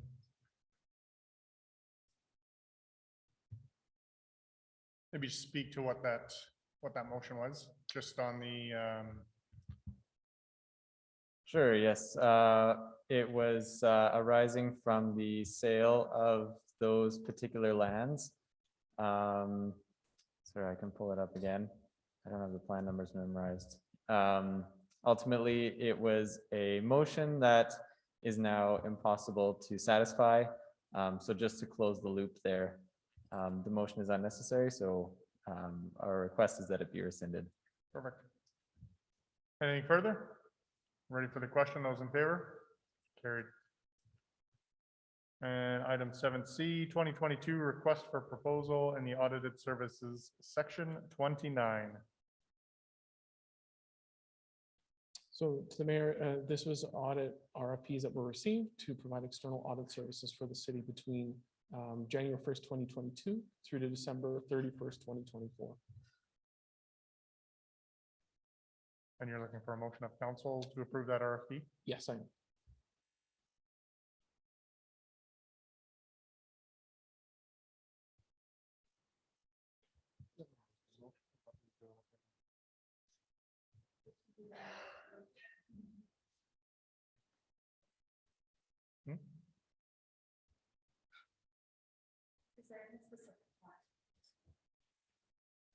Sorry, I didn't hear you again. So we would just, administration is looking for approval to move forward with contract negotiations with Grant Thornton.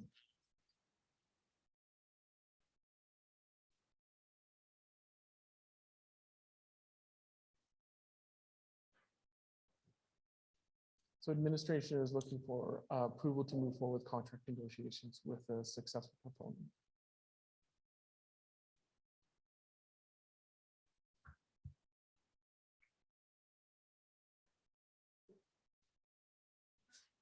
Proponent.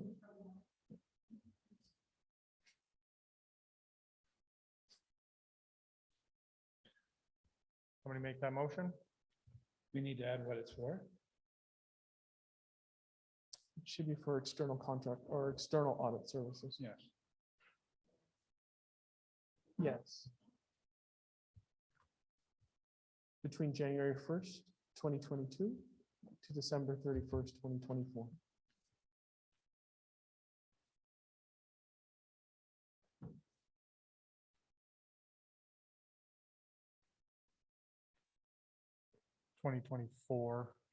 Starting January 1st, 2022. Correct.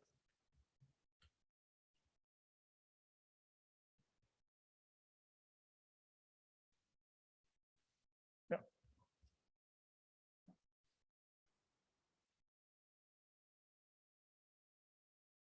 So moved. Moved by Councillor Nielsen. Any discussion? Ready for the question? Those in favor? Carried.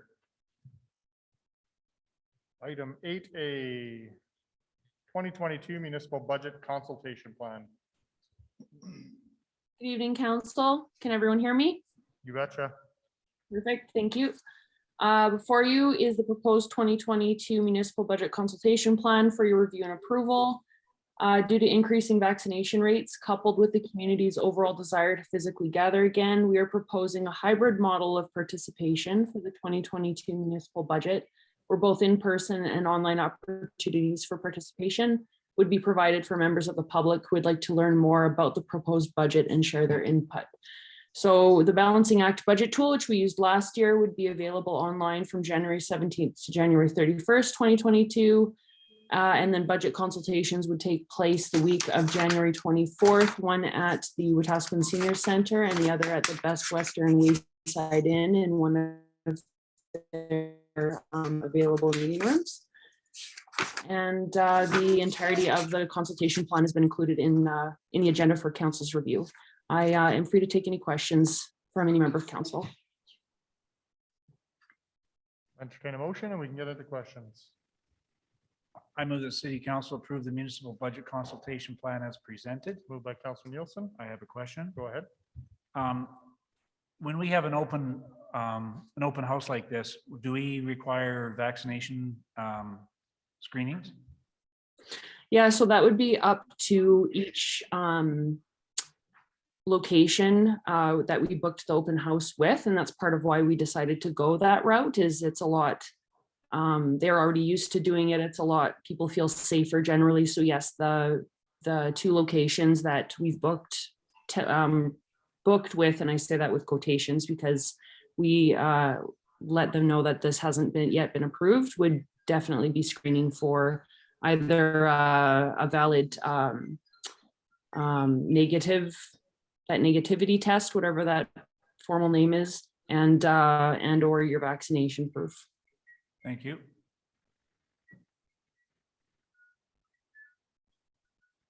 I think that answers my question. I was wondering why we weren't using our own facilities as opposed to paying for the use of private facility. We're ready for the question. Those in favor? Carried. Thank you. Good thing it wasn't the other hand.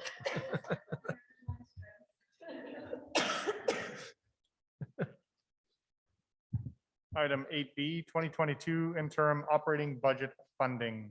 Yes, so the request for decision before you is to approve an interim operating budget in the amount of $11,200,000 to fund operations for the first 4 months of 2022 until the current city council has the opportunity to review and approve the 2022 annual operating budget.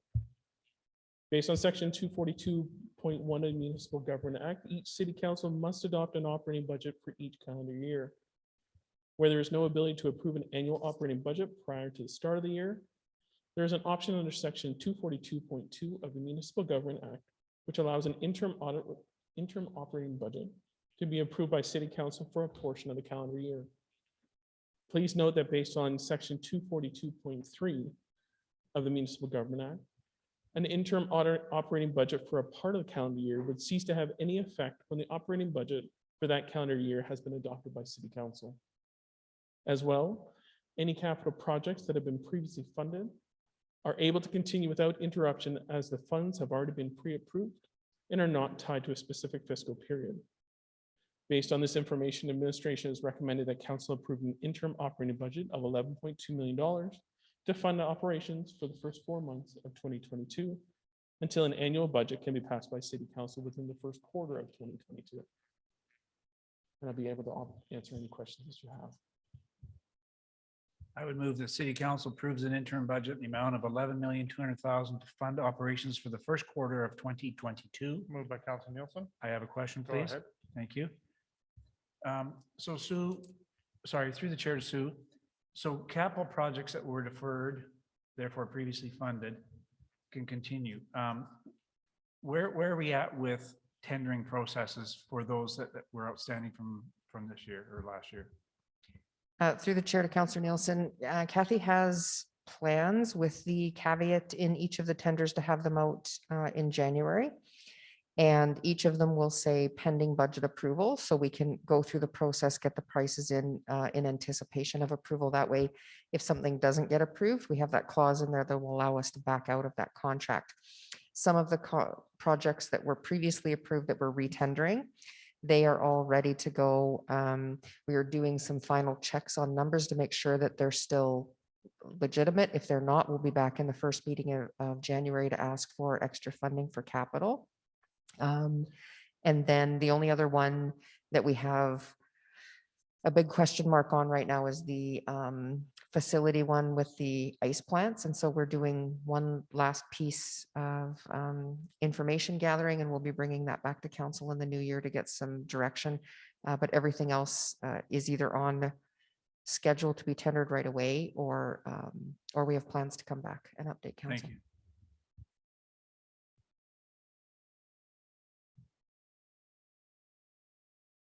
Is our plan ongoing to do budget early in the new year?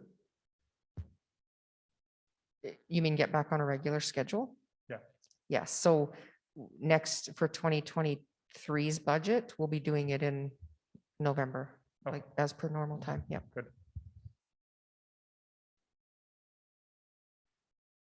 Anything else? Ready for the question? Those in favor? Carried. 8C, 2022 request for proposal, property assessment services.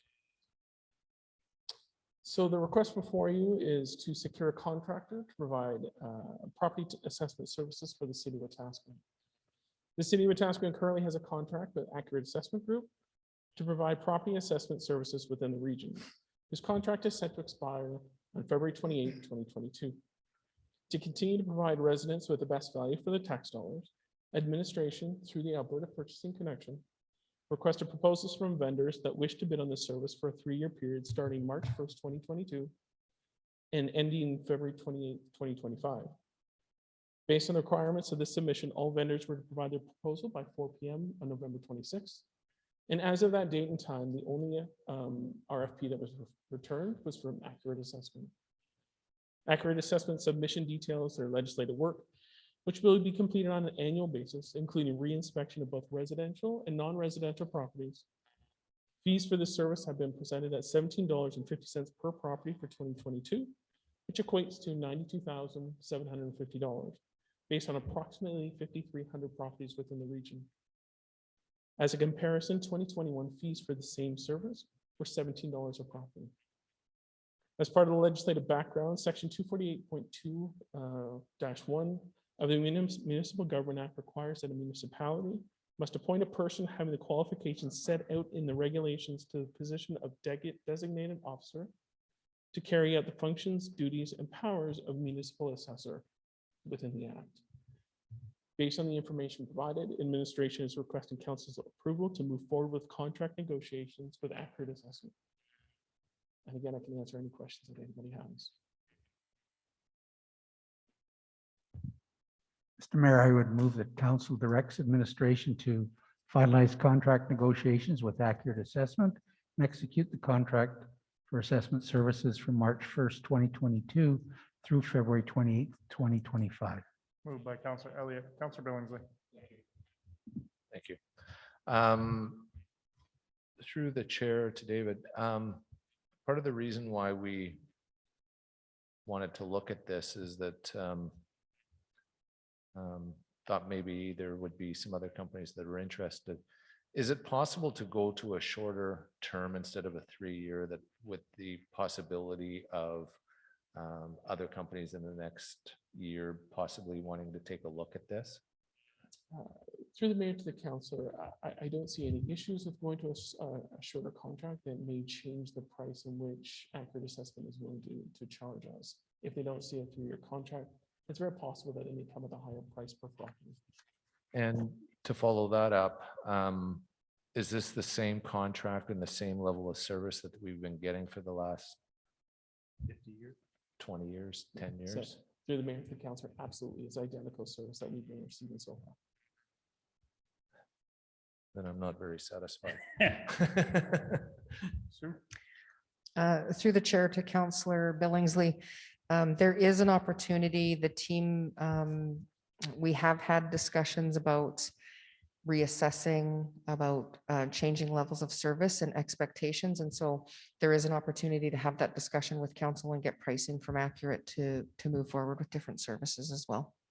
So if that's the case, do you defeat this and then take a look at doing something different?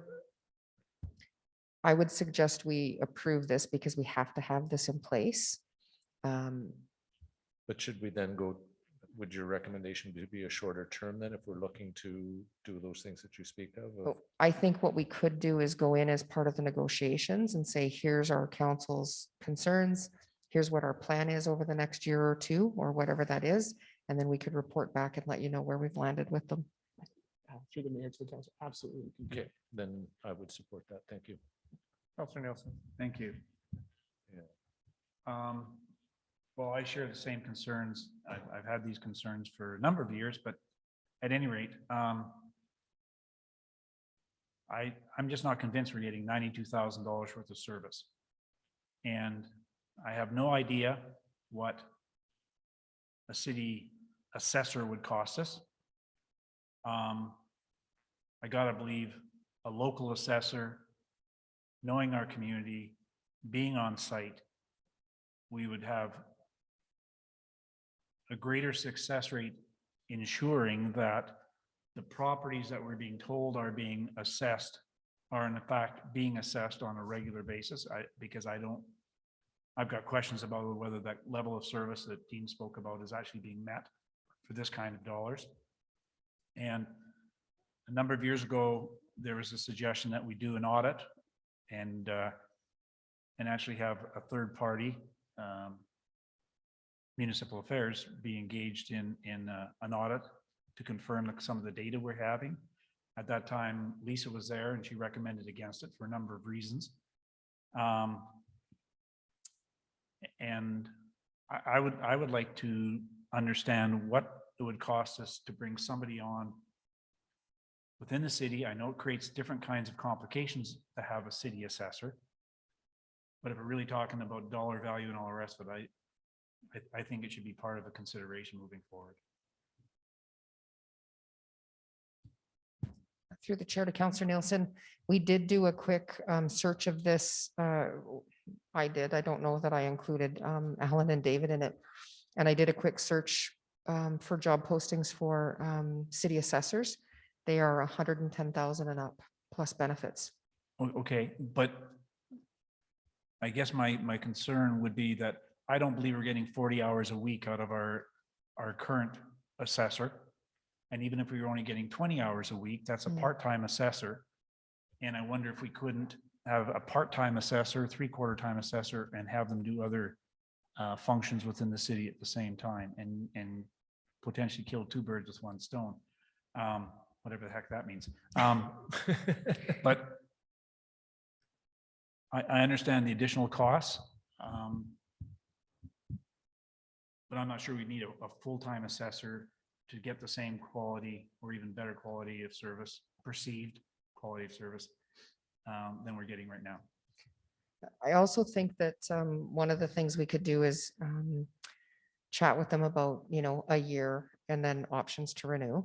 But the other piece is I've often felt that there's a check and balance or an audit ability within the city that we maybe have not done in the past. And so I'll chat with Alan's team and we'll figure out how we're going to assess this. And I already have a few properties that I've randomly picked where we need to go through and start to do comparators and ask why. But everybody who, I believe everybody who works in our system or is contracted to work in our system is accountable to somebody. And so I guess my question is, over all these years, who is Accurate Assessment been accountable to in terms of delivery of service? Through the mayor to council, Accurate Assessment is accountable to the province of Alberta. They get audited by the province of Alberta within I believe it's a 0.5% above and below an average assessment of all assessment in the province. So the province does a review. They send that to the city and indicate whether they're within a reasonable assessment value as determined by the province of Alberta. So they are mandated and they follow that. And so that is the review that we get. They also have to do 20% audit and a year of the property. So everything turns over once every 5 years. But they are checked by the province within the guidelines that they've set out. I can forward that to council as to those requirements, but they are audited by the province. Sorry, I know what Councillor Nielsen's getting at with this too. So we've had those discussions in the past and we've shown them that the province has in fact, that they've met that criteria.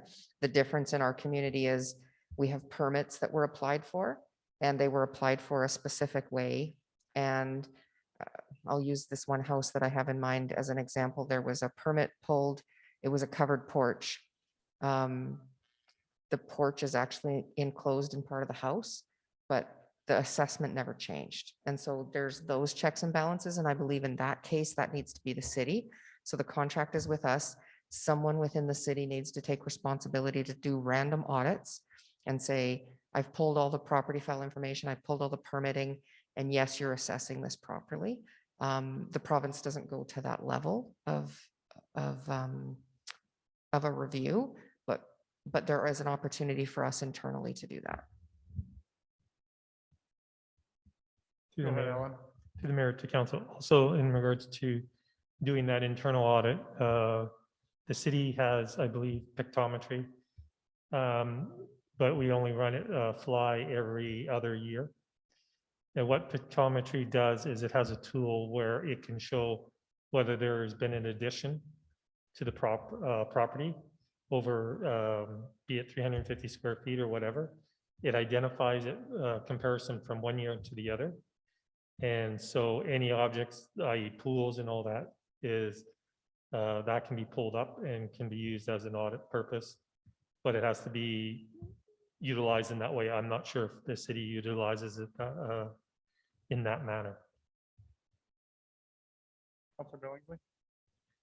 So with it, I guess my question to Sue, what about all of those homeowners who didn't pull a permit? And there's lots, right? So we'd have no way of knowing that they've jumped $50,000-$100,000 into their home. And, but there's no check and balances for that if there isn't random audits of people's homes.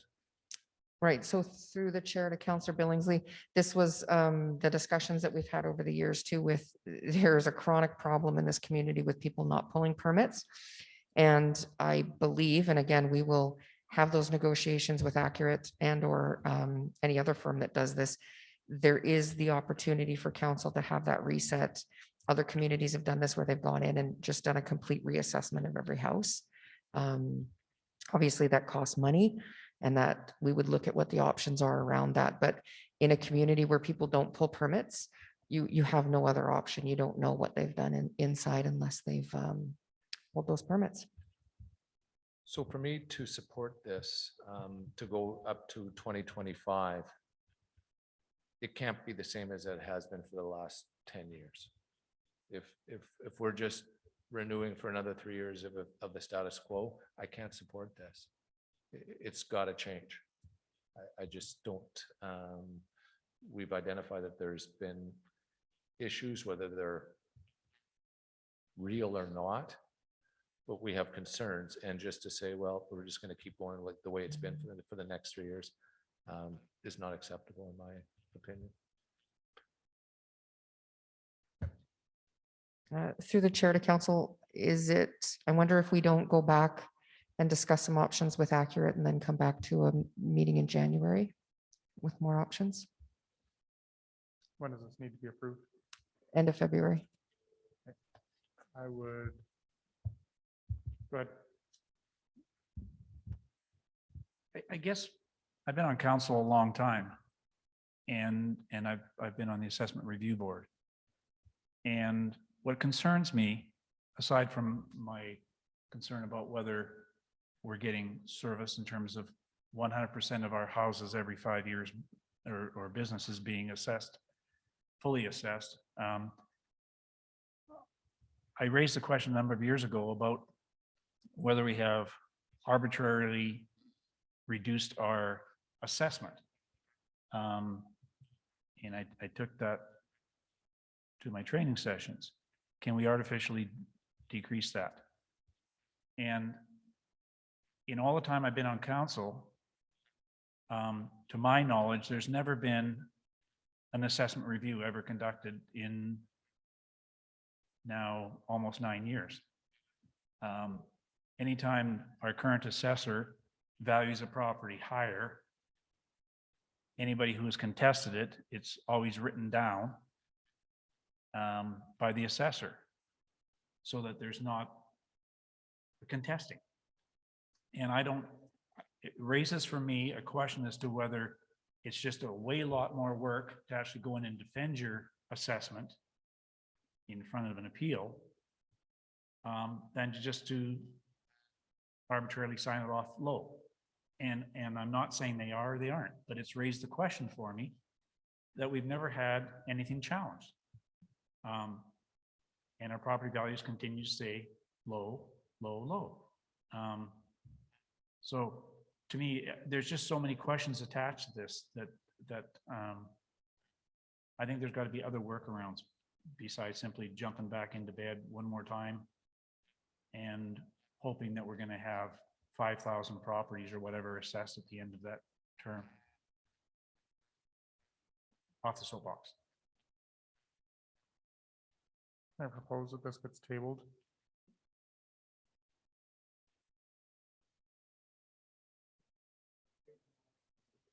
No.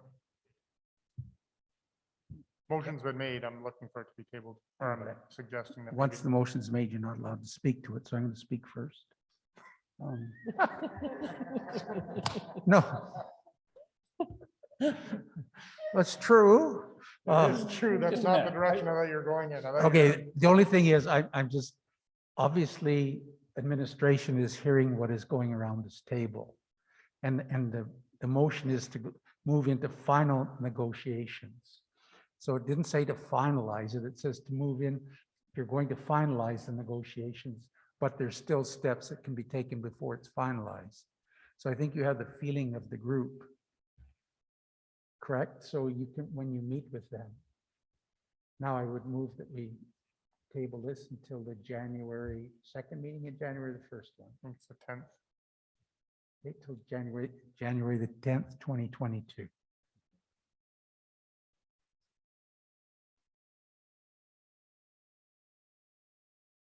Is that first meeting enough time? Okay. Ready for the question? Those in favor? Carried unanimously. Thank you.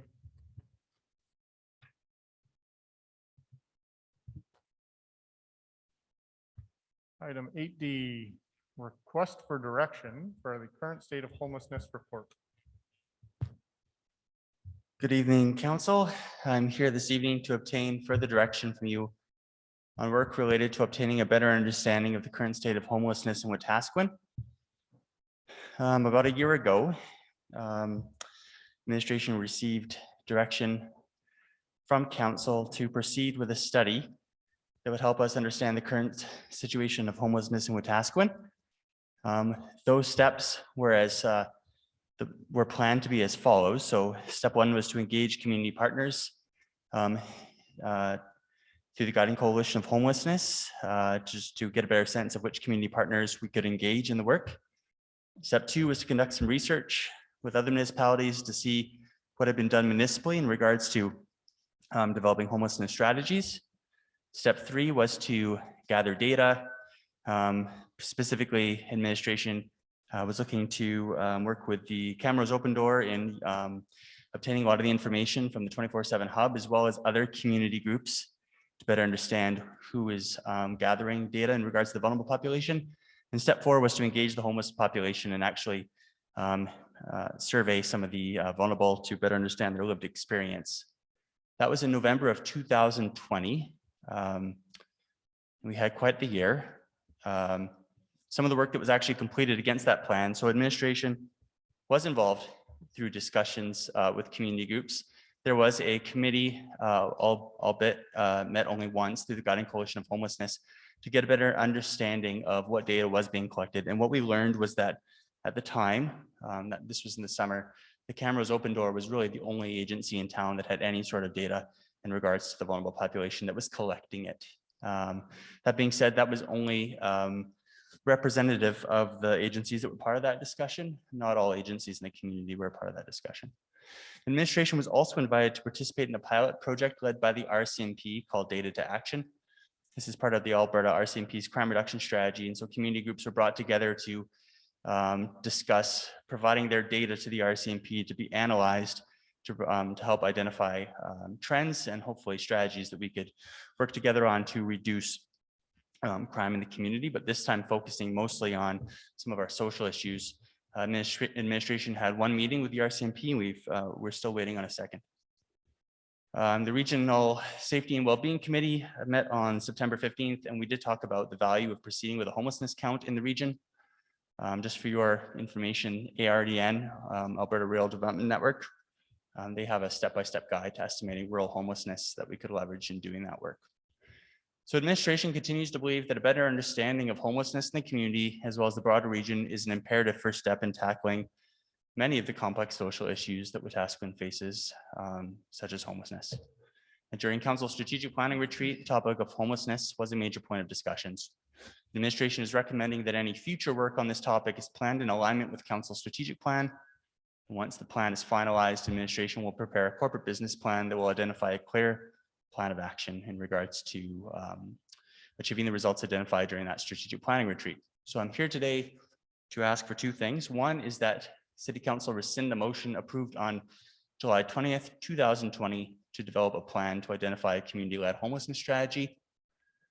And that we, if that is rescinded, administration would take our primary direction in regards to homelessness from Council Strategic Plan.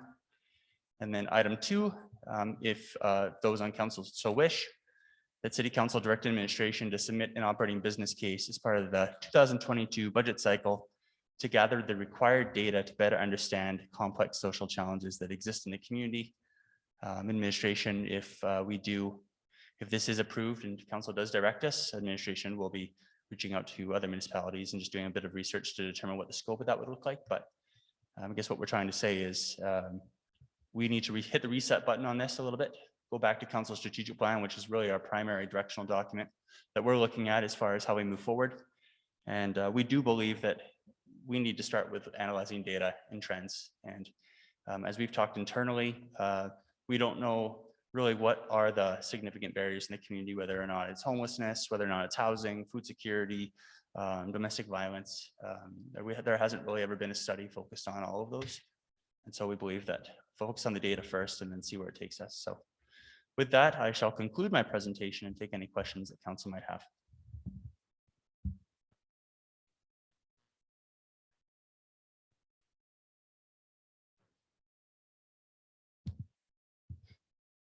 Councillor Aberley.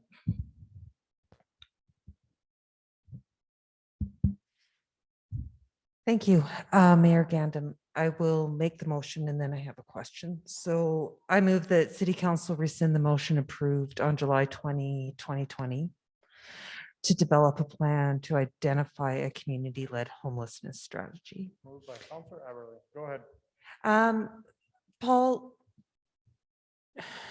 do you think, and my question about this is rescinding the motion, or has a plan sort of come through this already? And I understand the second part of moving into the new one, but that a strategy continues. And one of the things that I worry is that it looks like there's no plan in place if we rescind one motion to have another thing come back. And I'm just wondering if you feel we've actually accomplished something into that strategy where you're saying certain things started. And so it's not necessarily rescinding the motion. That's just my take on it. To the mayor, to Councillor Aberley, I might know a little bit more than the rest of the room in that I helped our senior leadership team with some of the results statements that you folks will be seeing tomorrow during your strategic planning retreat. Okay. And one of the results that is going to receive some significant attention, we believe, is in regards to this issue specifically. And so what I would, the motion specifically speaks to a homelessness study and the scope of which is detailed in that report. So I'm not convinced that there's value in proceeding with that work specifically.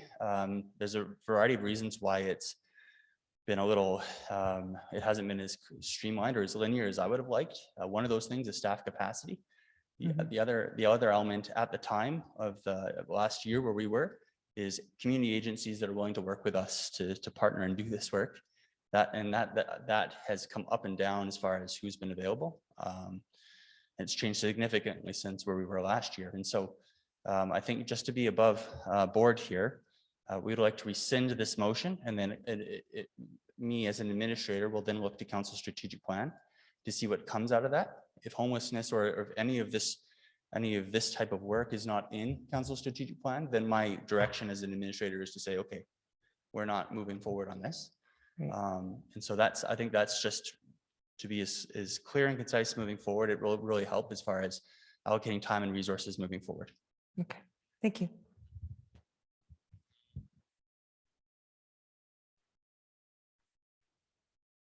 Anything else?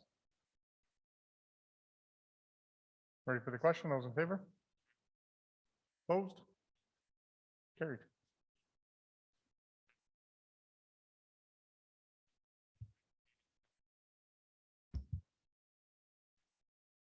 Councillor Aberley. Go ahead. I like that you actually put your hand up and wait. Huh? I said, I like that you actually put your hand up and wait. No, because I'm polite. Don't anybody forget it. I move that City Council direct administration to submit an operating business case as part of the 2022 budget cycle to gather the required data to better understand the complex social challenges that exist in the community. Moved by polite Councillor Karen Aberley. Well raised. Counselor Elliott. Thank you. The budget is generated from the strategic plan, correct? So that's, well, it's supposed to be. Okay. So that's inherent in here. It doesn't need to be stated. The council submit an operating business case as part of the budget cycle in conjunction with the strategic plan, or as I say, is that inherent in the motion? The operating business case isn't part of the strategic plan. Pardon me? The operating business case isn't. No, but the 2022 budget cycle is. Yeah. So I'm just asking, so then that would just fall in line with what we just heard from Paul. Right? He said that we're going to hear the strategic plan tomorrow with the recommendations. So then the budget will follow that. Correct? Go ahead, Sue. Excuse me. Through the chair to Councillor Elliott, we a little bit put the cart before the horse on this one, but we thought that it would be good to get the direction because there are a number of interpretations of the goals of council strategic direction, which may or may not include this. But we believe that it will include this. Getting that motion ahead of time is just going to give us the opportunity to get on that business case quickly and get it ready because we're going out to budget consultation right away and we need to finalize all of these numbers.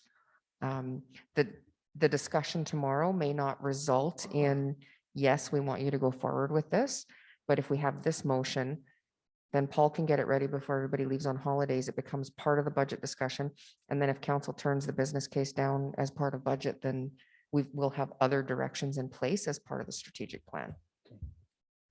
Just as an aside, because the picture is going to be here, are we meeting in here for strategic planning then tomorrow? Not at by the Lake Park? Weren't we originally supposed to meet at by the Lake Park for strategic planning? Yeah, it'll be up front here. So That was pictures for here, so we're going to stay here for strategic planning? No, the pictures were at By the Lake Park, but they're moved to here. We still are at Montgomery Glen for strategic planning. And then we have long service awards after that. Yes. Okay, I was just clarifying which. Thank you. Councilor Nielsen. So I'm a little confused here, but maybe that's normal. I heard Paul say the strategic plan tomorrow will have a number of items in it, and we, through that discussion, will direct his actions. But this one's saying, even before we have these discussions, let's put a motion forward to include an operating case. And depending on those conversations tomorrow, we may say, hands off this whole issue, which means we don't have a need for a business case. But even if we have the strategic plan tomorrow that says, yeah, we want to take a certain direction, that's just inherent that it becomes part of the budget strategy then. So I see the conflict. Yeah. Go ahead. Through the chair to Councillor Nielsen, I think part of the confusion is that we may not settle on things tomorrow. So even though it is one of the things that we have proposed could be a result to one of the goals that council has identified, if we do not get the strategic plan finalized until late January, we will have missed the opportunity to have public consultation on this piece as part of the budget deliberation. So by getting the motion now, it becomes part of our budget process. We have the business case developed. And if in that time, the council strategic goals takes us in a different direction, this is one that either gets pulled from budget or gets denied during the budget process. But if we wait for the corporate or the council strategic plan to be finalized, it may be too late for us to. So just for clarity then, so then based on conversations tomorrow, the need to continue with this may not exist. Correct. And it would be dropped at that point. Yeah. Thank you.